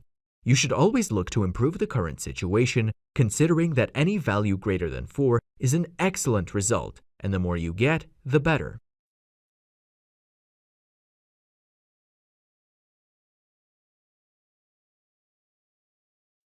Not everyone knows that the second most used search engine is not Yahoo, and not even Bing, but YouTube. Obviously, the results are videos and not web pages. Nowadays, more and more companies are focusing on visual content marketing, and instead of publishing website pages containing videos to rank on Google, it is worthwhile to create a YouTube channel and publish content directly there. Beyond influencers and other people who use YouTube to generate entertainment traffic, even small businesses can benefit from a strategy related to YouTube with a good optimization of their videos. The type of search on YouTube can be different from Google. because when the user searches for a video, he could use keywords that are different from the ones he would use to read an article, and that's why data offered by the Google Keyword Planner tool is not so interesting, although it may be useful to get a general idea. An effective way to do SEO on YouTube videos is to follow this procedure. Title. Enter the main keyword in the video title. Description. Use the keywords in the video description. Tags. You can use the LSI keywords or search for video tags of competitors, no longer from the meta keywords tag, but within the script in the source code of the YouTube page. Engagement. Encouraging users to leave likes and comments offers important signals to the algorithm to better consider your content. Subscribe button. Although now there is also a bell to activate, the subscriber button lets you alert your subscribers about new videos as soon as they are published. Quality. You can use a professional or homemade set, but remember that for a good video, two things are essential: lights and audio. Make sure that you invest in good equipment, such as lamps for the 3-point lighting and a good microphone, hidden on the shirt or in areas close to the body. Thumbnail. The preview image is very important because it directly affects the percentage of clicks on your video compared to competitors. Try to use colors in contrast to the rest and maybe include keywords or facial expressions that invite visitors to open your result. Subtitles. Inserting the captions of the video contents, besides helping users in understanding, will have a positive effect in terms of SEO, since it helps the YouTube algorithm to better analyze the content and the keywords pronounced in the audio of the video. File name. Use a relevant file name. Unlike video1.mp4, you should upload idraulico-roma.mp4. Share. In addition to sharing your YouTube videos on social networks, you could also embed them on your website or try to get backlinks from other platforms. Duration. In addition to keeping the user's attention high, the ideal duration for each video should be between 5 and 10 minutes. Soon, I will also explain to you why. Playlists. Organize videos by topic and insert them in special thematic playlists in order to increase the relevance of the content, as if they were real website categories. We must also consider that YouTube measures the user experience when viewing your video. By playing the movie directly on its platform, the software is able to collect a myriad of data. In particular, the metric of the watch time is important, and it means how many minutes have been viewed by your users. Obviously, if you produce 30-second videos, this value will necessarily be very low. It is necessary to know how to interpret these numbers because, unlike the famous YouTubers that generate millions of views for a single video, we address ourselves not to the mass, but to a very specific and very limited audience. This means that even making a few thousand views per video may be a great success. For example, here is the watch time of my YouTube channel focused on people interested in WordPress in Italy. The other important value is the audience retention. This term refers to the various metrics related to how the video has been viewed, like what percentage is usually viewed compared to the total duration. If your video was watched for 30% of the total duration, you should obviously consider whether it is a topic or communication problem. In this situation, you could insert pattern interruptions to keep up the attention. These reports offer you very important statistics and data to become aware of all the improvements that you can implement in the next videos in order to offer a better user experience and obtain higher positions in the YouTube search results. Lastly, don't forget that most of the traffic on YouTube comes from related videos. I referred to the section of suggested results that are shown directly on the pages of your competitors.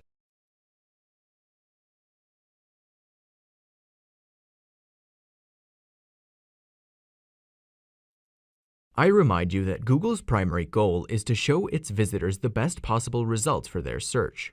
To achieve this, Google has implemented a very sophisticated algorithm. Despite all possible efforts, there are and there will always be many flaws. Precisely for this reason, Big G has developed punishments for those who play without following the rules and exploit these loopholes to get higher rankings without deserving them. There are two macro categories of penalties, and many still confuse them today. Manual. A team of people monitors the internet to see if anyone is cheating. If so, a sanction will be applied.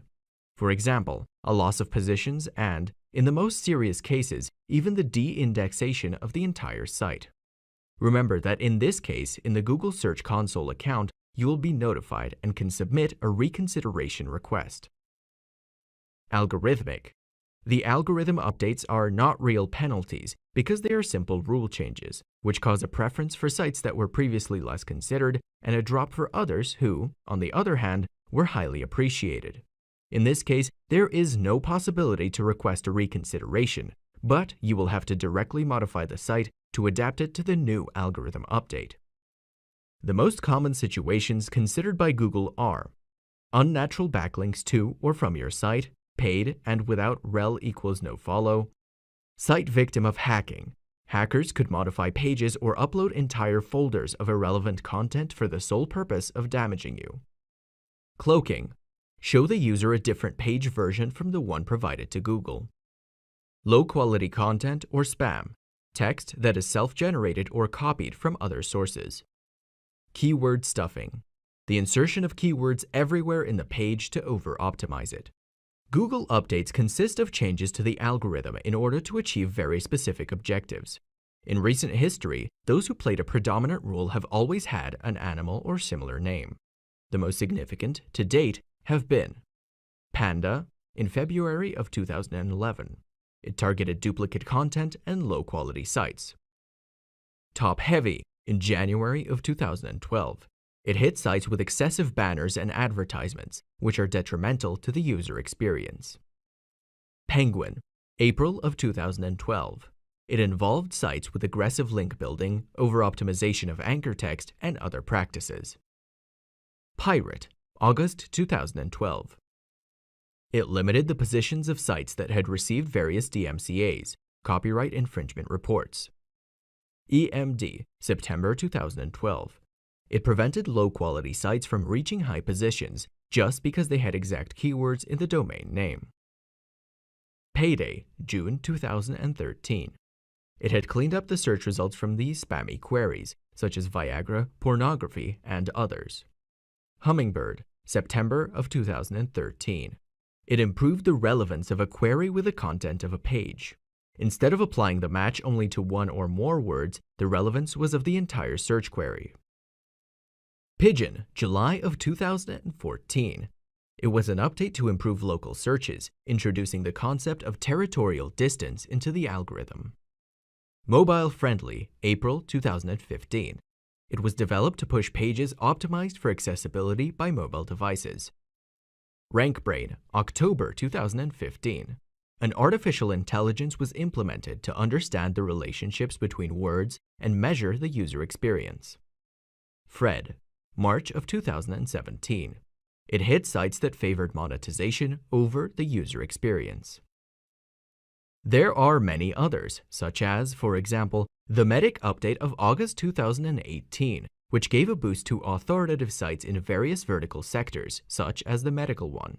Here is what happened at the end of April of 2012 with the arrival of the Penguin update to one of my sites with a female topic. I would like you to note the immediate drop from one day to the next, going from about 3,500 to 700 daily visits.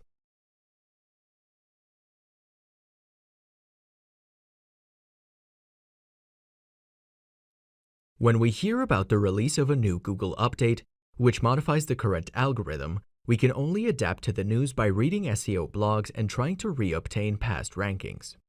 In this case, you will not be notified by anyone, and technically it is only a change, not a specific punishment for your site.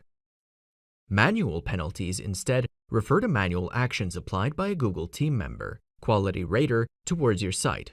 You'll notice this because you'll receive a notification in your Google Search Console account with some details. But how do these human beings really notice your site among millions of other sites? Obviously, Google has automated internal systems to provide lists of suspected cases to its collaborators. But there are also specific features, such as Spam Report, which allows any user to send a notification to Big G when discovering someone who plays dirty, like an unfair competitor. In the unfortunate event you have already received a manual action against your web property, you have probably already read one of the following reasons. Misleading structured data. Some pages may have improperly used the markup technique by showing different data in the visible text and the JSON LD code. Unnatural links. From or to your site. For example, by participating in link schemes or practices such as exchanging or buying links without rel equals no follow. User spam. Some users may post links inside spam comments in a blog. Hidden text or keyword stuffing. These are over-optimizations of the page to deceive Google. Cloaking. The page shown to Google is different from the page viewed by users. And low-quality content. Pages with no added value, automatically generated, or containing copied content. In many cases, the cause of a penalty is due to our aggressive approach, which aims to over-optimize the pages or to get backlinks by force. Other times, it can happen to be victims of negative SEO attacks, because although Google takes these cases into account, sometimes these attacks are successful. If the cause is a sudden acquisition of spam backlinks, you may need to use a disavow tool in your Google Search Console account to remove all malicious incoming links and wait for the situation to be restored by sending a reconsideration request with details about the actions taken. At this point, you might be wondering, how do you know for sure if and when your site has been really affected by the new algorithm or by a penalty? The most effective way, in my opinion, is the verification of positions for various keywords. If you notice a sudden drop for these values in the same period, you should take immediate action to solve the situation. On the other hand, there are also many false positives, because a new competitor may have outcome many of your previous positions. After verifying that your site has been subjected to a manual action or an algorithm update, you will have to perform some activities to resolve the situation. For example, the hateful case of unnatural links is often highlighted by finding many backlinks with spammy anchor texts. In a situation of normality, most anchor text should be like, click here, visit the site, or branded as, on my brand. To try to resolve this over-optimization, you should contact all the webmasters of the linking sites, kindly asking them to remove these backlinks, and, in the worst-case scenario, you will have to use the disavow tool, uploading the complete list of these domains.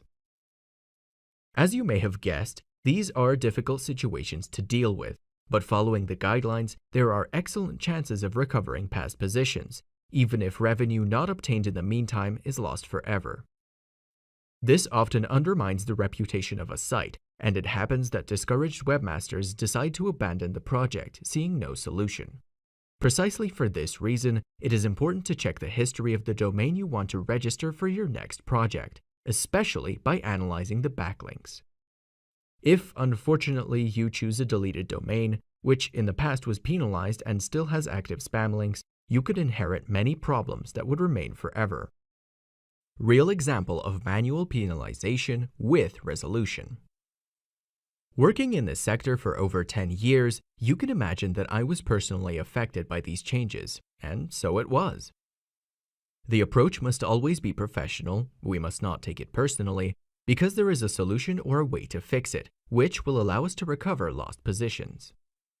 Yes, as you will have understood, if you are hit by a manual penalty, it is a great problem because your website disappears from usual positions, the traffic drops, and, in the case of a business, you will notice a decline in revenue.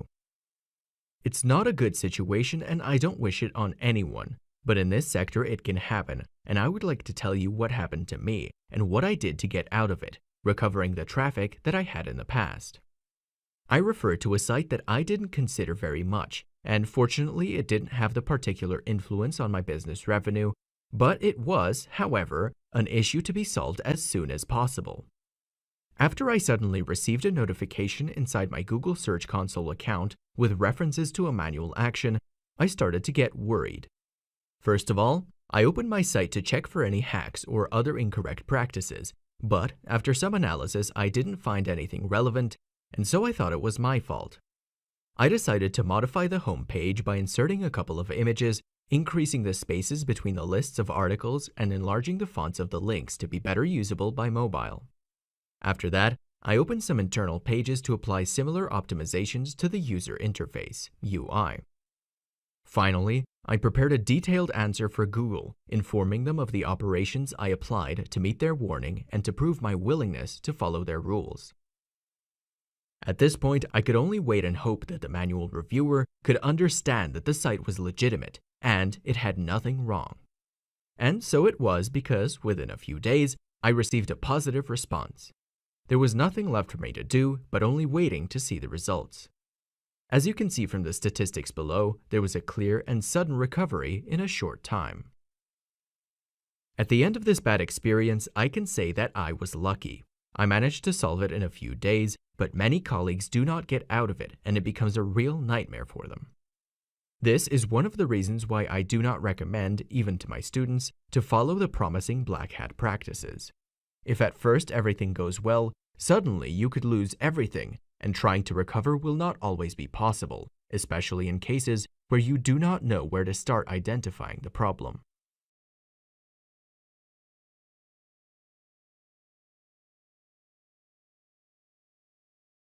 Years have passed since the topic of duplicate content has generated a series of myths in the SEO community, which still confuse many beginners but also experts. Basically, a content is said to be duplicated when it appears several times on different URLs of blogs, e-commerce, or other sites. You must be wondering why it is a problem, and to answer this question, I'll show various solutions. Search engines. Google does not know which page version should be included in the index or which version should be shown to users in the search results. Webmasters. At link building level, some webmaster may link content to unofficial sources, causing a loss of important backlinks. Plagiarism. An attacker could force the indexing of his copy of others' content before Google visits the official version, taking advantage of the efforts of the real owner. About 29% of the web, according to Raven Tools, contains duplicate content. In recent years, Google has warned webmasters on this topic. For example, with the Digital Millennium Copyright Act, or DMCA tool, the real owner can request the removal of all copied pages from the search engine index. To debunk some myths, Google does not officially penalize duplicate content because it now has various ways to recognize it, but takes action instead when it verifies that someone uses it to deliberately try to manipulate search results or to perform other activities of this type. Where are duplicate contents? Equivalent URLs. Some CMS can generate different URLs for the same content. For example, .com/article-1 P equals true and .com/article-1 P equals false. Versions of the site. If you have a separate version of the site that runs on HTTP or HTTPS, www or without www, it can happen that various URLs are generated for the same content. Content theft. Many people still copy and publish other people's articles. What are the solutions to these situations? Canonicalization. In the section Head of all duplicate pages, enter link href equals official page, rel equals canonical, to indicate to Google which is the official version. Redirect. Use a 301 redirect to send anyone who visits a duplicate page to the correct one. This practice also applies to HTTP versus HTTPS and www versus non-www. No index. Use meta robots with a no index attribute on duplicate pages to prevent them from being indexed. To find out who is copying you, you can use services like copyscape.com or manually search Google for a phrase in quotation marks and then contact the webmaster to ask to remove the page.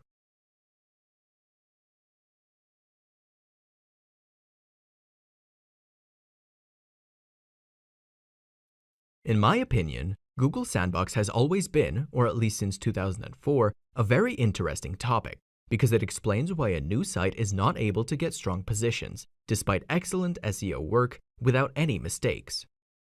Although it is an unofficial filter, I personally find its presence in most of my new projects. Google Sandbox is not intended as a real specific algorithm, and Google has always denied it, but as a set of conditions that generate this effect. Unfortunately, it does not have a precise duration, but I can say that its effects vary from a couple of months, in the best cases, to over 7 months. The reason for this phase is understandable because it allows new sites to have time to gain authority through content and relationships with other sites in the same niche without being rewarded too easily. This avoids that spammers and aggressive marketers with very little effort get positions and visibility that they would not deserve, overcoming authoritative competitors who have been working in the industry for years. If there is nothing to object about this point, it must be also considered that a beginner, not seeing interesting results after a few months, could easily become discouraged and give up on continuing the project, bypassing, according to the most malignant, to launch PPC campaigns and increasing Big G's income. Here is an example of my recent financial site. You can see a significant increase in traffic after 4 months from launch, despite the fact that no link building or content publication activity has been done. In my experience, I believe that the main factors that determine the presence or absence of this sandbox are niche. Some sectors are more sensitive because they are easy targets for aggressive marketers or spammers, for example, make money online, or because they deal with sensitive topics, for example, medicine. Aggressiveness. If you insert banner ads, call to action, and push a lot on monetization from day one. Poor content. A blog with a few short articles and little content is unlikely to be considered immediately. Quality of links. Do not limit yourself to only having links from social networks, but also look for authoritative sources with the use of guest blogging or other link building methods. As you may have noticed, these are all features common to spammers too, and this is the main reason why Google leaves new sites in a limbo for a few months. In the meantime, Big G will be able to collect metrics on the user experience to verify legitimate projects before offering excellent positions to the analyzed website. To summarize, if your site doesn't get results in the first 6 months of life, it could just be a problem with Google's sandbox. You can't do much, but just wait and persevere with SEO activities without getting discouraged. On the other hand, I believe there is always a limit, and if after a year of work you don't see anything yet, or you are very discouraged, there may be other factors, for example, too competitive a niche, which should make us desist from continuing the project. This approach of mine is often opposed by those who believe in, if I do things right, I will certainly be rewarded. With experience, we then realize that reality is very different. We are not at school where commitment is rewarded, and from a business perspective, you have to consider the time and money invested.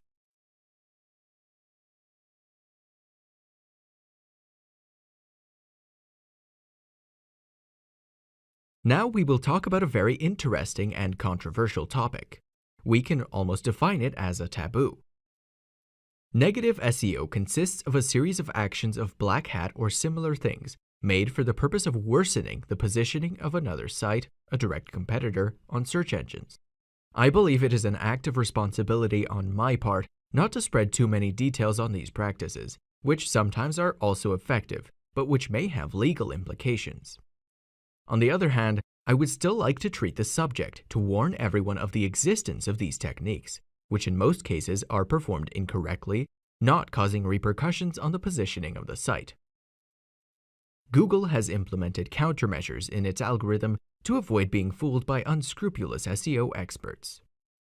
To list the most common activities in this field, just think of creation of numerous spam backlinks from low-quality sites or with malicious anchor text, copying your content from other sites, removing the current backlinks of a competitor by persuading the sources to remove them, hacking with malware or de-indexing the competitor's site.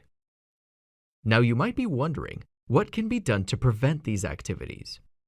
First, you should monitor your Google Search Console account to promptly take action if Big G notifies you about malware content or manual actions against your website properties. Then, periodically focus on monitoring of backlinks and keyword rankings, because it is essential to discover any significant changes, such as an increase of 1,000 backlinks in a month or the loss of 10 positions on dozens of keywords. If you want to inform Big G to ignore some really bad quality backlinks because you think they can damage your reputation, then there is a special tool called the Disavow tool. which allows you to load a list of domains to be excluded by specifying a reason. I created on getseofix.com/negative-SEO, a generator tool to get a file to upload your list of exclusions to Google without worrying about the correct format. Despite being essential in serious cases, in 95% of situations, in my opinion, the disavow tool should not be used because it could do more harm than good, especially for beginners. For the plagiarism topic, as we have already seen, you could use copyscape.com and check who published parts of your articles in order to request their immediate removal, or send a DMCA report, copyright infringement notification, to Google. For local SEO, instead, there is the problem of fake negative reviews written to damage your reputation and make you lose positions. You could file a report for Google and even take legal action against the authors of the false messages. At this point, we should talk about security, but it would open up endless scenarios. It is certainly important to verify that the site is always reachable, for example, by using the tool that I created for this very purpose on getseofix.com/uptime-monitor.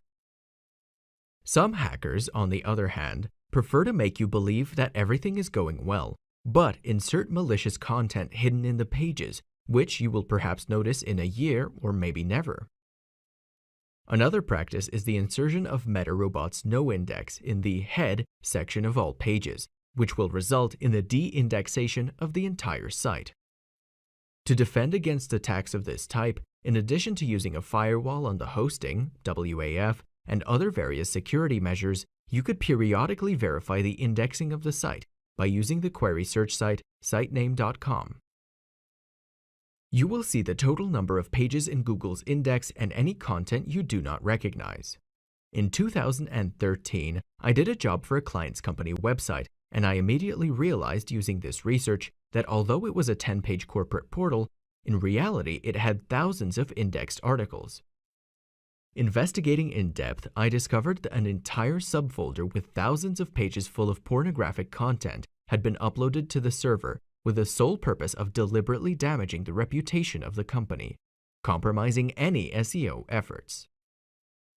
If you were to find yourself in the same situation, the first thing to do is to try and analyze the IP addresses in the log file and try to identify those responsible, ex-employees or competitors, with the help of police to then take legal action, considering that this is a real crime with concrete damages.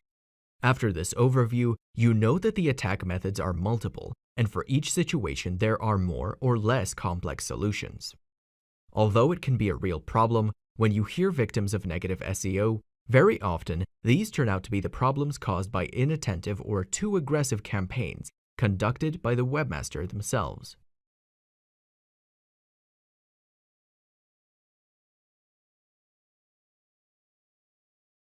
The term black hat derives from the Western films in which there were the good people who wore a white hat, while the counterpart was represented by the bad or black hat. Nowadays, this term is used to refer to hackers and other people who abuse software to gain unethical advantages. There is also an alternative between the two terms, called gray hat. In my opinion, gray hat is always black, even if you don't want to admit it.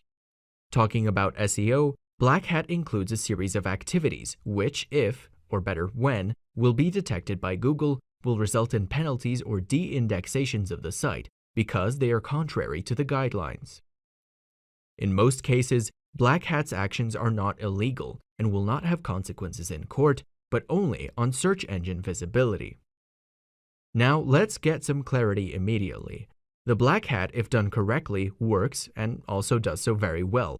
But the problem is another thing. Does it make sense to violate Google's rules to have results today, knowing that in the future we will suffer more or less serious consequences? Although for some people it may be considered a defect, I personally do not like shortcuts, but I have my methods that I have been following for 10 years. Precisely for this reason, doing black hat is not my way and certainly should not be used by legitimate businesses that own a brand to defend. Most of these practices are applied by aggressive affiliate marketers who aim to get traffic quickly and then move on to a new site after only 9 months or even earlier. The most famous black hat tactics that were used effectively until a few years ago were keyword stuffing, cloaking, link schemes, exchanging or purchasing links, duplicate content, and hidden text. Although it still works today, some tweaks are needed now because unlike in the past, these methods are now easily recognizable by the new algorithms. Nowadays, the most updated techniques are discussed on blackhatworld.com, and they have to do with negative SEO and the famous private blog networks, PBN, that are a series of blogs belonging to a person who interlinks them with each other using various tricks to avoid being identified as a single person. For example, different IP addresses, absence of footprints, etc. Building a network of sites based on the authority of strong domains that have expired in the past is a quick way to have strong sites and backlinks to push your money site in a very short time. The risk of being caught is really high, and it is precisely for this reason that various services were born to sell links in these special sites created by following the best anonymization practices. Many people also use spam practices through software, such as GSA Search Engine Ranker, to create various levels or tiers of links in order to promote a money site. In short, you should understand that the creativity of Black Hat is really huge, and new ways are always ready to deceive the system. But how can you defend yourself from a competitor who uses these methods? My approach is to work on my project and try to do the best I can according to my abilities, not caring too much about who enters and who goes out in an SERP, especially because these sites have a relatively short life, and I want to stay away from this world. If you have no alternative, as we have already seen, remember that there is the Spam Report tool offered by Google to report sites that use these practices. It means that a quality rater will view your request and, if verified, he will apply a manual action to the bad site.